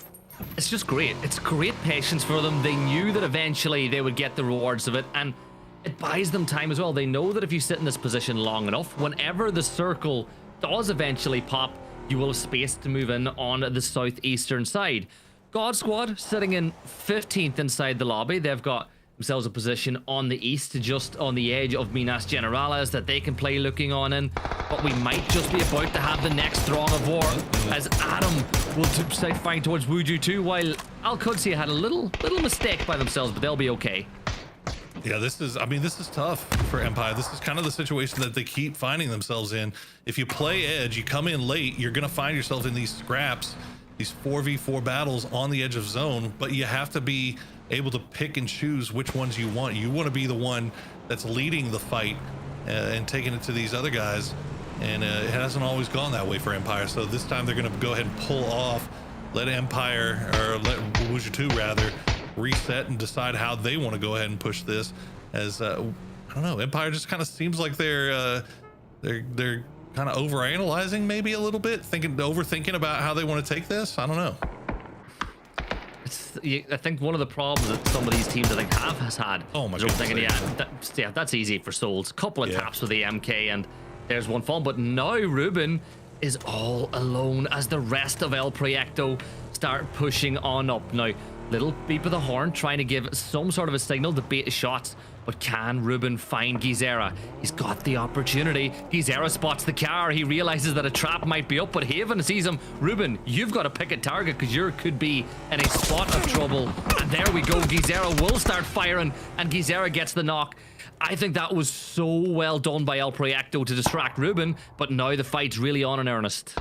Yeah, it was always going to be hard for RBN to get those shots into Gizera and through the top of the vehicle. Like, he just never had an angle to really take that spray, so he elects not to and instead tries to reposition, but will get flushed out. So there's a crack in. The smoke wall comes down. They'll go for the res while the rest of Working in Silence are kind of repositioning. BL Calmo's way down south from this as well, so I think this might just be Working in Silence trying to leave this, or at least put enough distance between themselves and El Proyecto to where they can just take long range shots rather than an up close 4v2, which wouldn't really work out that well for them.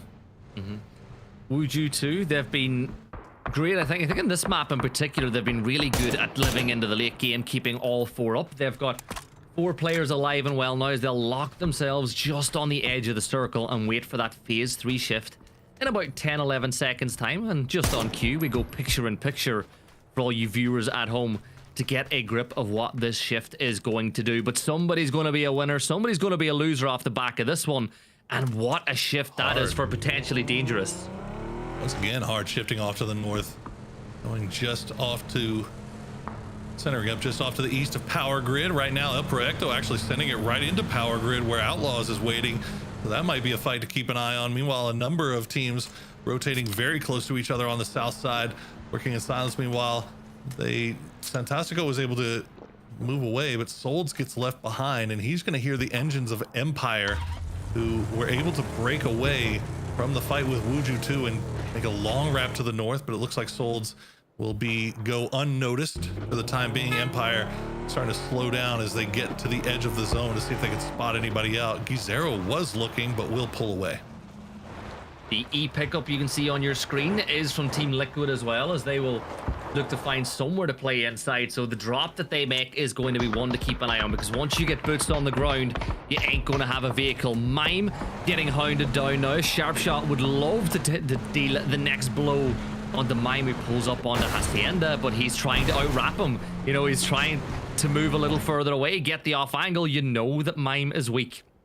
What? Yeah, and you know you got him pinned away from his team as well. And it looks like he's going to feed that information over to Shimboy, and they will do their best to cut him off. But meanwhile, Empire still trying to fight their way or make their way out of the blue. El Proyecto, after sending it into Power Grid, taking a knock, they got him back on his feet. They're back up to full strength, and now they're paying full attention towards Empire. As you can hear the helicopter just above. Team Liquid will drop down on that eastern side of Power Grid. We'll see if they can get guys all the way to the ground. It looks like they will. They keep 4 alive, and they've got great position here.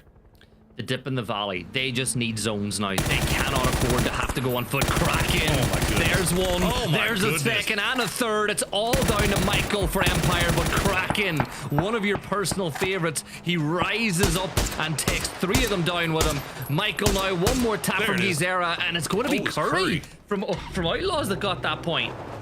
Oh man, this is brutal for Empire. I mean, they did everything. They did it right. Like, they slowed down once they hit the edge of blue. They tried to scout out, but El Proyecto doing such a good job of concealing their presence that Empire just had no clue and immediately just get deleted off of the map.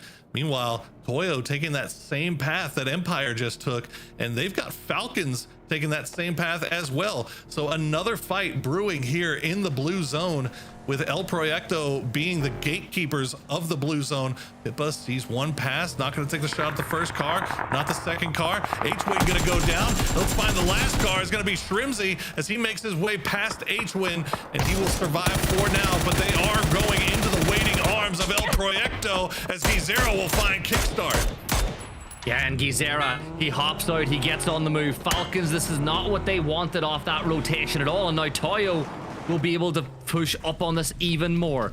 Falcons between a rock and a hard place. I think you look at them, they've all gotten on the move as Shrimsy will start to go on feet. But El Proyecto, 5 kills for them as they move up to 92 points. And Shrimsy realizing that taking this fight, maybe these might be the only points he'll be able to gather from this fight as Toyo are in the blue. Phase 4 doing a ton of damage off the back of this one. Shrimsy with a nade at the ready. Keep an eye on that kill feed. He's going to pop up. Shrimsy falls and looking at picture-in-picture. Posa, did he just tap his own teammate there? Did he PK Posa from El Proyecto fighting on multiple fronts as God Squad will lose another? El Proyecto was posted up on the edge of blue zone trying to keep eyes on Falcons, and God Squad took advantage of that. But at the end of the day, El Proyecto still gonna be on top of the fight. 8 kills now for them. Pat Caps the last one remaining for God Squad. So Kraken will go down. Won't bleed out just yet. Meanwhile, Dots is gonna send it over in this direction as well. The northwest side of this zone going absolutely bananas. Falcons have gone out. I think they have still one left, trying to go in from that western side, as Toyo has now made it to the western side of Power Grid. The north side still popping off here. El Proyecto 9 kills down to just Gizera and Posa as they send the utility over the top. Dots dashing into the fight, but they're sending up an SOS now as a couple of players will fall off of this one. Shane Doe down, Josh D out. It was a huge idea, a great idea to try and get points on the board, but they bit off a little more than they could chew, and they're forced now to get on the move once more. So what the Dots do, where do they go from now? Because the next team that could be getting the chance to do damage onto them will be Team Liquid, hot and spicy. Where are you going, hot and spicy? You gotta be very, very careful now, because Team Liquid have set up a firing squad, and Sparking, yeah, there you go, turn-tail with Sparking. He'll pop the tire. Hot and spicy's a sitting duck now, but Wuju 2, they're gonna come up over the ridgeline, and that just saved Dots' tails. It sure did, as Wuju 2 had that ridgeline right in front of them. Toyo, see, they're starting to bleed out to blue, and eventually they will go down. Akatsia, still 3 alive, but they've got potentially dangerous right on their north side. No vision of them just yet. Roth with that bullet hose accuracy through volume, M249. And now Dots will try to trade utility back with Team Liquid. That is not the team that you want to get in that contest with, as Alo will find both. Nades, and Team Liquid, they go hand in hand. Al-Qudsiya, they lost Cowboy, but the zone shift is there. The blue zone forcing the move once more, but for potentially dangerous, they are losing players as Rello will find 2 more points, and Al-Qudsiya definitely needed on their self-proclaimed best map. Liquid, they're having a look this way as well, and this is the problem. Can they go get the carries from Dots? Because you look at that circle and you look at the way things stand, Liquid are on their feet. This is not good for them at all. It's not good. It's not good for anybody over here, really. Al-Qudsiya, although they do have 3 alive, Rello will get knocked down to 2 HP, but will finish off Gabri. Problem is, they've got Bestia looking down on him, as you said, Team Liquid looking down on him. Now, Gat's all by himself in the compound. I'm not sure if Bestia has that picked out just yet, but still a number of teams having to find a way to get inside this new zone. Outlaws, Gump gonna try to lead the way here with some mortars, see if he can find something well placed on top of Wuju 2. So far, not landing where they need to, but Curry gonna find Luke 12, so that's at least a step in the right direction. Wuju 2 inside the dip. They've played this for a while, but Outlaws need to come over that trench line now, and this cool play into the hands of Wuju 2. We said it already on Miramar. They're so good at getting 4 players into the late game. Gizera, he's got 21 meds, so you know he was watching. He was watching last night. He knows how things go. Michael, we'll get Michael on to judge him a little bit later. But looking this other way, Liquid bringing the fight to Al-Qudsiya, and Sparking with that MG3 could be a problem. I mean, this was always going to be a problem for Al-Qudsiya. After having to leave that compound, yet D gonna get spotted out in the blue. Now it's just down to Roth, as he's alive as long as the smokes allow, and he'll get to the other side of the rock, but immediately has to stop down to go for the heals, as Liquid just keyed in on finishing them out. And there you go. He's going to go down to the zone in the end. So they go out in 9th place. And now Team Liquid can turn their attention back towards the zone, back towards Outlaws, and back towards Wuzhu 2 with 4 alive. And they have the dip to work with right now. Wuzhu 2 with a chance to shoot up that leaderboard as well. Both Al-Qudsiya and Toyo are down. And there's a chance to get 3 points. 3 to 4 points will move them above Toyo.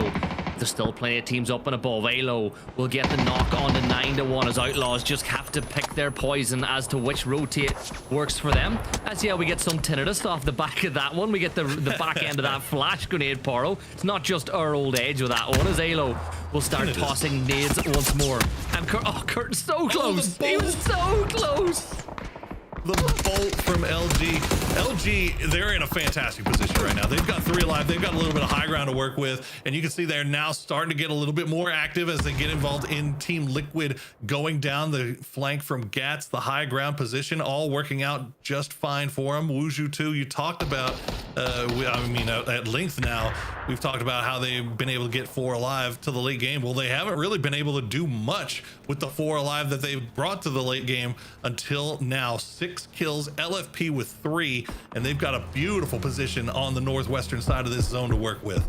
Can we talk about the fact that Gunners are 4 up again inside the top 5? This last 3 maps, Gunners have been climbing that leaderboard, and if they get a couple more kills, they could be going into the Sunday with a genuine chance of qualifying towards the next PGS. But am I getting ahead of myself? First, they have to deal with Bestia, who got the better of them in the previous map on the south. Bizzler, he's got the high ground, Poro, and he's just giving shots to everybody, as Bunt will fall at the hands of Stilson, but Greg's shot will pull one back. There you go.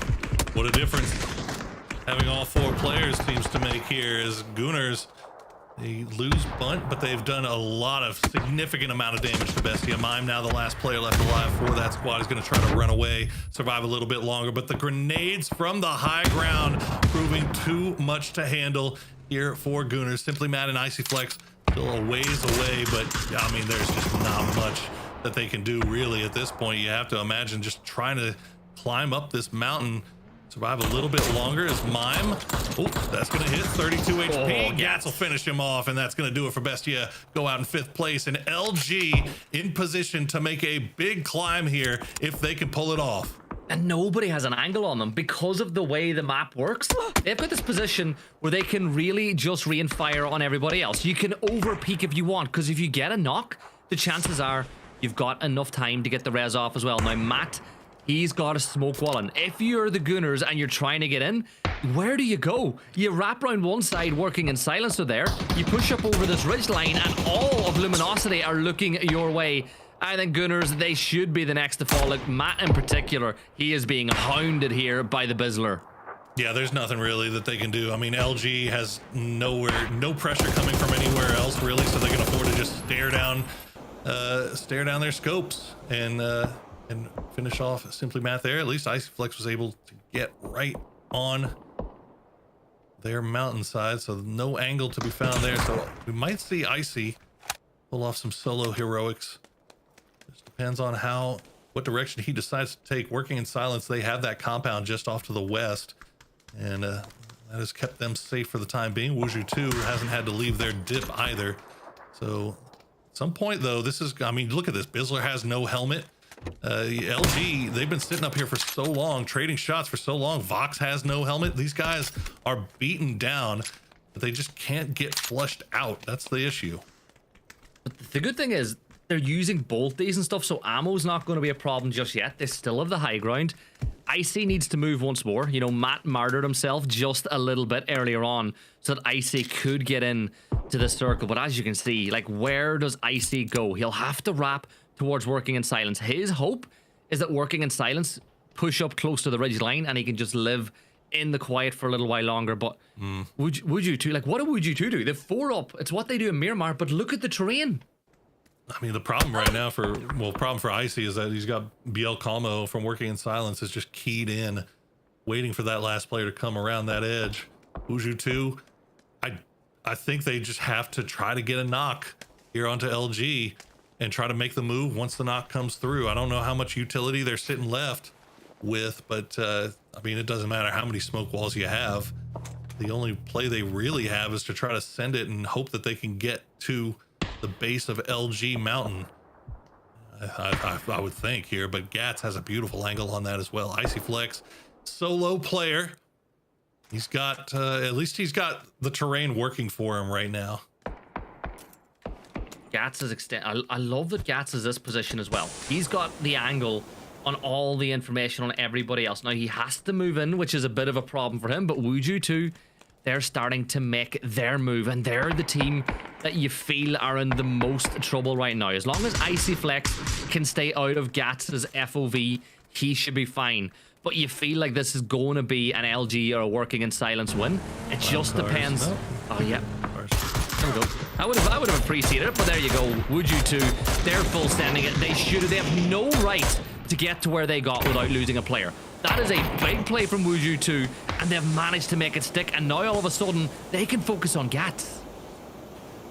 Yeah, no, this was very well played by Wuju too. It was amazing that they were able to keep those two vehicles alive and functional for as long as they did, as now Icy Flex will just find himself a nice little corner to hide in. Gats, well, you see what he's having to deal with. He is playing it real calm, real cool, real collected, as the insurance policy here for LG. But the issue for Luminosity, again, Snakers is the only one that has any type of head cover, and you can see how damaged it is. So they can't afford to get into these back-to-back-to-back peak battles with these guys. And if Wuju 2 just focuses down range at them, they can do a lot of damage. Yeah, I think now if you're Luminosity, you got to try blow up these vehicles. You've got it. Oh, hello, Icy. I'm sorry. You've just been spotted out. Bizzler is going to get him from the top row. Bizzler wipes out Gunners in 4th place. Oh, they got Wuju 2. Yeah, a great knock by Vox there, and Wuju 2 will have to go for the res, but Gats has bought himself the time now to make this push. I don't know. Wuju 2, if they get this res off, there's going to be a battle and a half between that Luminosity and Working in Silence as they try to make it into the circle. You start to get a little bit concerned about Snaker's ammo situation as well, and Gats has some offensive utility. He's going to send over in their direction. It's going to do some damage, but won't get a knock, but at least it forces them to move away from their smoke cloud, at least briefly, as Snaker's trying to keep eyes on everybody here. But you see he's down to just about 40 rounds left, so he can't afford to just sit up there and spam, as really kind of relying on Vox with that R98. He's managed to find some success with it already, but it is real tough to get involved in peak battles against a whole bunch of minis when you're sitting there with a car 98. This is as desert a finish as you're going to get here on Miramar. So much open ground, and you know, I'm sorry, Gats, but this isn't a Rangel. This isn't a Rangel where you can just take your backpack off and blend in with a long grass. He is going to get spotted at some point. All right, we've gone low. I like it though. Look at Working in Silence and Luminosity have both pushed up close to this little mountain. This is definitely the play. Leave at least one up high. They left Vox with that K9. Just keep eyes on Wuju 2. Meanwhile, the rest of the team will put all their attention over towards Working in Silence. But not a whole lot of offensive utility left in the bag here for LG. We haven't checked in with Working in Silence in a while. They're going to go ahead and try to smoke off towards center zone. Smoke off that center dot, and they're going to send Souls with the vehicle, and so far he's been able to stay alive for now. His sneak attack was waiting for that repeat, but LG, they were expecting that. It was Vox's job. Vox had to hit that. Vox had the chance to get a knock and he missed it, and now all of a sudden it's a 3v3v3 of players. Now Wuju 2 can go for the res because Luminosity and Working in Silence are locked into battle. Says actually LFP is a little too far away. Souls will step out from the side of the smoke as they close it in. Smoke descending everywhere. The fog of war inside of Miramar as a deployable shield will get dropped. But Bizzler finds Santa, but he's traded on the other side straight away by BL. And all of a sudden it's a 2v2v2 now of standing players. Poro. Snakers working right beside Gats, but does Gats have the meds? That's the real question. Oh, I really love what LG was doing here. Bizzler, I think, maybe just stepped a little bit too far forward. Goes down to Working in Silence, but they were letting Working in silence, and Wuju 2 scrap it out. Meanwhile, Snakers and Gats were gonna hug the eastern side of that zone and try to catch Wuju 2 from the side. They managed to get at least one off of it. Bizzler will get flushed out. Fana gonna go down now, and now Wuju 2 is out. Working in silence, they've got all their players right on top of each other. Santastico will go down. Snaker's the last player alive. There's just too much cover, and Working in silence takes the win in the end with 7 kills. 7 kills, 17 points, but El Proyecto, they got up to the 100 mark off the back of that game. But another map won, and Working in silence, there's nothing silent about how they do things. BL came in clutch at the end of that game. But that that gunfight at the end, it could have went to either of those 3 teams. I mean, it was on a knife's edge for sure. Like that was a lot of fun to watch how that played out. And, I wish we could have gotten to see all 3 teams' perspectives or hear the comms at least on how they were deciding to play that. But you could kind of like look at them and figure out what was going on between. But in the end, Working in silence, big victory for them. We've got 1 game remaining on day number 2 before we set ourselves up for the final day of grand finals. So let's throw it over the desk to see what they have to say. Congratulations to Working in silence to come out with a big win. And I gotta say, my favorite part was that BL basically said sacrifices had to be made. Blows off his own man's helmet, knocks him so that he can get the shot. But he does it. And I don't, the rest of his team's like, I don't care. You get to win, so win. But I gotta love that sort of dramatic transition for them to come up with a big win. But I'm glad they finally did. As we take a look back at the highlights, let's remember, these guys have deserved it. They've been on the hustle all day, Matt. I mean, yeah, it's been a push after push. And I mean, I'm still just reminded of just how strong we've seen this squad. Fantastico. I mean, it feels like a lot of the early game also was just El Proyecto just saying, no, this is ours. Everything over here is ours. We don't care how many people we have to fight. It took like, what, 2 to 3 squads approaching them at the same time. But even then, it was just hero play after hero play coming up from Posa. Yeah, El Proyecto was absolutely farming the northwest side of the circle, getting points off Dots, Falcons, a few others. And then we saw, Dots, for all intents and purposes, just have been putting themselves in such great positions. Steve, Yeah. we were talking about it in the green room, but they just haven't been able to capitalize as much. That being said, their overall macro plays have been really great to see. I mean, I think that's my issue with Dots, right? It's not an issue. I love Dots. They are a fan favorite. They're a favorite of mine. Their macro is wildly successful. Yeah. And their engagements, anything from this, honestly, 50 meters to 100 seems really strong. But I feel like these close fights, it's just, maybe you just haven't had the time to hang with some of these guys in these quick action fights, because that's where it seems to fall apart. But I have been so impressed with Dots. Also, It just Hooters. hasn't translated over to points yet. I just really want to see them figure out how to ship that in. And yeah, you're right. Gooners have just been on an absolute rampage. It feels like now they're just playing exactly how they want to. But Luminosity exploited this high ground so well and forced team upon team to kind of break across. Yeah. For their benefit. Watching Snakers up on high ground in Miramar gave me shades of Oath back when they used to be up all the way above. It's just, yeah, I mean, they've generally done that in the past. Snakers being up there is no surprise, but LG finally getting some points as we see a nice little pop on the Santastico. Beal says, "Sit down, sir. It's time for me to win the game and pop off." You had the last game. This one's mine. Yeah, right? His teammate's just like, fine. I had a level 3 helmet, dude. It would have been nice to peek, but it works out. They come out with a big take for them. 17 points going to go their way. Luminosity gets away at 9 kills. El Proyecto, whether or not they win, doesn't seem to matter at this point. These guys can create. I mean, they're like David Blaine. They literally summon points out of absolutely nothing. It's awesome to watch. Team Liquid, again, consistency, Godspeed. Every time I look at Team Liquid, it's quiet. They're not making these crazy fireworks plays, but they're always finding these insanely decent point numbers.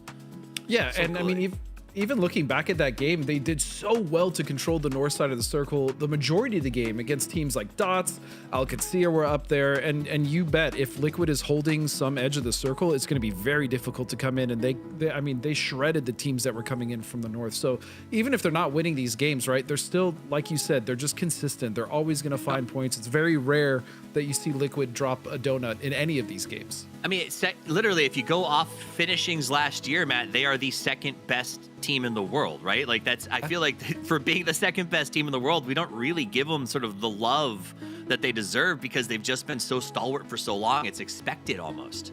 That's the thing about it, is they really stick to their style, right? They're using this as practice for an international. We know that this squad could really, if they decided to just go on a rampage, start killing everything. They just got 9 kills, right? Inside the last game, 1 placement point. So they managed to get 10 overall. We know this team can frag, but instead they're using it as time and time again to deal with kind of a chaos situation or deal with some new situation that's kind of arisen. And everything feels like it's some type of learning point that they can take in and shift that to some type of international success. And it's just that it works for them. It works for them over and over again. All right, so as we move into our last game of the day, let's take a look at the leaderboards and break this down. Proyecto and Liquid both looking great, working in silence up at the 94. So those top 4 teams all the way in the 90s. Godspeed, are you starting to worry here with there is a breakage. The runaway has begun up there in the top 4. Yeah, it is getting a little worrying for the teams that are starting to get separated from. Granted, right now it's only 14 points from Mujitu to Bestia, but yeah, even teams like Al Qadsiya, there's only 7 games left, right? There's one today and then the 6 tomorrow. And the real issue is not necessarily that separation. 14 is a lot. The real issue is that working in silence, Team Liquid, El Proyecto, and Bestia, as far as today, have just not dropped the ball. They have not really had bad games. And unfortunately, if you're in the chase, you need to have good games yourself, but you kind of have to hope that the top is slowing down. That hasn't been the case today. That's absolutely the truth. They aren't slowing down, and because there's only those 3 spots, Sans Falcons, you really have to make a move. Now, if you want to make a move, you can move down to the bottom of your screen right now. We got another G-Coin giveaway that we've been doing all day, and we'll continue to do so as we go through this event, and you can get a little chance to upgrade those progressives if you'd like to. Now, a team that is upgraded today, Matchroom, Gooners. Yes, it seems that they had a player who fixed his internet, and so he's back, and hopefully doesn't have internet problems tomorrow, but they have been managing to put points on the board and make themselves part of the conversation. Do you think it has been enough? Will they be in that conversation tomorrow for the top 5? I'll be honest, I feel like whenever we talk about something like El Qadsiya, we're kind of reaching into it. I think that right now it's just a matter of what it's showing everybody, hey, look, we can actually do this. We can actually compete. Day 1 was just too big of a problem for us to deal with. I mean, this is a squad. We can see whenever they kind of drag everybody down into the muck with, right? Is like there's all these formulaic strategies that everybody's doing, and they're like, haha, Panzerfaust. Let's just jump in, let's chase this down. And that kind of just free style that they play forces everybody to kind of have to play along to whatever their tune is and really disrupt strategies. So I love it whenever it works. I'm just going to say this, and maybe it's distasteful as we look at this leaderboard, Godspeed, but I'm starting to feel like the leaderboard is separating between the pro teams and the pubs teams. Like a lot of these guys are pros. They've played their time, but they're not as consistently playing with these squads. They are, to a certain extent, God squad, I think Gooners, even Empire, seems like they're having a great time. They're with their friends. They came out. They're playing to see just how well they can do. But it feels like there is a massive separation when you look at those teams on the left side that have been absolutely, have been at these regional and these global events so consistently.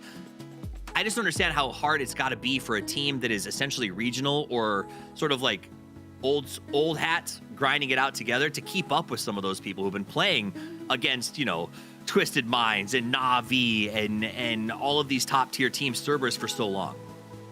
Yeah, I mean, there's a part of that trickles down when you have our teams go and come back to these regional events because they kind of get a taste of what our teams have adapted to and learned. But I mean, Gooners is a perfect example because I truly believe if they didn't hot drop most of their games yesterday or even today where they did find success, I mean, you could absolutely make a conversation where they are in contention to qualify, right? A lot of those hot drops hindered them. They obviously played with 3 yesterday, so it's hard to tell whether or not it's because they're pubby or maybe because they don't have as much experience like on the team, not necessarily in the game or at a nationals. But yeah, it's the separation is there, right? And it's obvious. The separation is going to be what everyone's got their eyes on as we head into our last match of the day. We're going to the Dusty Dunes, and this is sort of where you got to set yourself up. If you are below that 50 points, Matt, I think you have to come out with a lot of panache, and you got to say, we need to put 15 points plus on the board here to truly have a plan for tomorrow. Because you want to be, within like 25 to not have to come in with some sort of like, our plan is to do crazy stuff. And I think that the pressure point for that is going to be Al Qadsiya, man. They've got to have a big game here. They are just kind of letting the day run away from them, and they've got to chase it down at this stage. They have to have something here, or I mean, just even a 10-point game makes it feel better. And geez, that is Godspeed. That is indeed a circle. A lot of unplayable on the west side. El Pozo, though, I feel like it's. When was the last time we headed on over to the Pozo? The trailer park. Okay, Matt, we have been so far removed from you mentioning trailer park. You don't even live in Trailer park lives on in my heart. Okay, you gotta know your roots. You gotta know your roots. Know your roots. El Pozo has more than enough space for all 25 of your children, so it is a excellent location to start. Desks for mouse pads, spots for kids. Okay, Pozo. Oh my goodness. Change your life. Yeah, Places you want to be. Well, I'll tell you where I want to be. I want to be with our casting duo as we get into the action for the last match today. So let's one more time give your love to Porosaurus and the Goobson. Ladies and gentlemen, boys and girls, lawful goods and chaotic neutrals, we have one more game to play here today in day number 2 before we have the stage set for the grand final of PAS 5. We will know by this time tomorrow, or well, I guess within 30 minutes of this time tomorrow, who will be representing our region at PGS 7 and 8. But right now, there are a number of teams that want to make their mark on this lobby, get themselves in good position for what is sure to be a wild final 6 games. Where have the last few weeks gone? And speaking about teams who know how to play position, Poro, Falcons, they're on the E-pickup magic already with that flight path and that circle. You've got a lot of teams on the outside. Look for dots way up by Cruz de Valle to rotate in by La Cabrera, as they should go extreme north. El Proyecto might follow them, or at least lead them on that similar path. But the leaderboard is up on your screen on the left, Poro, and a team we spoke to at the start was Al Qudsiya. They said that they fancied their chances on Miramar. There's a gap. That gap is starting to grow, and they need to start closing it now, or else tomorrow will have to be a heroic day. Look at this, Falcons just sending 2. They're gonna leave Kickstart and Shrimsy to make their way via vehicle, and I imagine that this is gonna be H-Win and Kickstart taking that high ground spot that you can only get to via E-pickup, although there is a second E-pickup in the air. God Squad gonna be taking one from over just off to the east of Minas Generalis, as Outlaws Curry gonna be taking a few shots at a passing Gooners. Are we gonna see Gooners get involved in an early game fight once again? They are just sending it right for the center of El Pozo. And Outlaws, they should have been expecting this, right? Anytime you get the city right in the center, you kind of expect to have some teams come through, but you don't actually. I take that back, actually. I think I can call me a liar right now. I'm calling myself a liar, because I feel like nobody commits to the center of the city. They all go on the outskirts and don't commit to the center of the city until they actually have to. Yeah, you're right.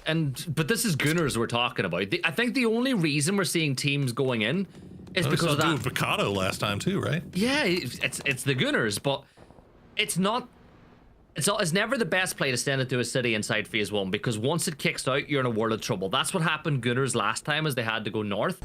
I think the driving factor for some of these teams going into El Pozo so early is that huge chunk of unplayable on the southwest of the circle. So they're thinking that it's more likely going to gravitate that way. Oh, Shrimsy. Well, you know what? It was a pleasure today, Shrimsy. It was fun riding with you, but your chance for more clips is out. And Toyo, a team that need the points. And speaking about a team that need the points, Rello is on his way up. It's a battle of the Broncos through the fields, and I think Emmy will just get out of there. But Poro, a lot of unplayable in this circle. El Pozo, pride of place in the center. I'm looking at the church above El Pozo. I'm looking at the mountains up by Crater Fields as positions I love priority on, and it looks like Bestia have their eyes on it too. Yeah, kind of surprising nobody really went up there just yet. You had Potentially Dangerous that was flirting with it, but then they ended up going to that north and western side of the city. So a number of teams now playing out of that city proper right off the bat. God Squad, I've got eyes on this, because I've got to imagine they're sending this hoping to be able to play that high ground spot, but it looks like they're going to hold it to the very end and maybe just play from the western edge or go for another high ground spot. But the important part is that the Sonic spots that they took early is currently safe. A sneak attack, Mr. Twire himself. Gonna be landing some long range ones onto Sharp Shot. Yeah, you gotta get your own stats up, right? For your, you'll log on to Twire, sneak 2 kills, but you'll see the numbers tweaked about 20,000 damage today. You know, he tweaked the numbers for himself. He's like, 45 kills for Sneak, but his team only got 20 points. Yeah, make that make sense. Get him into the backpack, Sneak. Well, Benya and the rest of Toyo turning their attention back towards Alcancia as they were jousting a little bit in those Broncos, the Bronco battle, the previously mentioned Bronco battle, but it looks like they're going to go ahead and get at least 3 into the dip. But Rello exploring a little bit further, see if they can maybe get a split going here, but working in silence. They've got 3 guys covering all entrances here. Rello looking to maybe get an eye onto El Pozo itself. So just in case they have to make the run here later, they're ready for it. And you can see by the split, right? Alcancia, they've got Rello playing the forward scout role. The rest of the team is a little further away. They're pretty close to Toyo. If you've got the map stream open, ! map, if you do have a spare device to keep an eye on what is going on elsewhere around the zone. But at this point in time, almost every single team, apart from Liquid and Empire, have made their way into the circle, and it looks deceptively, the amount of free space looks deceptively large. It does. It does. So many teams just kind of centering up. You've got to have that fear, or well, not really a fear, but just a thought in mind that there is always the potential with the zone being this centered onto El Pozo that it's going to go to the city. And Rello, looks like Vox spots him out from range, so Rello did a little bit of pre-scouting, let the boys know that there is free space here, free real estate for Alcancia, and they will take it. Now see if they can get Rello there as well. 4 strong into the building would be great. Vox kind of keeping eyes on everything else. I like that apartment building because you can keep the vehicle tires safe with the ridgeline on the edge, and you're not deep enough inside El Pozo that if you have to go, you can. So credit to Alcancia. They scouted it out. They know it's clear. They've taken a good spot. But I'm looking at a Poro. Potentially dangerous. Gunners, Outlaws, Luminosity, Alcancia, Wuju 2, Bestia, all in El Pozo or within 100 meters of the boundaries of El Pozo. Like, teams are getting ready for it. Like, some of them are hedging their bets, like Bestia, but some teams have full scent and went all in. Yeah. Yeah, it's going to be, well, it's more I guess the more interesting thing would be the teams that haven't really fully committed or even partially committed to the city itself. You got San Crismo just off to the south of Power Grid, Toyo playing around Monte Nuevo, Team Liquid, as you mentioned, just south of Monte Nuevo, Empire just now arriving into the circle, as Falcons did lose Shrimsy early in that rotation, but Kickstart playing the low side with that information fed over from H-Win and Tiggleton. They'll know most likely that Wuju 2 is down here, although Kickstart is just peeking that, so they may not have full information about how many of Wuju 2 are there, as Wuju 2 in that 2-2 split. Liquid, meanwhile, now Empire starting to arrive. They are right on the base of their mountain here. Luke 12 just holding that angle, waiting for somebody to overpeak. Oh my goodness gracious. Yeah, that's the shift. That's the shift that the El Pozo teams are worried about. Kurt will step up. He gets the knock on to Adam, which was a kill that was always going to happen. But Poro, what the hell? Mass Migration, Bestia, El Proyecto, God Squad, Dots all need to go through or around the city to get in. Potentially dangerous. They have bugged out straight off the back of that one. But the Gunners and the Outlaws, they're going to battle it out in the boxing ring. That is a 1-for-1 trade so far. Elsewhere, you've got that fight between Sonics and Jurways. He doesn't have an angle. He's too far away from the rest of the team, giving Gunners the advantage. But can 9-1 get a knock? Timing, but he gets another chance. No, you gotta hit those. Oh boy. Oh, he's gonna wish he had that one back. And we'll try to follow it up with a grenade, but a little bit better late than never, I guess, as you see the kill feed is popping off. Fakes in, gonna get the knock onto Tiggleton as Outlaws trying to put themselves in a position to maybe where they can, instead of fighting Gooners inside their own arena, just catch them as they come out. But this is kind of bad news for both, really. I mean, this is still inside the zone, and Alcancia actually in a position to where they could maybe catch Outlaws slipping, or at least catch whatever comes out of this. Meanwhile, the E pickup in the air, that's going to be El Proyecto coming from the northeast, and it is cutting northeast to southwest. This helicopter actually ends dead center circle because there's so much unplayable terrain on the western side of this new zone. You don't see that very often, do you?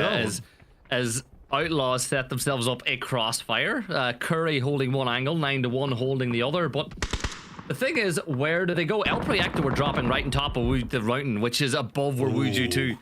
I think that's not a bad play. This is a really smart play.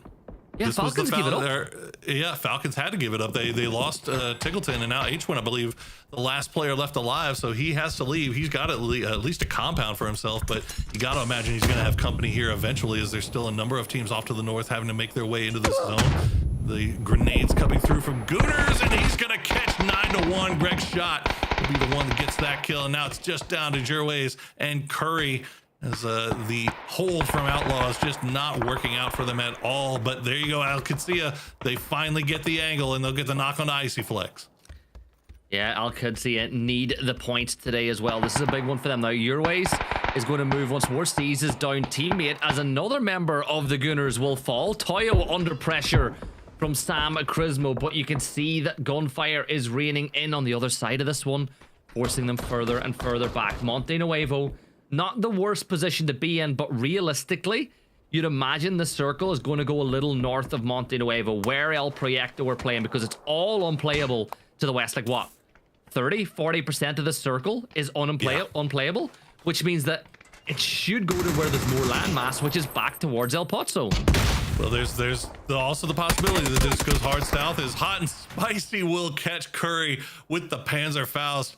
Dots ready and waiting. Shane Doe probably be able to get him back on his feet, and you see Joshy now arriving.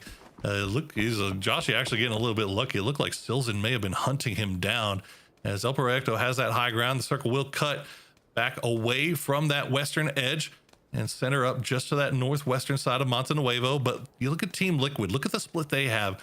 They are thinking that there is a possibility still that this comes back down to their area, because there is, as you said, so much unplayable terrain. That spot where El Proyecto is unplayable, despite the fact that there's 4 guys on top of it right now. So it's gonna have to pull away from that here eventually. Dots trying to turn things around, but Gooners, they're hunting once again, as they've got 4 alive, or 4 back up. Bunt, though, will get flushed out by Jerways. These two teams drawn towards each other. The power of magnetism between the Dots and the Gunners is insane. As we said, chaotic neutral against good, as Joshy will throw the nade towards Matthias. So, you know, Matthias, I have lots of love for him. I don't even think we can call him chaotic neutral. He is just one of the people in the scene that I enjoy watching get into action, but he's a little bit isolated, a little bit alone from the rest of the Gunners, as a great nade is lobbed up and over the top, but it's just a little far away to get the full-blown knock onto Matt. But he's done a great job. All he had to do was survive long enough for the rest of the team to get around this area. Yeah, Matt on a little bit of an island, but it doesn't matter. Great shot, GG, with a nice grenade. Will find Hot and Spicy. And now Joshy and Shane Doe, I believe the last ones alive. You see Shane Doe off to the north there. Joshy maybe gonna go for the res, as Gooners looks like they're gonna go ahead and pull back in towards the zone. Just not enough heals left in the bag to stick this one out. Jerway is still holding on to that position for Outlaws, trying to snake a few more points away. As you see Bestia on the move in vehicles, they have a little bit of actually decent bit of room to work with on the north side. As you see, El Proyecto will finally send a couple of players down from that high ground. They'll still keep Posa and Kraken up there though, and feed that information over to the rest of the boys. No vehicles for El Proyecto. Remember, they picked into this position, so they're going to have to use their Lamborghinis if they want to get any further inside this circle. As Empire, a team that they've been hit and miss. You know, they're sitting in 11th spot. There you go. Icy Flex picks up his kill onto Urways, who doesn't get his extra one on the board. But we got a crash. Bestia up on 2 members of Luminosity, who had a 2-1 split, 2-1-1 split. 2-1-1, yeah. Gats about the closest, but Bizzler's still off in the north side of Monte Nuevo. So Luminosity, I think, realizing if we can get out of this, that is the play, and that is exactly what Snakers and Vox will do. They'll hop in that Murado and get back to Gats compound, and that is actually huge for them that they were able to escape that crash as cleanly as they did. You're not we wrong. do have an E pickup in the air. Dots do they even get out of the blue zone off of this E pickup? This is going to be tough. I think they might. They do. Okay, there we go. They get inside, but the question is, where do you go? Like Monte, you know what? This is good because Dots can land inside Monte Nuevo. You play this right, you get all 4 boots on the ground, but you gotta go.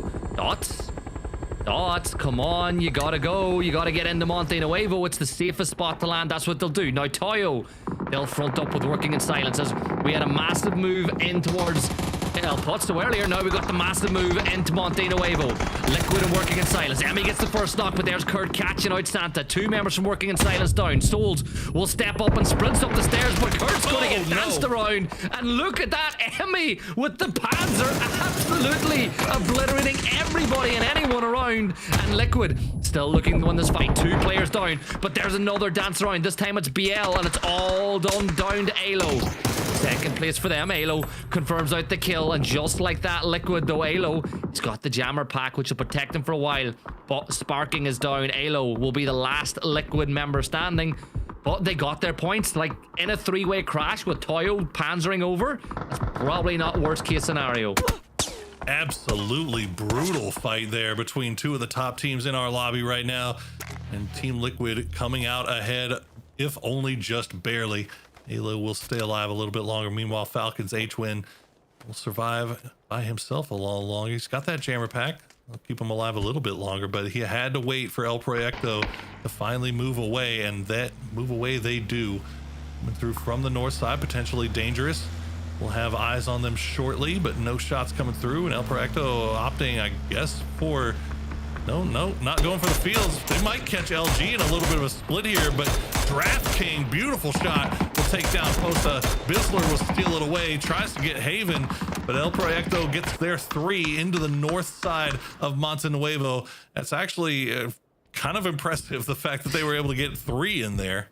Yeah, you got them in. Bisler picked up a point for LG, but for El Proyecto, you've given yourself something to play, and you've still got the vehicles if you need to move later. Empire, they're going to wrap right in towards Lopez from Sam Crismo as they make their way in. Of course the Gooners are running in on feet, by the way. Of course. Nah, wouldn't have it any other way. They've got a nice little spot that they can play here. Nobody's going to be looking out in this direction. Although, Bestia kind of looking over here, but I don't really have an angle on any of this. So Gooners actually able to run across this wide open field without even taking a single shot in their direction, as Empire now finding Sam Crismo, send the utility over the top towards Lopez and Nick. They get him down to half HP, but don't get the knocks. Michael maybe pinned back here a little bit. I think that's by Sam Crow and DNL. So good support coming through from San Crismo onto their teammates, as now Gooners, they have arrived to the firing line, and they're going to lose Icy Flex, they'll lose Greg's shot, and it's all down to simply Matthias playing against the wall. But Matt's there. He's got in. He's got a chance. Draft King is down, so he's got a 1v1 against Silzen if he elects to take it. Now, on the other side of the road, you do have Mine, who is going for the wrap, but Matt, you've got the shots coming from the other side. It's potentially dangerous. You dropped in 1 HP. You better step away from the fire and the flames, as that's too close for comfort. That is too close for comfort. Mine steps over, and Matt can hear it. He knows, going through the stun. Yeah, and so look, one of the... Oh, no, another molly. There you go. I'm sorry, Matt. You're on fire and flee. There you go. Silzen gets the kill. Bestia will get the win on that fight. Gooners fall in 14th, but it's a packed circle. 40 players still alive, as now DNL tries to lock out Empire, and that's a... Remember how I said the shift could go north of Monte Nuevo? It did. It really did. Hard shift just off to the north and west of Monty, as Wuju 2 trying to make their send across the open field to the shack, but God Squad already ready and waiting for that, as Shinboy will get the credit for those kills with a well-placed Molotov. So Wuju 2 going down in 13th place, and they are done for the day, finishing with 78 points overall. God Squad, a lot of room to work with on this western side. We'll have to see how it works out for them, as they've got potentially dangerous off to their north, and they can avoid all of this craziness that's going on in the city of Monte Nuevo itself. Meanwhile, Sam Crismo and Empire still taking their time here on the south side, but Empire once again just eating so much blue zone damage. They love it. It's an addiction. It's bad for them. It's an unhealthy addiction, but they just love being in and amongst the blue. Valley, He's going to get caught out. You saw that he was in the line of sight a little while ago, but he's going to stand in the fight. How do you win that fight? You're fighting against somebody with a lynx, and you manage to find the knock. Now, Empire fall, but I'm giving credit to Valley. You should not be winning that fight against somebody with level 3 gear. Sam Crismo got to move in. Do you worry for Alo a little? He's been laying low as a solo for Liquid, but you feel like for Sam Crismo, that's the most likely next destination for them. Yeah, they go somewhere, and that is most likely spot, as you said. But this is what God Squad's working with, right? They've got this big bowl off on the western side. Nobody really has angles into it from the city itself. Potentially Dangerous is the most potentially dangerous team that they have around them, but they don't really have any reason to move just yet. And Sam Crismo does finally get on the move. They're going to avoid the Alo compound, and instead they're going to send it over towards God Squad, where Shinboy has already been knocked by Nick with the links, but Sam Crow's going to go down to D, and now all of a sudden it's all down to DNL and Lopez. DNL flying through the smokes. Balefrost will find him, and Sharpshot turns his attention as well. Lopez still out in the blue. He's gonna finally arrive here, but it might be too little too late. He's just gonna try to survive a little bit longer, maybe give God Squad some problems here, but you gotta, the grenades are coming out from the God Squad. They are not wasting any time with this, and Sam Crismo goes down as the new circle pops, and it's going on to Monte Nuevo proper. I think that's hilarious. They gambled the house on this going out of Monte Nuevo, and it goes back to the compound that Alo was in. The simple option is always usually the best one, but they tried to play 5D chess. Now, Pat Caps spots potentially dangerous. That's the first freebie for him. It's Balefrost actually that finds the knock, and there might be another one. It falls for potentially dangerous. They full sent it for the shack on the edge of the circle, but God Squad were waiting. But Theros on the flank, but the smoke dissipating gives the smoke blooming. Sorry, gives his position away. Come on, you gotta get that knock, and he does. You see that man staring down the scope of the M24 at you. You know you have to hit the shot. The pressure was on, and Theros delivers as Gabri will bleed out. Theros and Slabby now the last two left alive, as Balefrost and Pat the only two up for God Squad. Meanwhile, H-Win's still in this. He's got a grenade in hand, and he's gonna send it, hoping to maybe catch somebody, but it's gonna fall just a little bit too short. Doesn't matter. He's gonna spot out Theros. He's gonna go for the spray on the Gabri as well. He's gonna get it, and now Slabby the last one left alive, but God Squad will finish off H-Win. Does the dead man's hand nade though find Slabby? No, it doesn't, as Balefrost and the God Squad, 7 kills for them as they've gone up to 41 points. And inside the city, Luminosity fighting with El Proyecto. Top of the lobby, El Proyecto with 102 points, but LG on a bit of a glow up over the last few maps. Kraken is down. Haven likely not getting rezzed here as well, so Luminosity with the chance, if you can wipe out Gizera, you clear a ton of space for you. But Joshi from Dot, he gets the angle on the Vox, and Gizera's going to flush it out. Oh boy, this is shaping up to be one of those city endings, one of those anything goes. Who's got the most utility at the end? Who knows who will win there? Oh my, we'll spot out Slabby, and PD will go down in 9th place. God Squad still have Pat Caps and Balefrost though.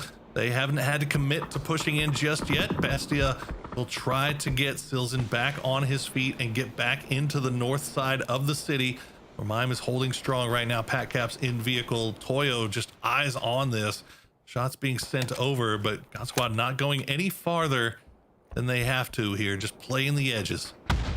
Only 2 full squads, Poro, as well. Toyo and Alcudsia, the only 2 with a full complement of players. DraftKing goes down to the blue. Silzen coming this way, hoping to get his teammate back on his feet and up and alive. And I think that's exactly what's going to happen. So Silzen makes the cross, and his Argentinian brother is back on his feet once more. But God Squad and Bestia, they have got the gauntlet to run. Alo, though, still living his best life, having a great time. You run to get DraftKing back on his feet, and as soon as he's up, he gets naded. That's just typical. It just feels bad, doesn't it? And Silzen, well, he got shot at as he was retreating back to the compound, and yeah, it doesn't look like he's going to go out to spare DraftKing a second time, as Mime will try to see if he can spot out these God Squad boys, but they are just hiding behind the edge of that ridge, as Silzen will finally send it back out to try to get DraftKing back on his feet. But this is, as you said, it's going to be rough. Even if they get him back, it is a brutal crossing here as Toyo is just looking down scopes at them. As Hilson now, this is the thanks you get, my friend, for all your struggles getting DraftKings back. DraftKings better get like 10 kills now. Because otherwise it's Hilson's just going to be like, why? See it, Fred. Oh, EMEA style points as he gets fat caps as they drift on by, and I think for Balefrost this could be the end as well. Molotov thrown. Toyo finally showing up on the final game of the day, but Balefrost's days likely numbered inside the zone. 8 teams left alive now. As we said, Toyo one of the 2 with a full 4 players up, and Toyo and Al-Qudsiya really needed the win off the back of this one. And I like this from Benya. He's not being overly aggressive, Poro, because that's what happens. You get a little too aggressive, you get shot in the back. So Benya's just scouting without taking too much of a risk. Now you know that this guy's out here by himself. You know that the rest of the western side is pretty clear, but you just gotta be careful about that shot from the south. As Lime will get taken down now. DraftKings. I mean, look at Bestia is just getting beaten and bruised and battered, but they do get across the road. See, Dots is right there, LG right there. Mime immediately just going, he's just feeding meds and stuff over to DraftKings. Just says, play it solo, see what you can get here, buddy. And he's got the blue right on his back. We'll have to come across here. Is Joshy looking? Joshy's not looking. So DraftKings getting a little bit lucky there with the timing. DraftKings is just, how is he the one that's alive? How is DraftKings, the player from Bestia, that is still on his feet?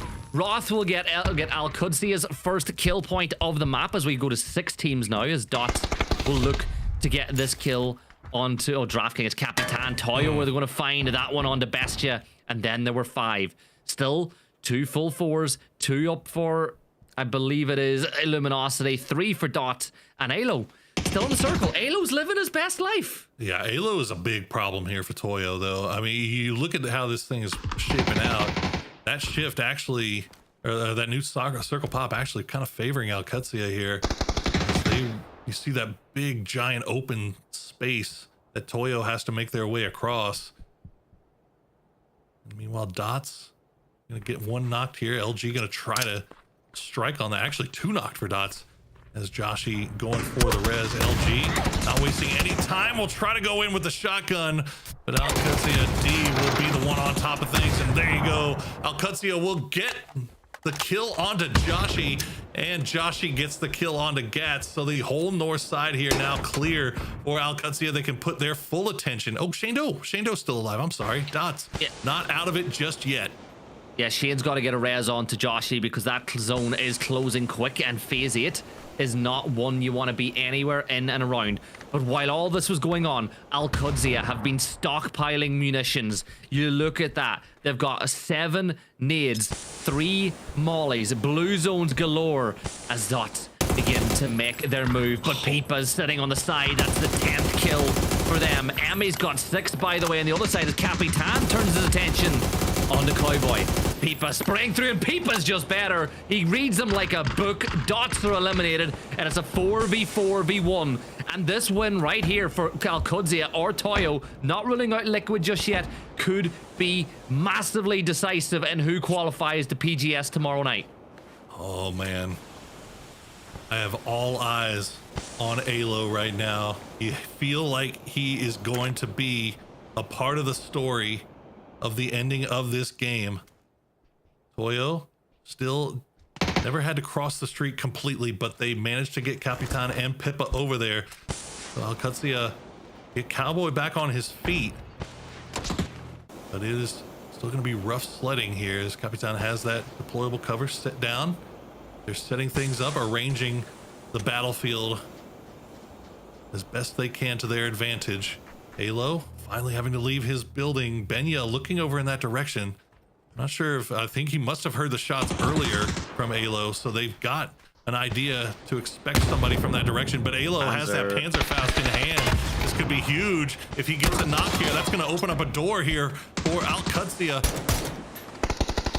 Speaking of which, doors opening, Roth's going to try to shut it in Toyo's face. He gets the knock on the Peepa, as Alo is still a problem with that Panzer at the ready. Now he steps up through the miss. He's getting closer. Is this nade going to be good enough? If you manage to find the double off the back of this one, this could be huge for their chances of a win. But that first nade cooked a little bit too much. nades. A little overdone. Yeah, 5 nades and a molly. And Roth will find Emmy on the side peak. Toyo down to 2. Capitan and Benya need to work together. Benya finds Cowboy though, as it's all livening up here. Alo right on the edge of the wall as D will throw a nade over the ridgeline trying to find him. But Capitan, he's beside you. He's there. He's there. He gets him behind him. Capitan, just shoot. Shoot. Come on, Alo with the pads at the ready, and Alo finds him. Toyo eliminated, and it's a 4 versus 1. And Alcudzia step up when needed here, Poro, and he's going to get the kill. Oh, you can see the look on Capitan's face. They knew they had that one locked down. They got 12 kills, 2,500 damage, every statistical category they led in. But at the end, it was the solo play of Alo from Team Liquid that threw a wrench in their plans to get the win. And in the end, it goes over to Alcudzia, a team that was desperately searching for another W, as they managed to bookend. They go a win in the last game of the last 2 days here for Alcudzia. So consistency. You know what? A couple more wins to do them no harm at all. But look, they get the win. They'll be happy with that. In second place as well, Toyo. Well, points-wise was Toyo. They'll be happy with that. But look, we'll send it back to the desk. They will give you a full lay of the land as we close the book on day 2 of the PAS Grand Finals. Woo. Alcudzia comes out with a big win there to wrap up the day, though. Toyo with 12 kills and Alo with a seeming ability to see what no one else can. The man's majestic. I cannot imagine how loud his headphones must be, Godspeed, because he literally stopped. He had the Panzer, was like, oh no, I know where you are. I mean, the amount of problems that he caused pulling Capitan to watch that angle. 2 of them were also focused on that. Meanwhile, Alcudzia was just raining damage onto the rest of their team of Toyo. And so, yeah, I think Alo really was the 5th man for QAD that caused them to win that game. All right, let's take a look back at how the game went, Matchroom, with, you know what? Highlights. There it is.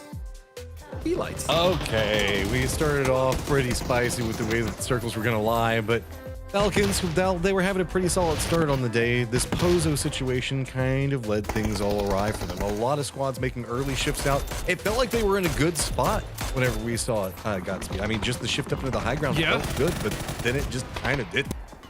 And as Gibson said, Dots and Gunnar still just running each other into the blue constantly, but this fight was absolutely crazy. They came into it as a 4v4. Liquid crashed on the backside. You saw the other team crash on the front side. It was just an absolute mess. The Bestia draft as well as Shark. I mean, they've just been they've been plucking people out of cars like just cherries every single time we've seen them. And remember, everybody, we just saw pretty much all of Team Liquid die. Alo managed to survive his way through all of this other mess and fight his way into the end games. You can see him. Just keep an eye in the background. He's going to be all over this. QAD did find themselves in a strong position inside the circle and started kind of making sure to force a lot of these teams to intersect up on top of each other to find different angles that they can try to defend from. It means that they didn't get a lot of kills, but it does mean the fact that they managed to make it very late into the game with a ton of utility, which we will see is going to be very important. Yeah, and as for God Squad, even though we're watching them kind of get picked apart here, that was a good game for them. They managed to make it towards the end game. They had at least 3 up. They had at least 5-6 kills, I think, at that point. So really solid comeback for them. And also QAD. We spoke about QAD all day, right? Like, man, where is this team? They haven't been showing up. And so there it is in the final game of the day. Nice shot there. They were able to get the dub with the help of Alo, of course. I mean, and also Toyo just racking up a bazillion kills, so you can see the mess that was going on over there on the edge of it. Toyo picks up a ton of kills. Alo managed to make it in the later stages. QAD managed to walk away with a ton of, I guess, placement points, but a little bit lacking in kills. I mean, 6 kills is still 6 kills is still 6 kills. Like, I'm pretty happy with those points, considering how spread out the rest is on the match. And it is a difficult situation to have everyone see Pozo and think Pozo Godspeed, and then somehow it ends up being a Monte Nuevo circle. Like, that was a pretty large shift south. And then not only never eat shredded wheat, is it not east Monte, it's west, which was fun to watch, but very uncommon. Yeah, and just the credence of those buildings, there's so many different elevations. Like there's 2 stories, 3 stories, there's balconies. That area, again, I even said it in the green room. I don't remember the last time we even saw a circle end in that specific part of Monte. So awkward to be sure, but again, just the way that the teams played it, Toyo had complete control for the majority, and then Alo just being an absolute nuisance. You know, I literally watched that fight and I thought to myself, I've never been in this fight fully kitted. I wonder what it would be like at an end game. Because I think all of us have been there so many times in an early game or a hot drop situation, fighting there, but never with sort of all of the accoutrements of a final round, which is a significantly different fight if you think about it. Now, let's take a look at the overall leaderboard so we can see where everyone stands with there are only 6 matches left to play. This is where rubber meets road. Team Liquid does, finish the day in first place. Second best team in the world after PGC is now the #1 team in North America after day 2 with 105 points. Congratulations to them. We can say Alo's blind spray has allowed them to finish in first place today, and that's pretty cool. El Proyecto at 104, no shocks. These guys have been playing out of their freaking minds. Working in silence at 97. Bestia down from there, and then Toyo manages to sort of cling on to it and stay in the hunt. So let's go there, Matt. If I'm looking as a viewer tomorrow, what am I expecting in terms of the race for the big 3? Okay, so looking over here, remember the fact that Falcons, they're pretty stabilized in it. So we're going to be looking at the 3 that are going to be after that. At the present time, Liquid, Proyecto, as well as Working in Silence are going to be kind of a round out top on it. So you can notice it's still just neck and neck. Bestie is going to be just 2 points back behind them. Then off of a stellar performance in the last game, tons of kills, Toyo is just going to be chasing behind that. Alcancia did get the victory. We were talking about that they really needed some points to kind of put themselves back in contention, but they do find themselves 20 points out of first place, and then it's going to be like a pretty, 12 points back behind that, behind what's going to be going on in third place. So pressure is going to be on pretty much everybody. I would say 8 and up, but Falcons really don't count in that story. Really, it's just going to be about the top 7. And every game, I'm talking, every game has to be big. It is going to be, every game's got to be big, and it's a little bit scary as well, Godspeed, because some of these teams on the right side of the leaderboard who are no longer playing for that top 3 are also teams that enjoy getting into trouble early, if you understand what I'm saying. They like the chaos, and for the right side, I think it's all but hopeless. But yeah, I'd say the cutoff is 6th place for me. All right, now we like to do a quick interview at the end of the day. I wanted to get someone from our first place team in here, and I'll be honest, when we set up to invite him, we didn't know that you were going to be finishing in first place. Congratulations. And I'm going to start with a fun fact, Sparking. How does it feel to know that you personally, by yourself, have more kills than the 8 teams on the bottom have gotten as their entire squad? Like, you are just that good at fragging. What is your secret? How do you train? Why are you so good with firearms? Hello, Toughies, Matrim, Godspeed. Hello, everyone in the chat. How you guys doing? About being, like, top frag and everything, I will be honest, I really don't care about that shit. Like, all I want is to qualify or win, you know what I'm saying? So if I could choose, I would win with like 0 kills, you know what I'm saying? That's what matters, so. All right, winning is everything, Ricky Bobby. What do you got, Matchroom? Okay, I could ask you some super technical questions and everything else like that, but there's one question that I honestly just want to know. Okay, you're on a roof, there's 2 teams left, you get knocked, and you know that there's a Panzerfaust on the opposing team for Gooners, and you start crawling to the edge. I want to know, what was your reaction? And be honest, because out of everybody that I know, you're going to be honest. What was your reaction whenever you saw him blow himself up with the Panzerfaust? So I'm gonna go earlier than that, okay? Before we do that wrap to take the warehouse, I spotted one of those guys that were close, and I say, he has a Panzer. Be careful, don't go there. Let's not go there. And then we were driving, and I was like, this guy has a Panzer too. I don't know what he's saying. And then I was like, okay, guys, I'm gonna take the warehouse. And I took the warehouse roof. Then when I got the first knock, I think was simply Matt. And then I, of course, trolled it. I shouldn't get knocked to bunt, but I did it. And then when Greg shot just knocked himself, he was like, he killed himself. Just push. He's stuck here. He's stuck in the single. And I was just screaming while watching everything. Nice. Just Godspeed. Just bird's eye view of the mess that was. So, my question will be a little less fun, I guess, but there's obviously a lot of things that factor into a team being successful and growing together and evolving. But if you had to pick one thing that has really made you guys so strong, especially coming into this event this year, what would that factor be? I think the biggest factor is discipline. I think that's like one of the things, more important things you have in PUBG, you know, to be successful as a team. It's like every single game is different. Every single game is like a new game. That's why PUBG is so unique, right? So you also have to get have your fundamentals really strong, you know, not losing people for free and making sure you're doing all the points you can. And I think we're really good on that. Like when really everything matters, if we know we don't have anything to play, we look for the best kills possible. And that's why even when it looks like we had a really bad game, we have like 6-7 points, you know? That's our goal. And so I think the biggest factor is that's definitely discipline, you know? I'm playing with a bunch of old men, you know what I'm saying? So Yo, chill. they gotta be disciplined, you know? They are disciplined, you know? I'm the last one in the team, but that makes kind of sense because I'm a kid still, you know? So I like that. I like that answer. It is a great answer, but it also is like what we've known about this roster for as long as we've known them, right? The discipline and consistency is a focus. So I love to hear it. I got to ask you one thing, because I know how much you live, and you say you play better when you have a chance to go to the beach. Have you been to the beach this week? Are you going next week? Yeah, have you been? Tell me more. Man, look, I told my team on the first day, guys, today's day depends, my financial life depends on this day. Because on the first day, I ride a jet ski before the games, and I dropped 18. So now I'm buying a jet ski, you know what I'm saying? Because that's how it works. Perfect excuse, Probably right? I'm buying a jet ski, yeah. Look, I can't argue. I'm my- going to go tell my wife right now I have to buy a jet ski. Sparking said it's how you win things.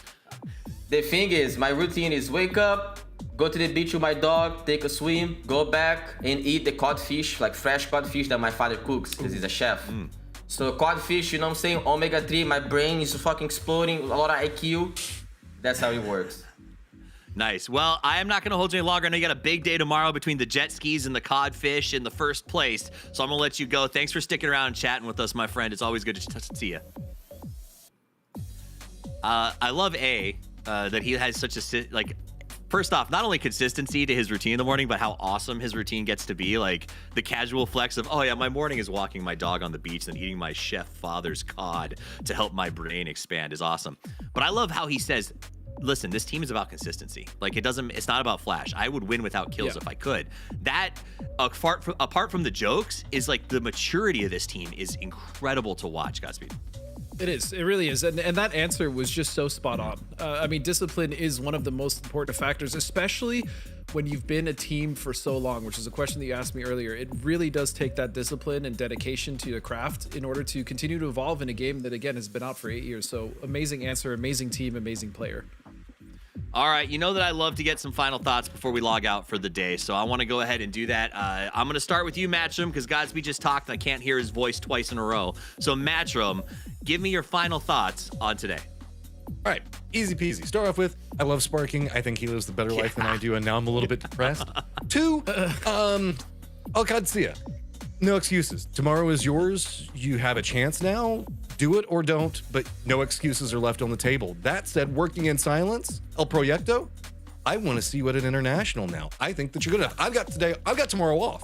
I'm the guy that's going to be off watching this from home. So I will say, El Proyecto, you better be there. Nice. I hope they're there too. I loved watching Luna, and with this Gazera ad, it is just wild to watch these guys play. Godspeed, final thoughts. For me, Sparking and I will have some words about the old comment that was made, as I'm sure Kurt and some of his team will next time I see him at LAN. That being said, my big takeaway from today is, can the teams on the top 6 we talked about, stay consistent, or will they actually open the door for the teams underneath to try to contest the top 3 spots? Guys, it has been a wonderful day of play. We have 12 games down with 6 left to go and only 3 spots to earn their way to PGS. The Falcons are through, but everyone else needs to battle their way to the top. It looks like it is going to be an excellent race. So make sure that you're here tomorrow at the same time in the same place for more G-Coin, more PUBG, and more fun than you can shake a stick at. Thanks for spending your evening with us. On behalf of all of us, Krafton, our production team, myself, Matchroom, Godspeed, Porosaurus, Gibson, and the Cammy D. Thank you for spending your evening with us, and until we see you tomorrow, play more PUBG.